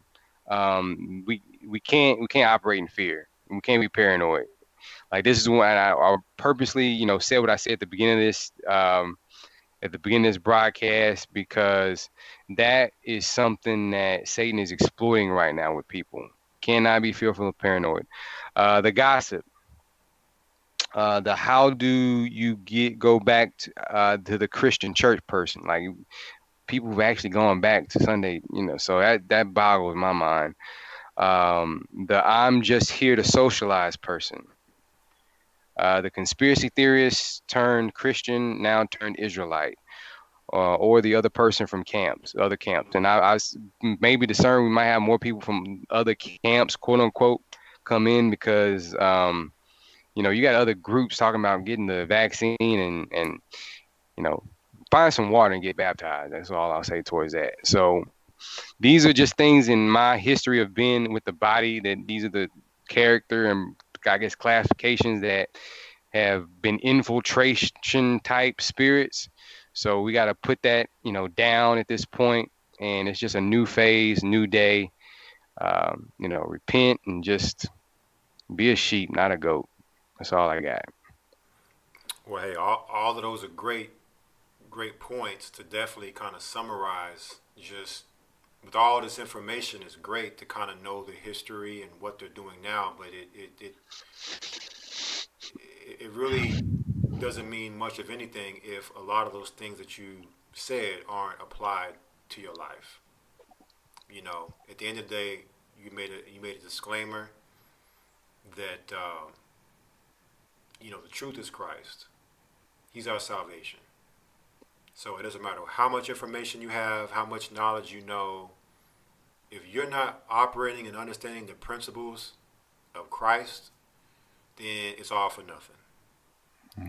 You're just spinning your wheels. You're just, they would call you an educated fool, because you got all that knowledge but no salvation.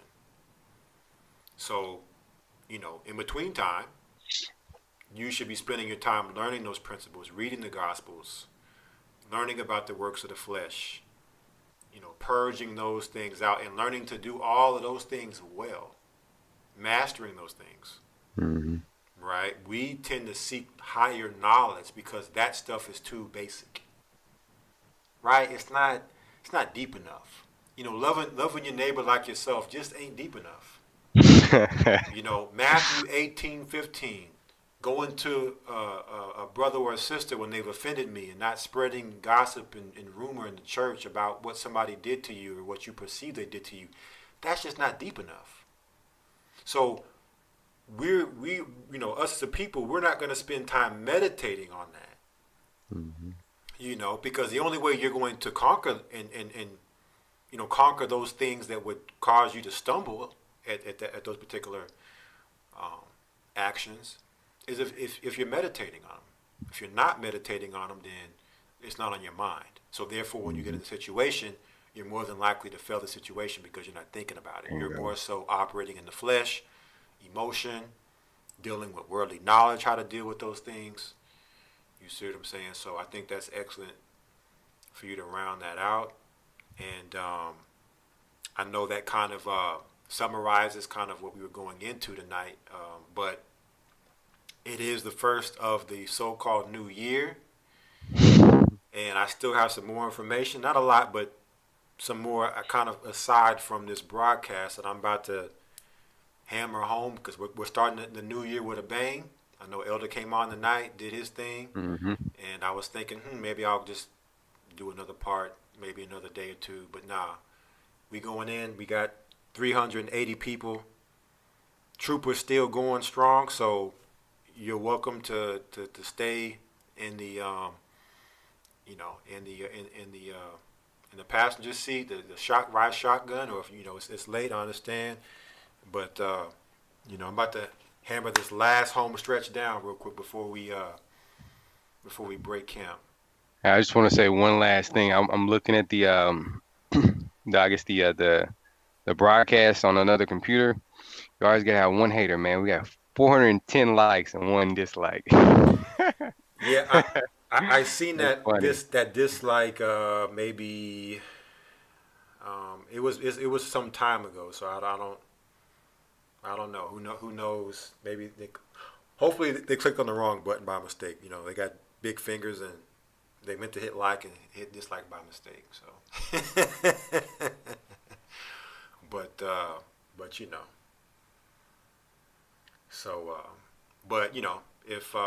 if you plan to stay and want to chime in, that's good. If not, I definitely appreciate the information you brought.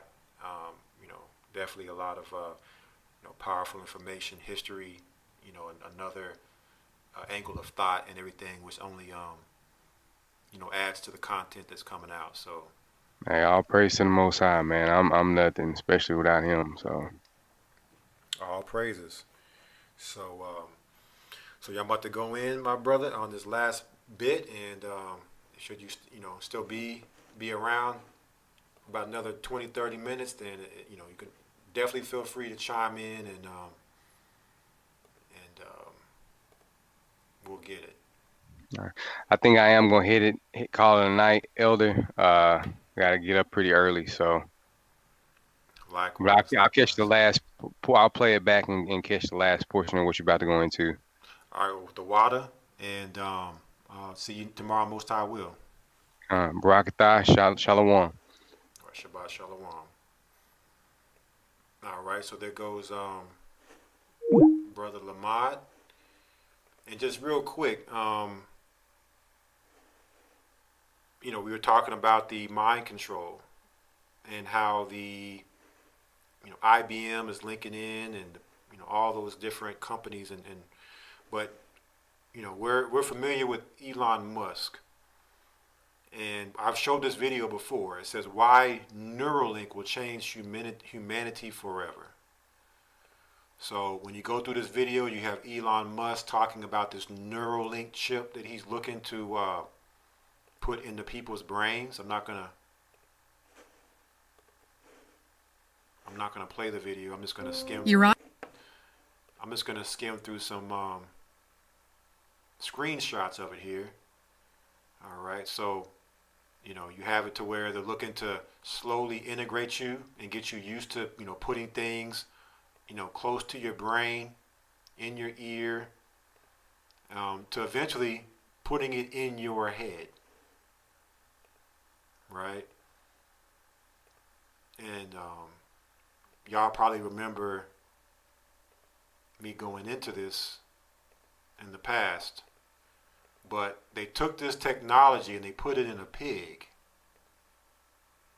right? They put this Neuralink chip into a pig.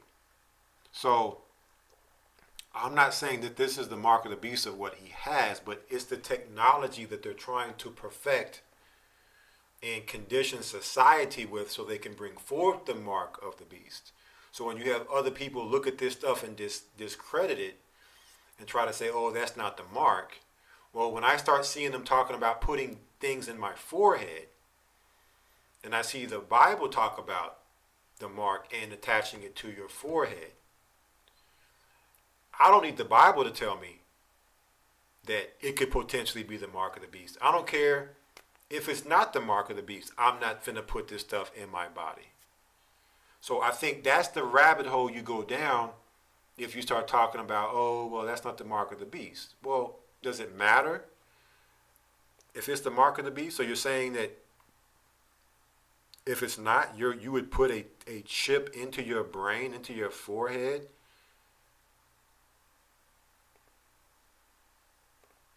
So These are the questions I would ask. So, but when you look at all of what we talked about tonight and in the past, you can see how it's all coming together.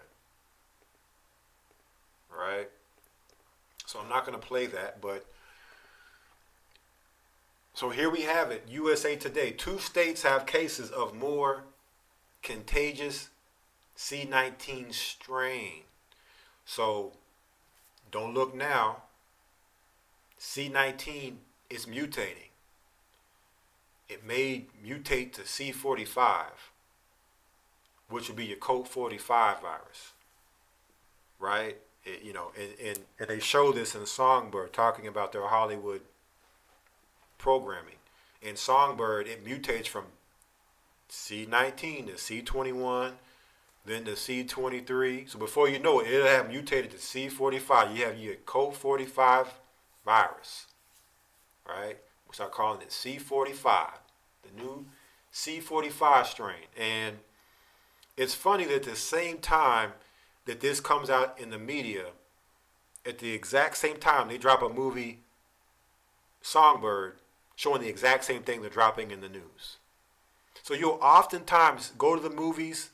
In the past, I remember I'd go to the movies, I would watch something in the movies, and then I would turn the news on, and it'd be the same thing that they're showing in the news that they showed in the movies. Same thing. Like, okay, both sides of the Hollywood wand working together. So those people listen to the Tell Eye Vision, fall under the spell. Remember, they can't take your freedom by force. They need you to willingly be a soft target and give your freedom up. They need your consent. They can't make it mandatory, right? The devil's like, listen, he wants you to agree to worship him, not where he has to force you to worship him. You have a choice. But at the end of that choice, if it's not to worship him, and he has access to you, his thing is to get rid of you. The same way it is with the Heavenly Father. If you're not going to worship him, that at the end of the road, he's going to get rid of you. All right. And not only do we have a new strain, in the same time the zombie jab is rolling out, we got a new strain. But at the same time all that's happening, on Zero Hedge, it says WHO, bigger pandemic than COB 45 is coming. How do they know? How do they know that there's a bigger pandemic coming than COB 45? The same way they knew that C19 was coming, now they know that something else is coming. So it's either you're a gypsy and you can see the future, or you are orchestrating it. Whether real or fake, doesn't really matter at this point. You are orchestrating and engineering the same way you've orchestrated and engineered and simulated our whole reality through the psychological propaganda. Now, this is the part that disgusts me. This comes off NewYorkDailyNews.com.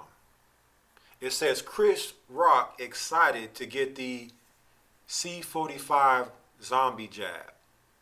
He said, do I know what's in it? Oh no, he said, do I know what's in Tylenol? I just know my headache is gone. So basically what he's trying to say is he don't even know what's in Tylenol, but he takes it anyway, and he knows that it gets rid of his headache. So because of that fact, you shouldn't ask any questions of what's in the jab. You should just take it because it's going to get rid of COB 45. So we have another Baphomet Boule bootlicker, and I have a question for Chris Rock.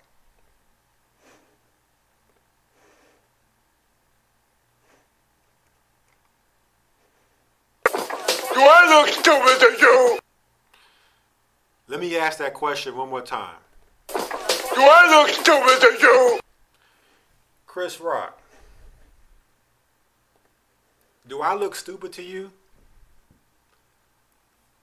Do we look stupid to you? Because, and I was talking to somebody about this, and they made a good point, because they said, wasn't it Chris Rock that just recently said that he made the documentary Good Hair, and he was talking about all the chemicals that's in the creamy crack, and talking about the ingredients in the creamy crack. And now he's talking about you don't need to know the ingredients in the zombie jab. And it's just like Tylenol. Well, the last time I checked, Chris, Tylenol doesn't cause people to faint. It doesn't cause people to get Bell's palsy. Right? It doesn't cause people to have allergic reactions, typically. Not to say that it never happens, but, you don't hear these horror stories. It doesn't cause people to pass away. So I think that is really far-fetched thinking and really hypocritical for you to say such a thing. And I also, because this is December 30th, 2020, he just said this the other day. But I also see how you don't see any white entertainers coming out saying this kind of stuff. You don't see any other race of people in these situations. It's always us talking about this. Our entertainers. It's always black people. If it's not a black man like Chris Rock saying this foolishness, it's a black sister as the nurse giving it out, or the developer behind it, or the first one taking it. Why is it always us? Where are all the other races and their entertainers that speak out and say these type of foolish things? Only us. So, yeah, there are a lot of our people that are stupid. That are, unfortunately, that will acquiesce. And that's what they're banking on, is to use a guy like Chris Rock, right, to be able to, the mind control, the psychology, the Jedi mind tricks, to get our people to fall in line and be willful subjects to the Nazi experimentation. Now, it says here, the C-19 or the zombie jab is no joke to Chris Rock. But this is my thing to Chris Rock. You are a comedian. Stick to comedy. Stick to being funny. We don't need you as a spokesperson for something like this. You're not a doctor. You're not educated, right, to tell somebody what to do. And when I say educated, meaning that if you knew the ingredients and you could break down what they all were, then I would say, okay, you have a place to speak. But when you're just saying, don't research it, don't look at what the ingredients are, just take it. Nah, stick to comedy. Stick to acting. Leave this particular thing to the experts. All right? Just because you are in a place of the spotlight doesn't give you the authority to then try to have, something like this to say with no type of intellect behind it at all. It's total idiotic. But it doesn't stop there with Chris Rock. You also had Michael Jai White come out this week, and he called it the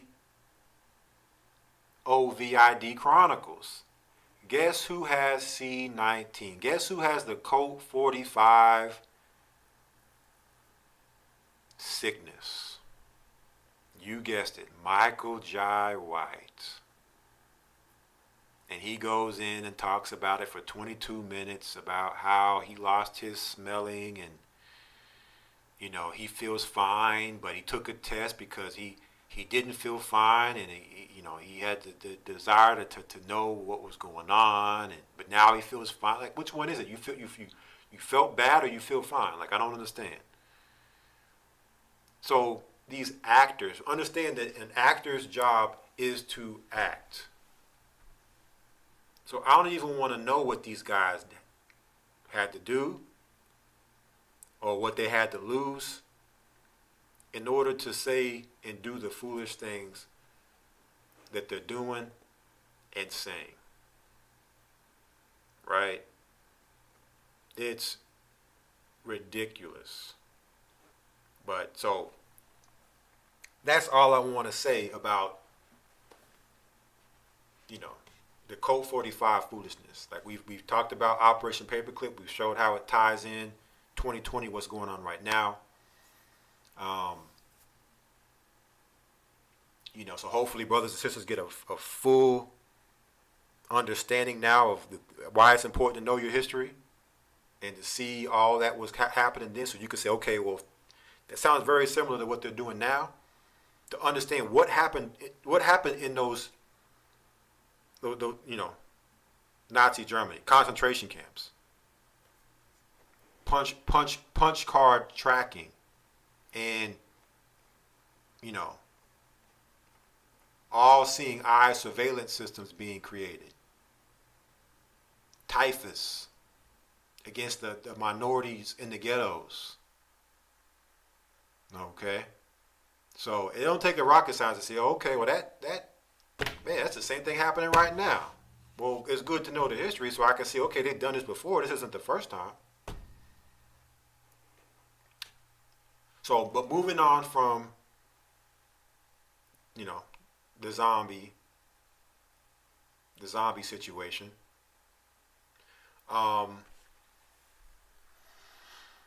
Because, you know, that's not the only thing going on. We talked about how, hello, 2021. 2020 brought the mask in, 2021 bringing the jab in. But there's a lot more going on right now than that. So I want to talk about that right now. So we talked about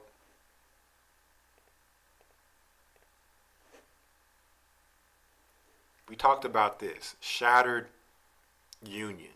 We did a broadcast titled Shattered Union, Divided States of Babylon and Americans' Hope in Babylon. Right? We talked about this a lot. So, and we've seen a lot of this play out, this video game trailer. Again, we're talking about the Hollywood, predictive programming. Check this out. This comes off of MSNBC.com. It says, worst of all time, where Trump ranks among historically bad presidents. This is December 28, 2020. As the C-45, Code 45 death toll continues to rise, is Trump no longer just one of the worst presidents in American history, but the worst of them all? So you see how, first of all, it is not really anybody dying, first of all. Secondly, if people are dying, does that make it Trump's fault? You see how they, you know, it's Trump's fault. Everything's Trump's fault. Not only is he one of the worst presidents, but it says, but the worst of them all. So if you remember, in the video game, it was the most unpopular president in American history. And it just happened to be the 44th president, which Trump is the 44th sitting president. He's 45th in number, but I forget the president who was counted twice. All right. But Trump is the 44th man to be president. But there's more. USA Today. Wild protests. Police brace for pro-Trump rallies when Congress meets January 6th to certify Biden's win. January 1st, 2021. So everybody is, you know, kind of maybe think, you know, looking at what's going on with the jab and C-19 and all. They got you, you know, looking there, but who's looking at this right now? And how they're talking about the January 6th Electoral College vote is going to be wild protest.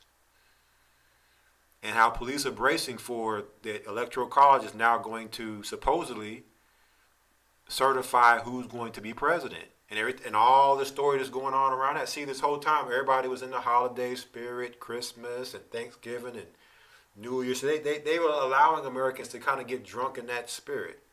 All the while, they were just waiting for the new year to start so they could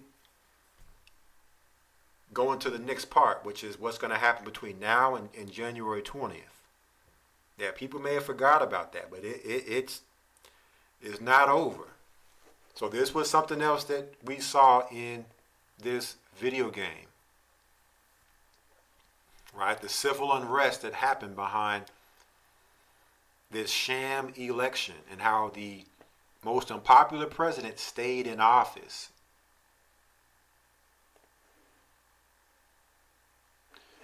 Not any sooner than that president stayed in office.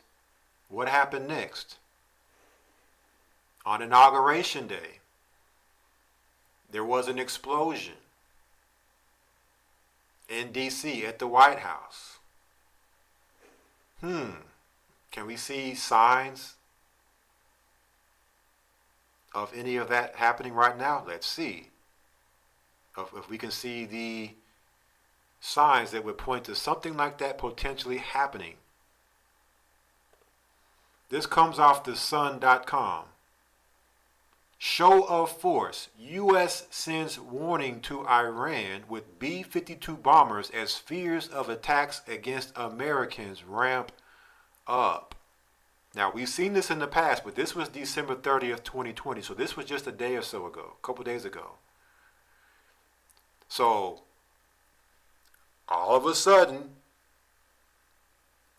going into the switching, supposed to be a transition of presidents or to see who's going to be president. Now, all of a sudden, America's got B-52 bombers flying over the Persian Gulf to warn Iran as fears of complex attacks against Americans have ramped up. And notice it says attacks against Americans. So you mean attacks like this? Would this be an attack against Americans? Hey, I'm not saying it's going to happen. I'm saying the video game showed all these things. The news is saying all these things, attacks against Americans, but there's more. RT.com. Trump plotting false flag to fabricate pretext for attack on Iran. Foreign Minister Zarif says. So the Iranian minister knows about false flags, You mean a false flag like this that can be blamed on Iran to fabricate a pretext for war? And then if that were to happen, who stays in office? If there's no swearing in on Inauguration Day, who's president? He who is already sitting in the seat.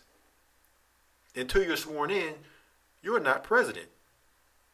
December 31st, 2020. So this is New Year's Eve. Go right before the New Year starts. Here it is. 3 weeks away from the inauguration. Hey, setting the stage. Iranian Foreign Minister Javad Zarif has claimed intelligence from Iraq suggests the U.S. is plotting to fabricate a reason to wage war on Iran. Stressing Tehran doesn't seek war, he warns such a scam will be met with force. Accusing U.S. President Donald Trump and his cabinet of wasting billions to surround Iran with air and naval military assets while Americans are suffering with the Colt 45. Zarif revealed in a tweet on Thursday that Iraqi intelligence had tipped off Tehran to a U.S. plot to fabricate pretext for war.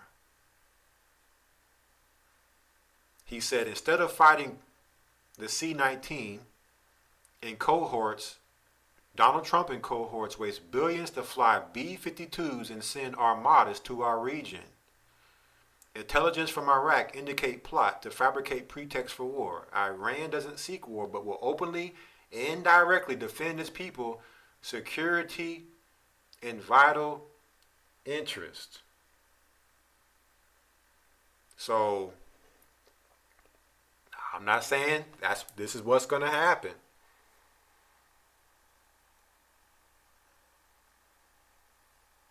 But when I look at the news,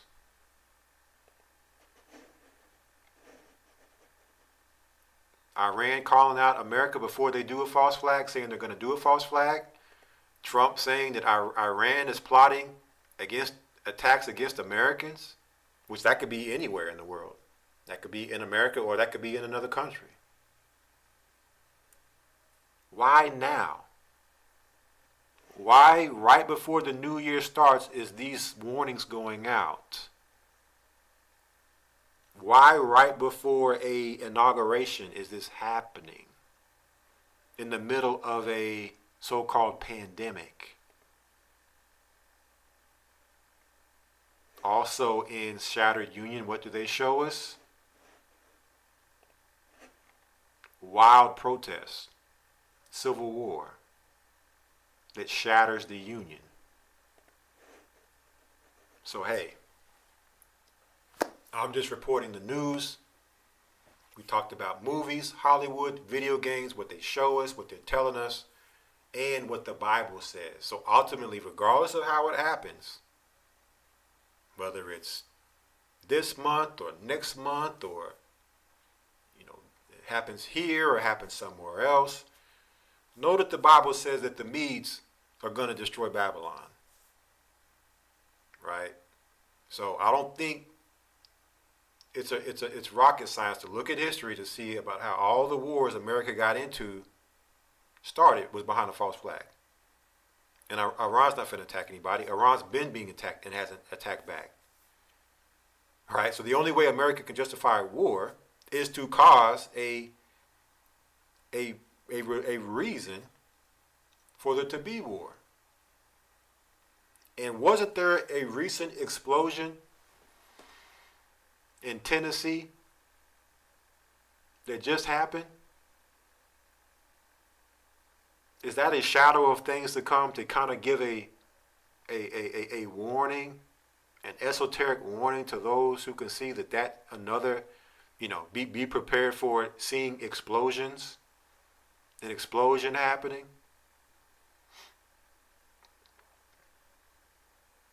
So hey,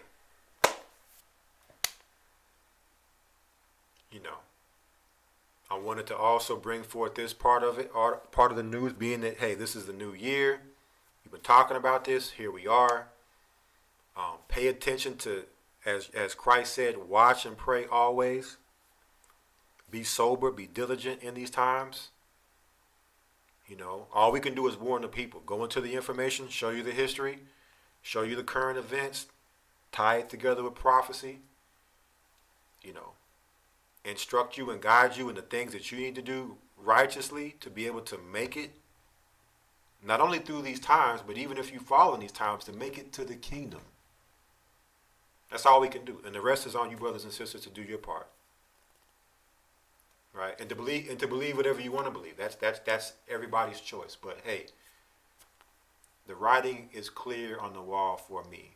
And having a good feel for what's about to happen. So, I don't see Trump not being the president. How it happens, if it happens like this or not, I don't know. I could say that it's very possible, based upon what we're seeing in the news, based upon history, based upon prophecy. based upon everything else that's going on right now with all the madness and craziness, I could say it's very possible. But that's just my, my stance on it all. So, but with that concludes our broadcast for tonight. And, hopefully, going into the, Operation Paperclip and all what we went into was very edifying for you brothers and sisters to kind of show y'all just, no new thing under the sun. This is something that they've been working on for a long time. The devil's been working on for a long time when it comes to tracking, reaching, and contacting everyone, primarily the children of Israel and the remnant. Okay, and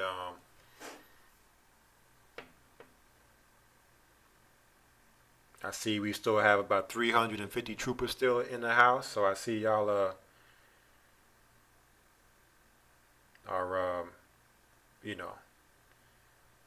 got some good endurance to be up until the wee hours of the morning. And this is the longest broadcast I think to date we've done. We're going on 5 hours, so I'm gonna say bless y'all. It's time to get some rest, prepare for tomorrow, the Sabbath day. And so you brothers and sisters continue to pray, watch always, have no fear, allow this information to confirm your faith and your confidence in the Most High, and know that, alive or dead, that you make it to the kingdom. That's all, at the end of the day, you should be looking at. If you're fearful in these times, that means there's something spiritually going on. You got to figure out what that is and fix it. Because, hey, if you're in a situation where your life's on the line and you're fearful, you're going to give your soul up. This bottom line. Right? You can't be afraid to die. Nobody wants to die, but hey, we all got to die. Flesh and blood cannot enter into the kingdom. Right? And once you are not afraid to die, the devil has no power. He can only control the fearful. Like he's controlling those fearful that are running down to the zombie centers to get the zombie jab, to become zombie, mark of the beast zombies, super soldiers. They think they're about to become Captain America. They're about to become a super zombie.